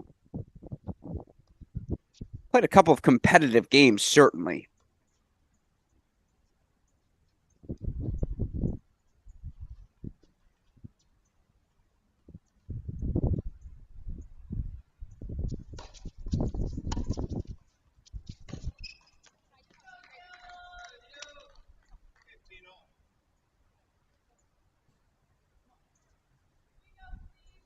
Would you like to see them maybe go to a 2-back formation? No, I don't think that's it. Honestly, they've had their chances, just very good execution thus far from these Pepperdine Waves.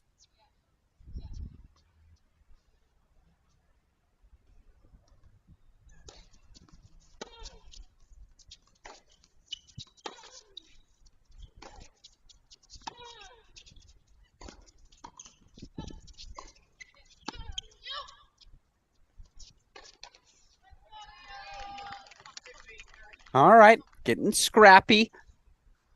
Throwing the bump lob in the air. Maybe that's something Coach Calvis sees here.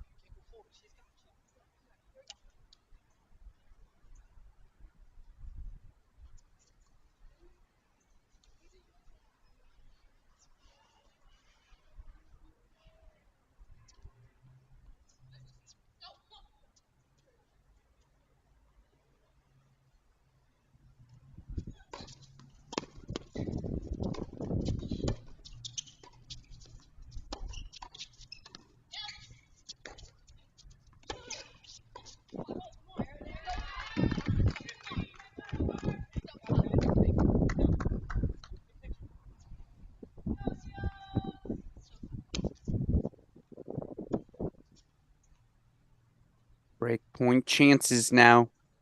All right. Each of these teams working their way into each other's service games.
It's not the returning serve.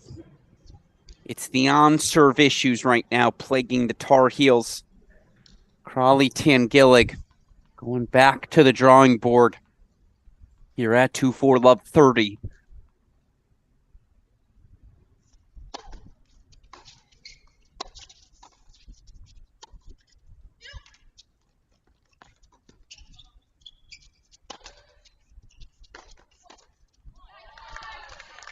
Much better. It's 1-2 tennis. And that's what Coach Calvis has to be emphasizing, right? Just keep swinging. There will be times when Brodus Chen connect from the baseline, and guess what? There's just going to be nothing you can do. But stick to the playbook. Stick to the script. Don't let them be the aggressors.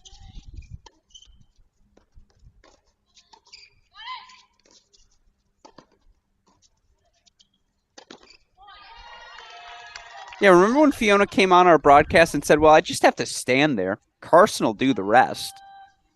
I think that's what she meant. Tangillig, such strong hands moving forward. Moves the ball so well around the court.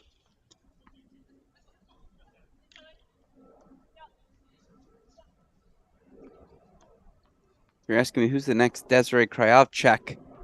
Maybe it's Carson Tangillig here on your screen.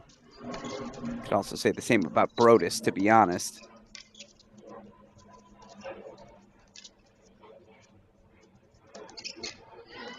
Great hands from both Brodus and Chen, but it's the relentless aggression of Carson Tangillig. Fiona Crawley, dare I say, that's much more like it.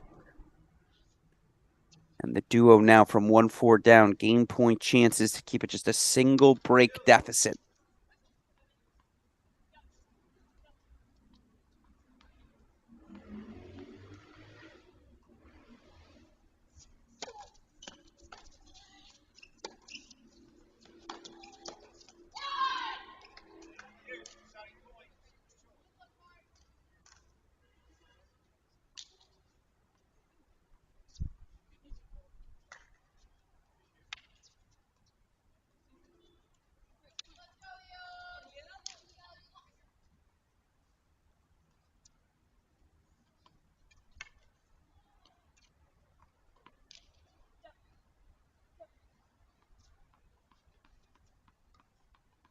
Alrighty, this sort of feels like a set point chance almost here for Pepperdine.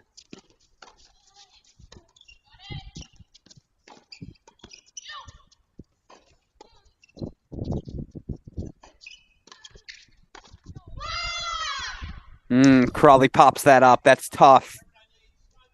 Probably wants to be just like a half step closer to the net there. Opened up even the slightest of spaces. And Brodus and Chen are going to take it, and with it, they break 4-5-2, 1 game away from the set. With that said, going to go to a quick commercial as we let you all know the people behind the scenes who make these fall nats possible. Introducing A-Peak Tennis and A-Peak Coach.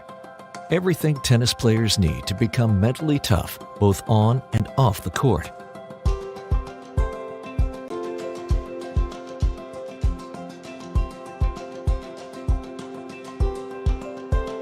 And everything coaches need to help players reach their full potential.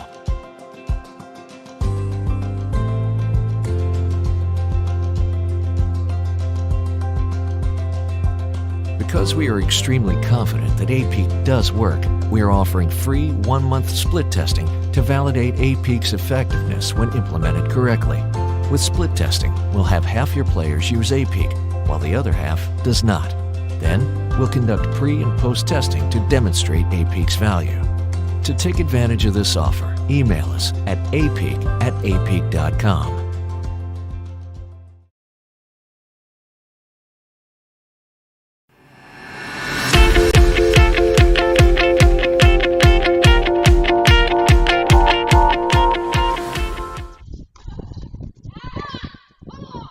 You know how we really know we're official here at Cracked Racquets? We have commercial breaks now. Let's go. And a shout out to all of the supporters here who help make these Fall Nats broadcasts possible. Speaking of Fall Nats, Brodus Chen, 3 points away from taking the opening set. It's sophomore Savannah Brodus serving on the near side of your screen.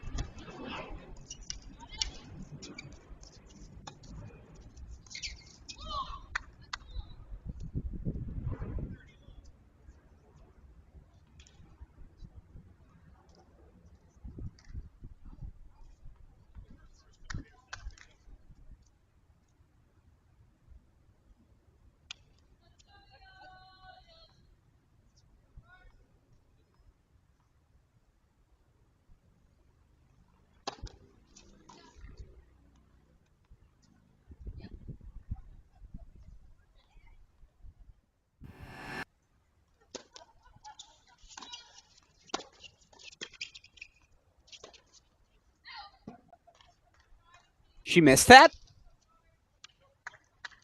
She did indeed. So 30-15. A little bit of a bunny. That's the giveaway. Nevertheless, again, it's just the power for both Chen and Brodus. There's no getting away from it.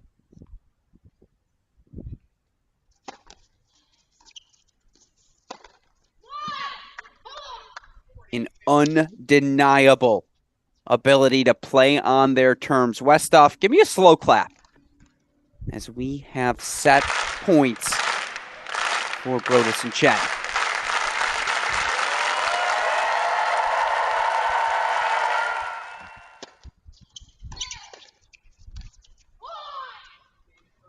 It's an opening set for top seed Savannah Brodus. Janice Chen, 6-2.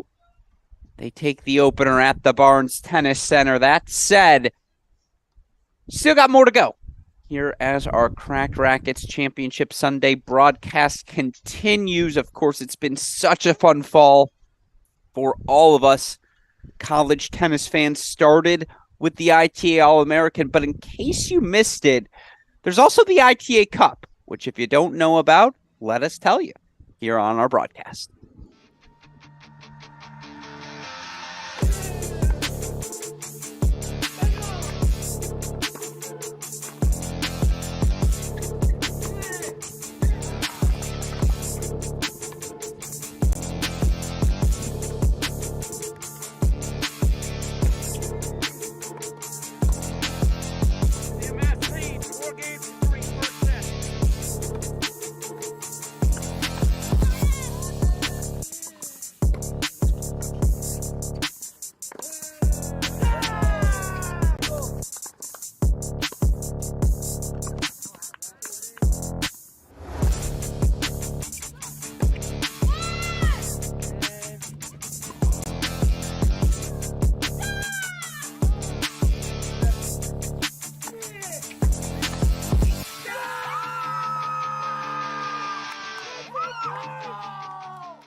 Yeah, that ITA Cup looks fun. No doubt about that. So many of the best players from across levels in the country coming together to compete. You file that under things you love to see. Meanwhile, if you're a Waves fan, you love to see this scoreboard. Janice Chen, the junior. Savannah Brodus, the sophomore. 6-2 opening set. As we played 8 games, we're legitimate. It's a legit reset. Fiona Crawley once again serving first on the far side of your screen.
So I went and looked at the numbers. The last player, to my knowledge, to win both the singles and doubles title at a single women's fall Nats event, you'd have to go back to 2001.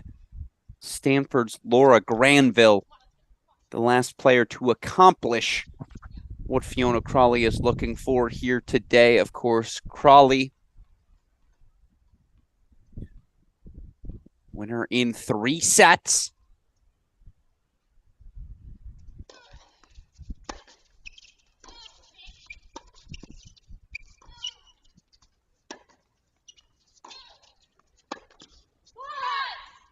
But Janice Chen trying to prevent Fiona Crawley for the full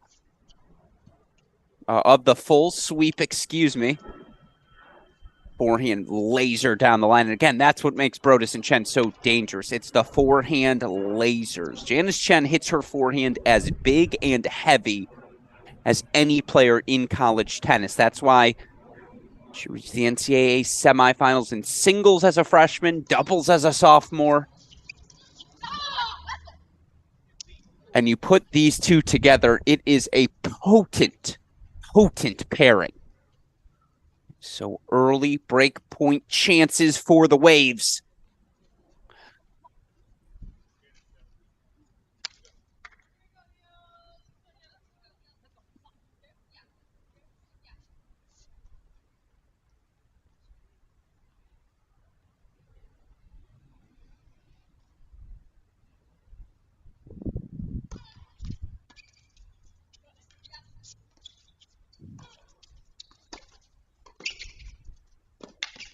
Oh, my God. That first step, though, from Savannah Brodus, that she tracked that ball down. Did you see how much ground she covered as soon as it was plant foot, push forward? It's a little thing, but I challenge anyone who's got a better first step than Savannah Brodus. I don't know. It's a short list.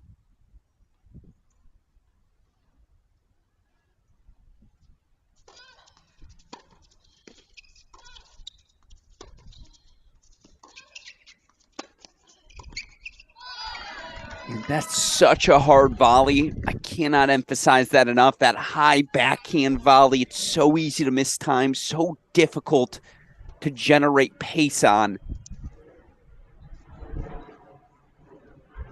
And yet, Carson Tangillig makes it look routine. So it's a deuce point. And we're going to Savannah Brodus.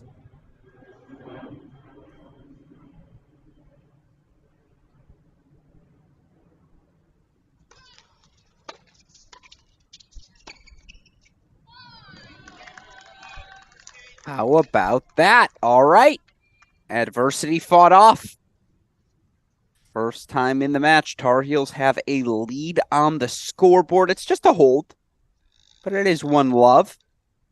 To open up set number 2. Again, Alex Gruskin here. 3 of our 4 champions crowned. Fiona Crawley, your women's singles champion. On the men's side, it was freshman Nishesh Bashavareddy. First since Mitchell Frank back in 2011 to win the title as a freshman. Meanwhile, for the second consecutive season and program record, ITA Fall Nats record-tying 5th time, the Ohio State Buckeyes. Luchanik, Tracy, 3-set winners over TCU's Maxted and Zhang. In a match that got sneaky heated on court number 10. Very fun competition to round out our fall season. Now, I believe that's Janice Chen serving, far side of your screen.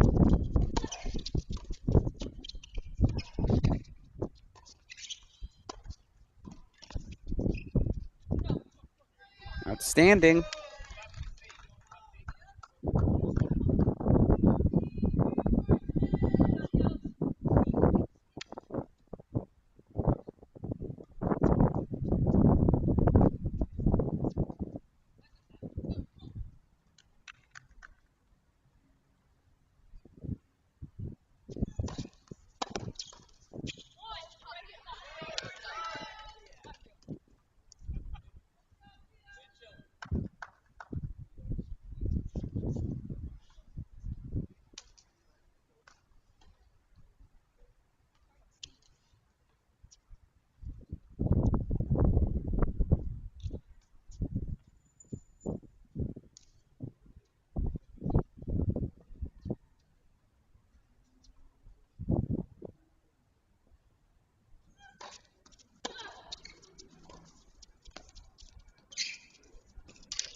What ridiculous hands. Just across the board. The movement. Flexibility. Carson had the ball she wanted still. What an effort from Pepperdine just to extend the rally. This is why, folks, this was always my favorite matchup of the day. I think things might get spicy.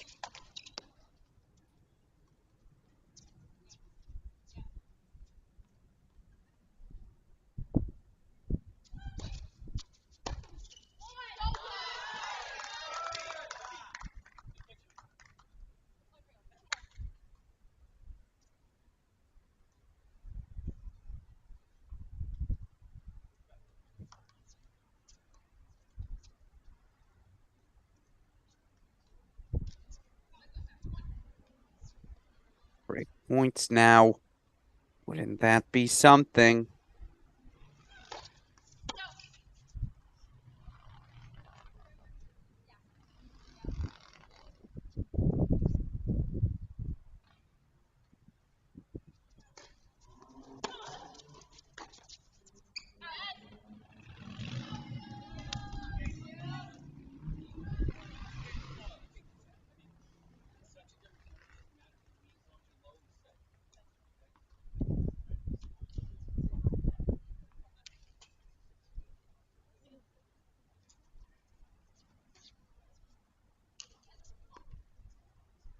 So Crawley and Tangillig make their move.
It is interesting to see with this success, and it's only the second game here of the set, but Coach Brian Caldas sitting on the sideline a little less active. How many words he's saying to these two. Maybe he's like, you know what? Time to just roll the balls out, let them play. No way.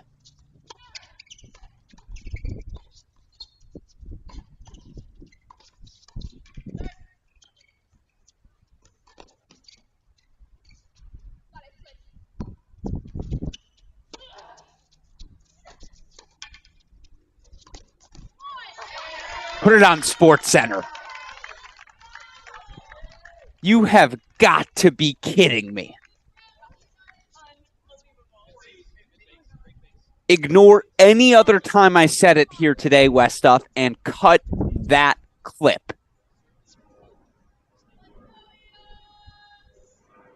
Also, make sure we have some narration over it with Fiona Crawley saying, yeah, sometimes I just stand there in awe of Carson. I think we're all standing here right now in awe of Carson Tangillig. What a point.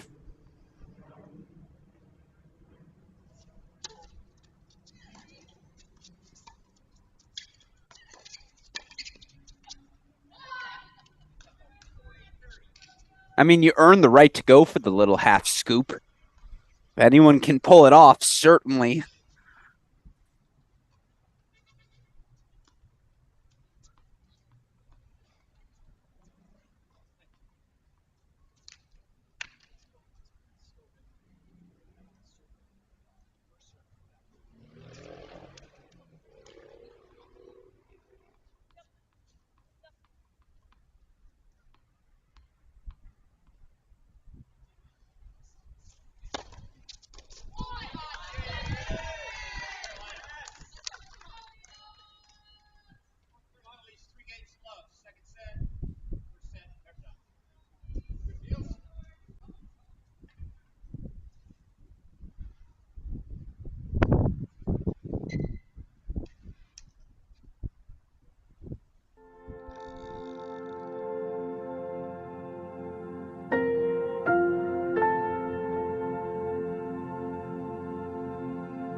Well, it's been a bit of a turnaround here in set number 2 for second-seeded pairing of Fiona Crawley and Carson Tangillig. The Heels with a 3-love lead now here in set number 2. Of course, you look at the results for each of these teams. How did we get to this point for the top seeds? Brodus Chen actually dropped their first set of the tournament and only set of the tournament yesterday to Michigan's All-American finalist pairing of Jaden Brown, Kari Miller.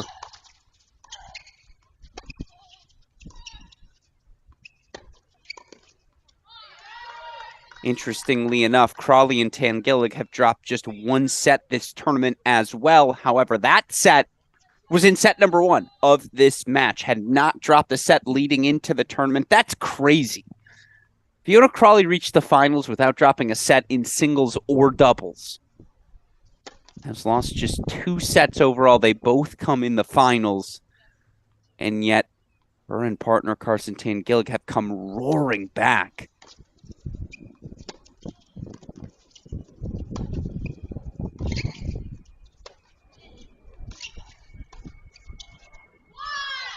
Middle solves the riddle, though.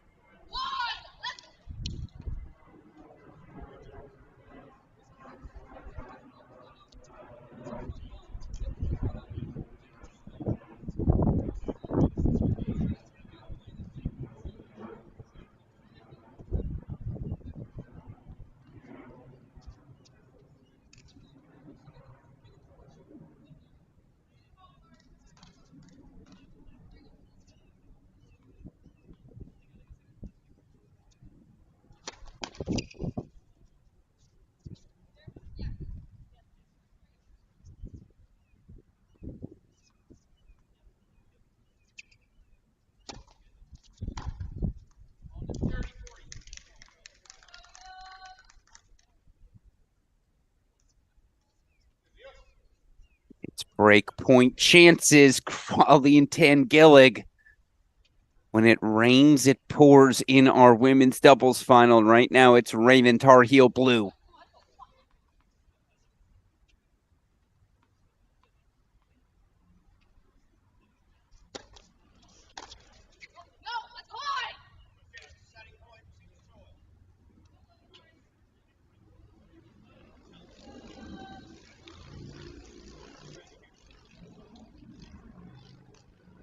So now it's a deuce point, deciding point.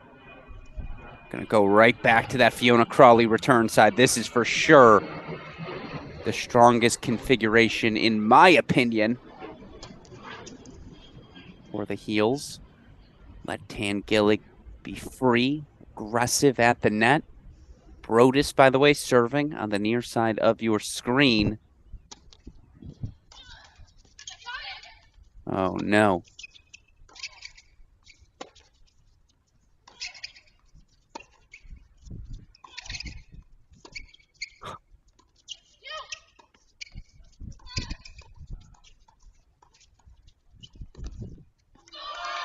Oh, I love tennis. This sport is just peachy.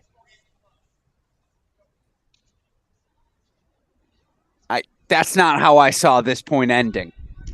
But the net cord winner, it's for Love Tangillig. Again, when it rains, it pours. And right now, it's just pouring. Tar Heel Blue here in set number 2. For Love, it could be 2-all. It honestly could be 4-0 Pepperdine. Do not let the score... I do think the scoreboard reflects what has been the funkiness of this set.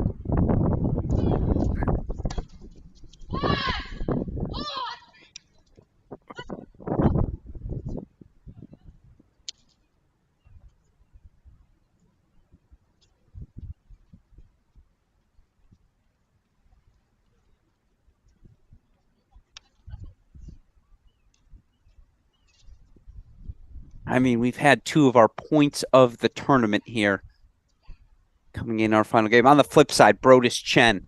It's time to get back to the fundamentals. 2 up. I'm not hitting to Carson Tangillig unless I absolutely have to. It's a heat check. And right now the sophomore is playing like the best player on the court. And I'm really upset with myself, and I'll tell you why.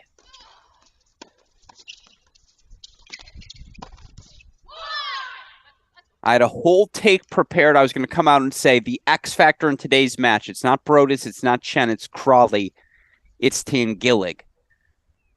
Tangillig's the X factor. She does feel like the player who's, from an upside perspective, I mean, Brodus is right there with her. That's the problem. But Brodus is just the more known commodity. But Tangillig might be the best doubles player on the court when she plays her best. And that's why, to me, it was always going to be her level. Her aggression. Her ability to do that. Go out on the court right now and try and hit that backhand volley. You won't be able to do it. You have 3 hours. You're not going to hit it that perfectly once. That's why, to me, she was the X factor coming into this match. If she played her best, the heels would have themselves a shot.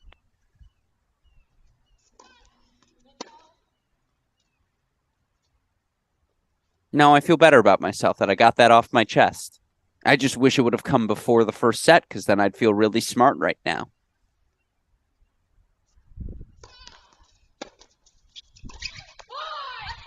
I still feel really smart right now, I won't lie. But you see the breakpoint chances here for Chen and Brodus to at least get on the board avoid the second set bagel. Always like a good synchronized bouncing as well. Cut the GIF. Brodus and Chen doing their best impersonation of me and Chris Halioris as we bounce around trying to figure out what the heck the preseason top 10 might look like.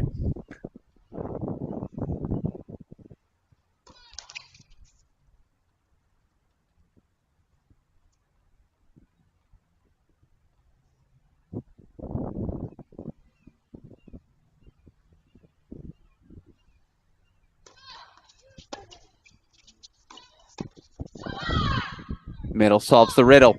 Probably got a little too adventurous there. So Brodus, Chen on the board, 4-1-4. Still momentum with the heels here in set number 2 of our women's doubles finals, which will continue right after this break.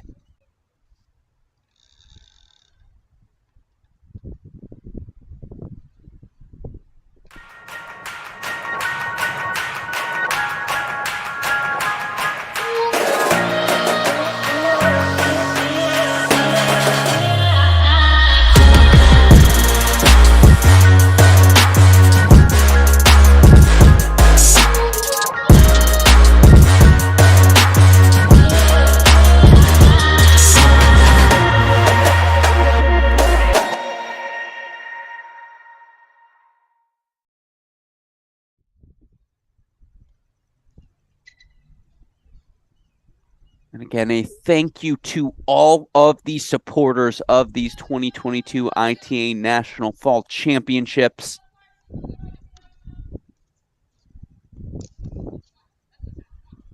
Appreciative to anyone helping us grow our beloved sport. Right now, it's Janice Chen. Bring down 1-4 in this second set are the top seeds for Pepperdine, and that's been the theme. Crawley peppering away from the baseline, just so much depth. That's allowed Tangillig to be a little bit more free.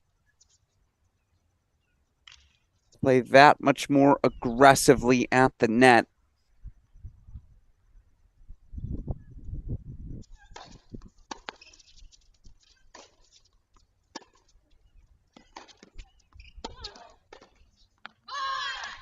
That missed, right? That was long. No, okay, it bounced. I was like, what am I missing here? 15 all indeed. Nice little pinch off at the net from Brodus. I actually think this is the most potent combination for Pepperdine. Chen hitting the big first serve, the kick serve. Brodus getting to flash her speed, athleticism, feel at the net.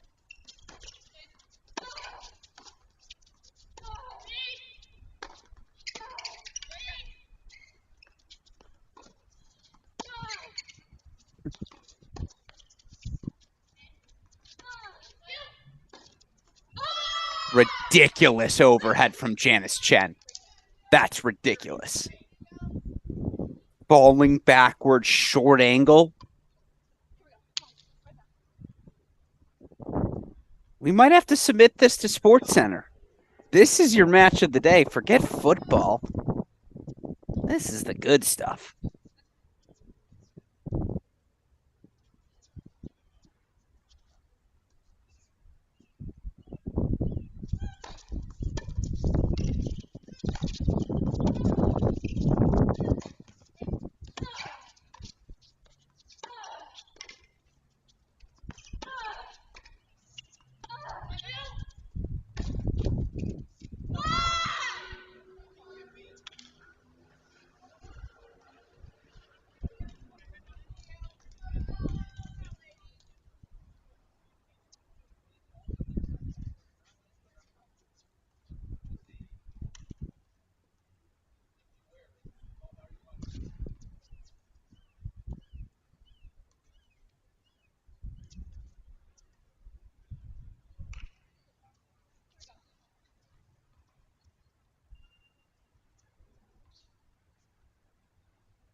So it is 4-2 now here.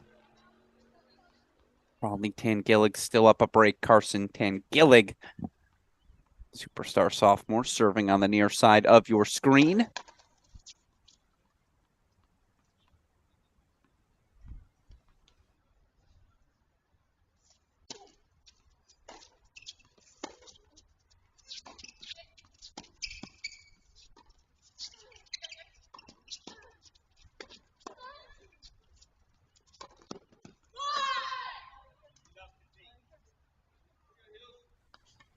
And Fiona Crawley tried to argue that she couldn't volley. Agree to disagree still. Great aggression. And that's why it was 4-0 Pepperdine, or 4-0 North Carolina, but by the thinnest of margins. It literally took the best of the best from Carson Tangillig.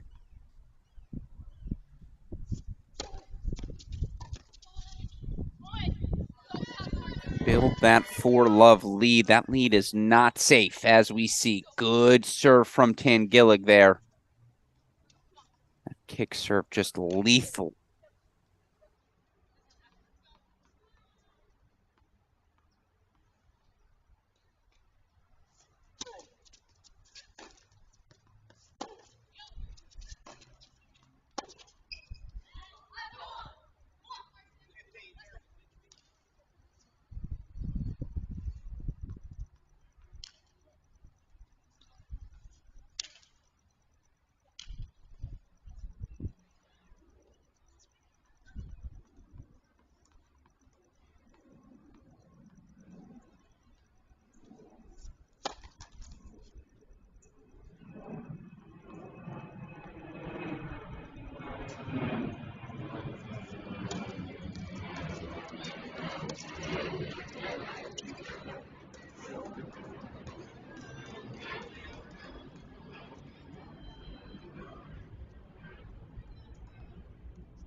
Too much. Just a little too cute from Carson Tangillig there. And just like that, Pepperdine has come roaring back.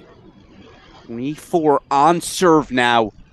Savannah Brodus will serve following this changeover. But we have some time.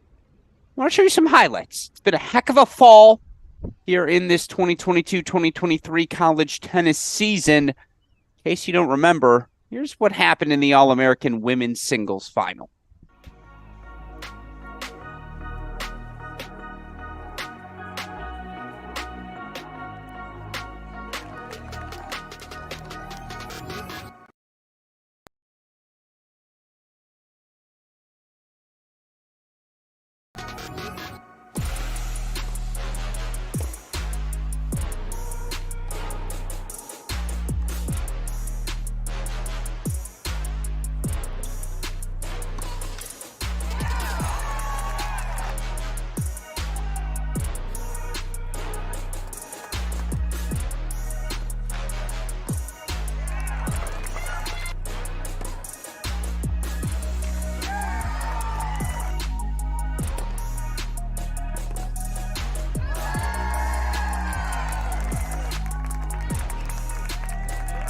huge congratulations to Fiona Crawley, this year's champion.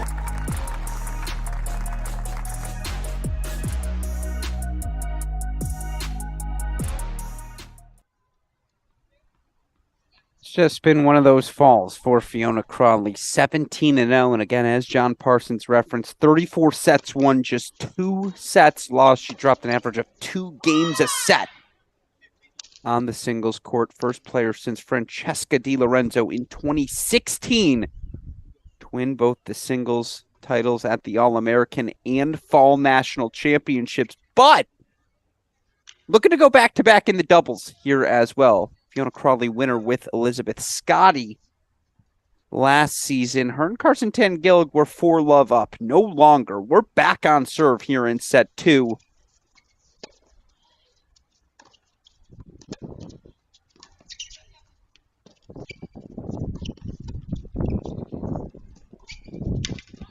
Oh, come on. Ridiculously ripped from Fiona Crawley there, but credit to Brodus and Chen. They keep attacking, and they've gotten back to the X's and O's of doubles. Move forward, everything early on the rise.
Just like that.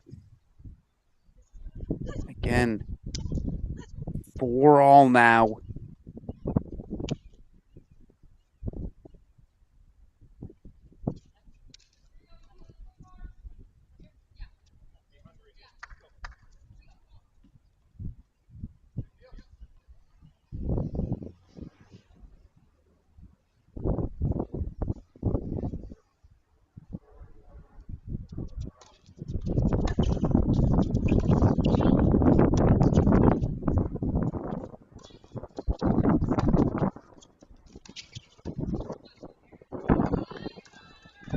Alrighty. How quickly things can turn. And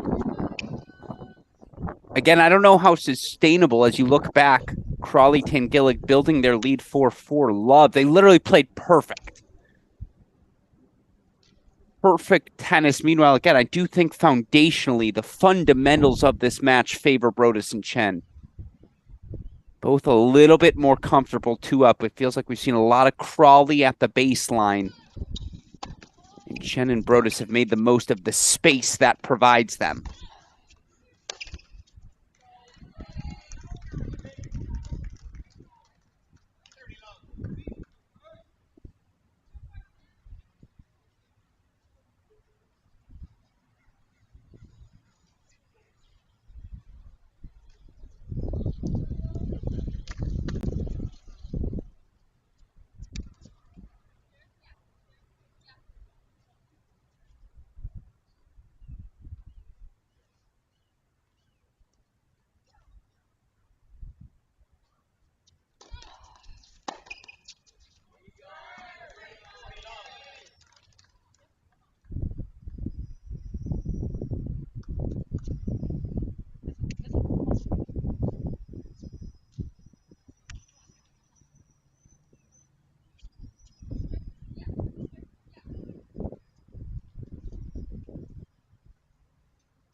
So game point chances now for Crawley and Tangillig. The synchronized jumping.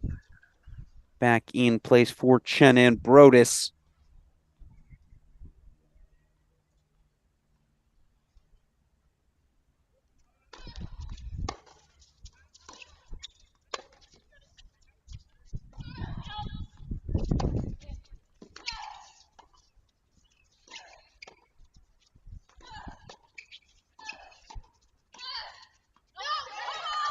Goes long. Boy, is this tennis good.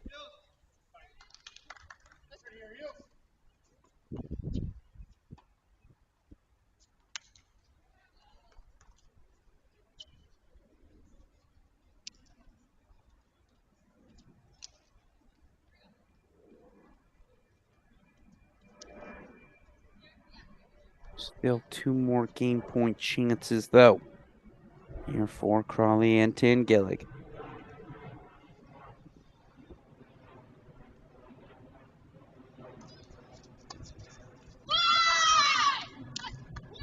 I need the slow clap. I need the deciding point graphic. The chance for 5 straight games. They're going back to Brodus.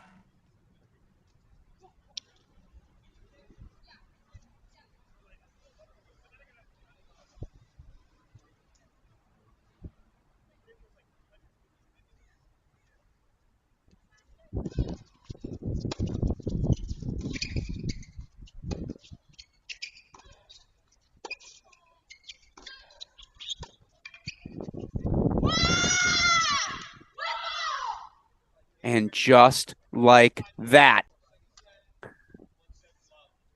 Janice Chen will serve for the match. 5-4. I'm speechless. We will see if they can do it right after this break.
Alrighty, Chen Brodus serving for the title. Chen serving on the far side of your screen.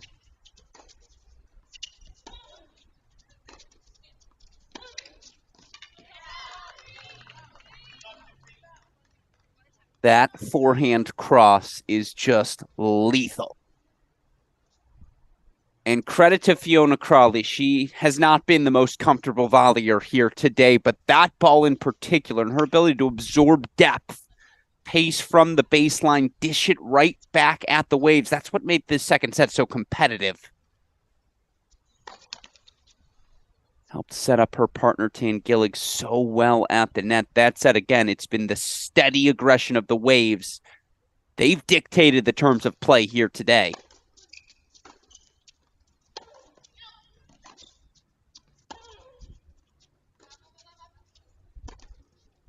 Oh, no.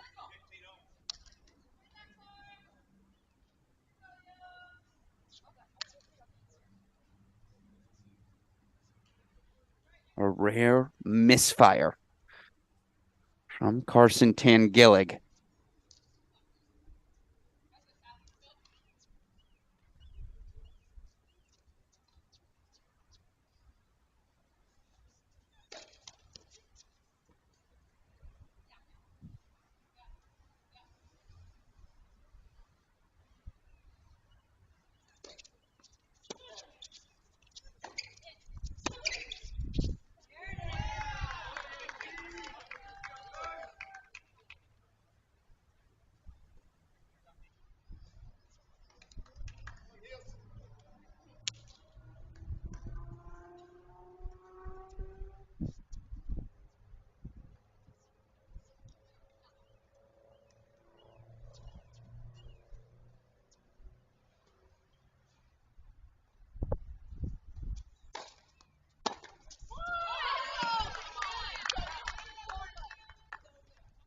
but they're not going away.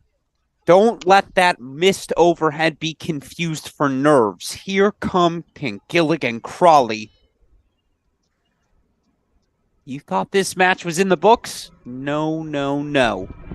Break point chances for the heels.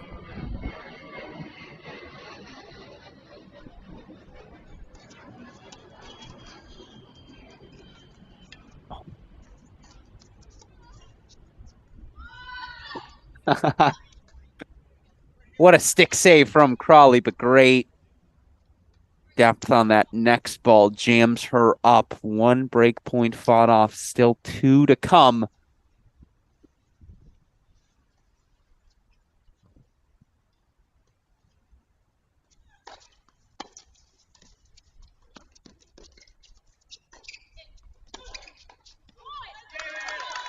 We play on.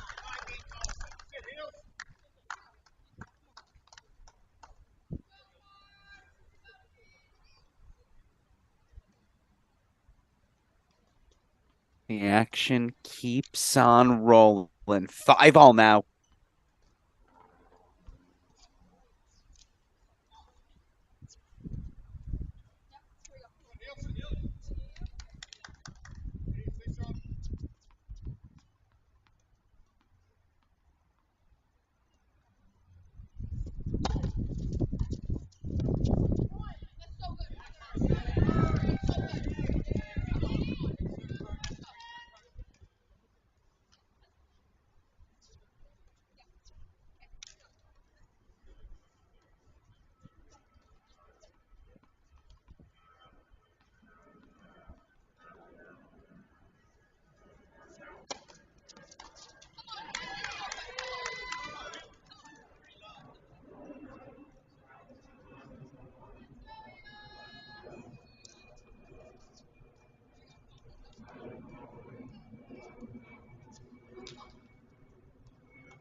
What a turnaround.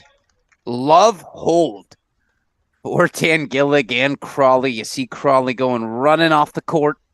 When she comes back, we'll have more action for you as the final match continues here at the ITA National Fall Championships.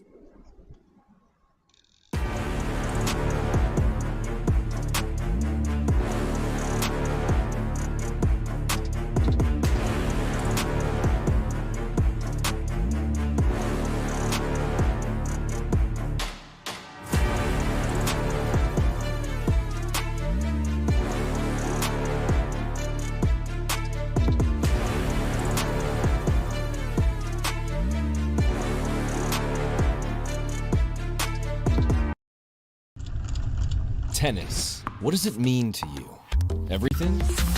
Us too. For fun. For health. For life. Tennis Point. Get the gear your game needs.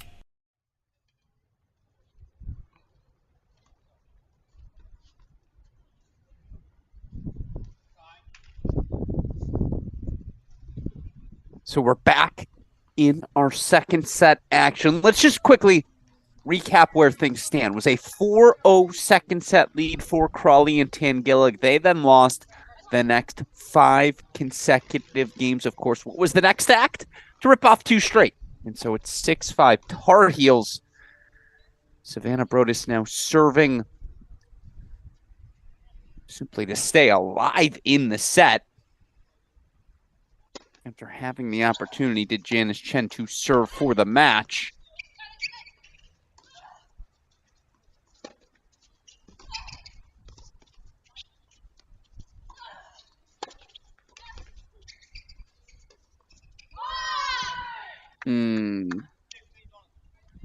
Probably, if you're going to pinch over as Carson Tangillig did, probably has to be on top of the net there. Ball got dipped low at her feet. Credit to, again, the relentlessness of Brodus. Really well to find a forehand there for 15 love. So we're either one or two tiebreakers away from the finish line in this match. Finish line to our fall portion of the season.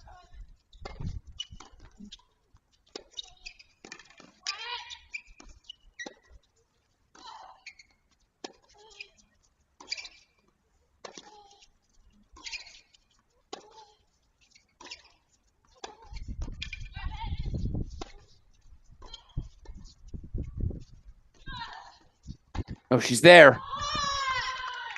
But well struck by Janice Chen at the net. And again, that's been the difference here and why this Pepperdine duo, I know we're on a 2-game North Carolina streak here, but very rarely have we seen the heels 2-up at the net. And that's not Fiona Crawley's MO, which no shame in the way Crawley goes about her business. But I do think playing 2-up as frequently as they have allowed Pepperdine to just play on their terms. And in a match with such thin margins, that can be the difference.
Not yet.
Give me the slow clap. Set point coming up. And a deuce point for the heels.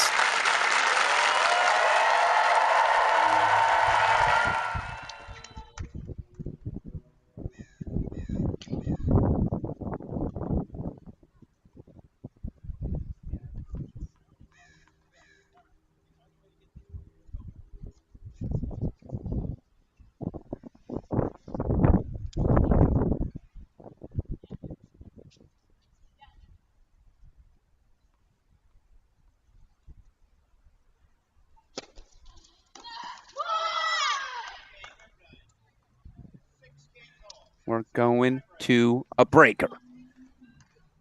Now, will we go to 1 or 2? That's the question we'll find out here. This set breaker played to 7, win by 2. Alex Gruskin here. It's our final match of the 2022 ITA Fall National Championships. You gotta get up.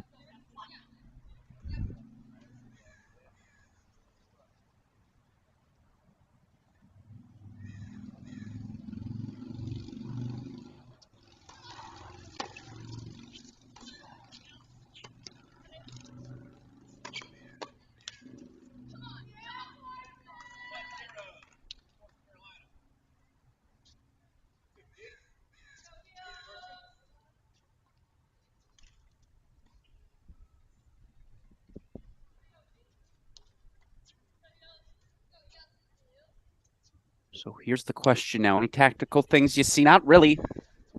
Who's going to play more freely down the home stretch? We know what's going to happen. Pepperdine will target Crawley when she's at the baseline. Crawley going to do everything in her possible to keep that ball low or drive her ball with depth to allow her partner Tan Gillig to be the aggressor, the free spirit and creator she can be at the net. Of course, again, on the Pepperdine side, just keep swinging, keep attacking, stick to your playbook.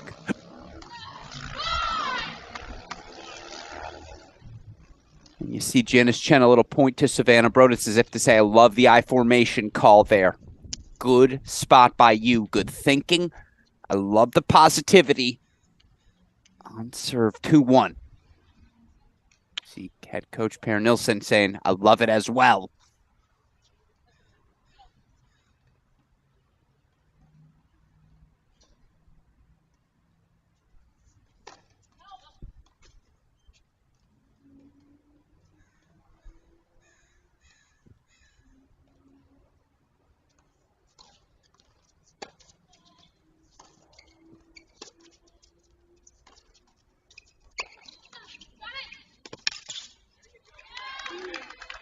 Who says Fiona Crawley can't volley? Honestly, her. She says it, but she's wrong.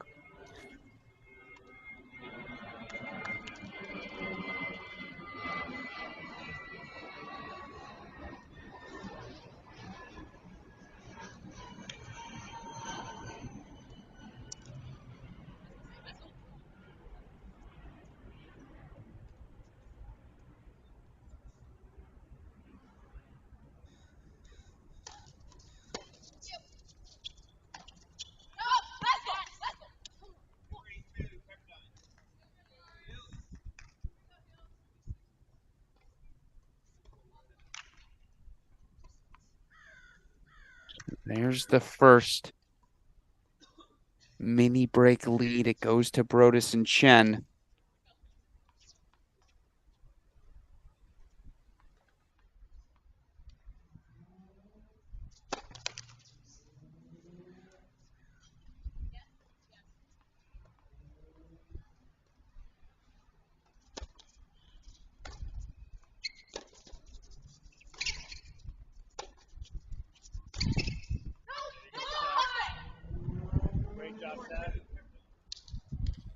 So it's 4-2 at the turn. Brodus and Chen 3 points away from the finish line. I've talked about all the Tar Heel success at this event over the years. For Brodus and Chen, will they be the first Pepperdine players to capture the title here? No, Ginger Helgeson. Shout out to Ginger, 1990 women's singles champion. Surprised Ashley Leahy never won this event. Felt like she won just about everything. Oh, there she is. Leahy finalist in 2018 in doubles. I knew with Levashova. I knew she had a big run here at some point.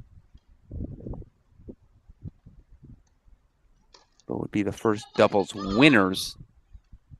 Nice falling short in 2 doubles finals. And big serving will help them in on their way. Pepperdine in control now.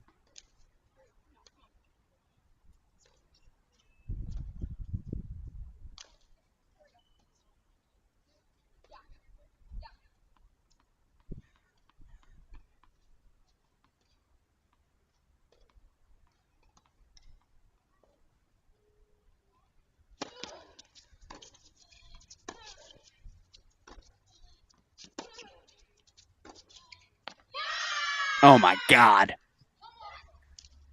That's championship winning stuff. And with that down the line pass, Westhoff, I need match points. I need a slow clap. 4 championship points for the Waves.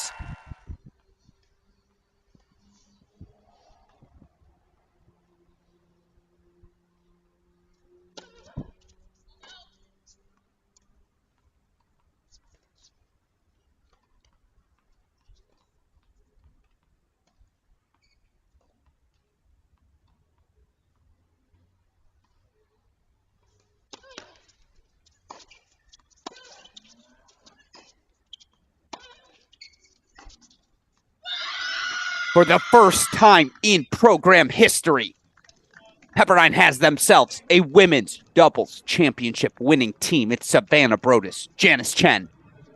From 4-love down in the second set, they take it 6-2, 7-6.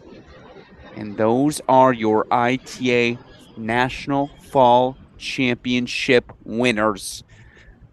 Now, tip of the cap has to go to Fiona Crawley, winner of the All-American, winner of the Fall Nats in singles, so close to going back-to-back in the doubles as well, but there's the smile on the face of head coach Aaron Nilsson. How could he not smile? He's bringing home a national championship. Down to Malibu. What a run for these Pepperdine Waves. With that said, that'll do it for our coverage of these 2022 ITA National Fall Championships. We'll go to me quickly one last time before we sign off here on today's show. A massive thank you has to go first and foremost. Tim Russell, Dave Mullins, Joe Gentry, the entire ITA team who makes this event possible, takes so much work from so many different people whose faces you'll never get to see throughout the course of this broadcast, but nevertheless have to be mentioned. Of course, a shout out as always to all the sponsors for supporting this event. Shout out to the Barnes Tennis Center. Looked beautiful each and every day on our track tennis cameras. And then perhaps most importantly, shout out to the man behind the scenes who makes all of our coverage possible. That's super producer Daniel Westhoff on the ones and twos. He is truly the best in the business. With that said, that'll do it for our fall coverage here of the 2022-23 college tennis season. Now, rest assured, we've got so much fun stuff ahead as we get ready for dual match play to begin. We hope you'll all stick with us for what should be another fantastic college tennis season. I also, by the way, I feel bad for not doing this. He might be watching this, so for the first time ever, shout out to Dalton Thieneman. I don't know exactly what he does, but he does it all for us here at Cracked Racquets, and we just wouldn't be the same 3-man team without him. So shout out to Dalton as always. With that said, for our super producer Daniel Westhoff, the entire ITA team, and all of us here on our Cracked Racquets broadcast, I am your host, Alex Gruskin. You have been watching the 2022 National Fall Championships. We'll see you all in January, everyone.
Tennis. What does it mean to you? Everything? Us too. For fun. For health. For life. Tennis Point. Get the gear your game needs.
So at Oklahoma State, we've always prided ourselves on having one of the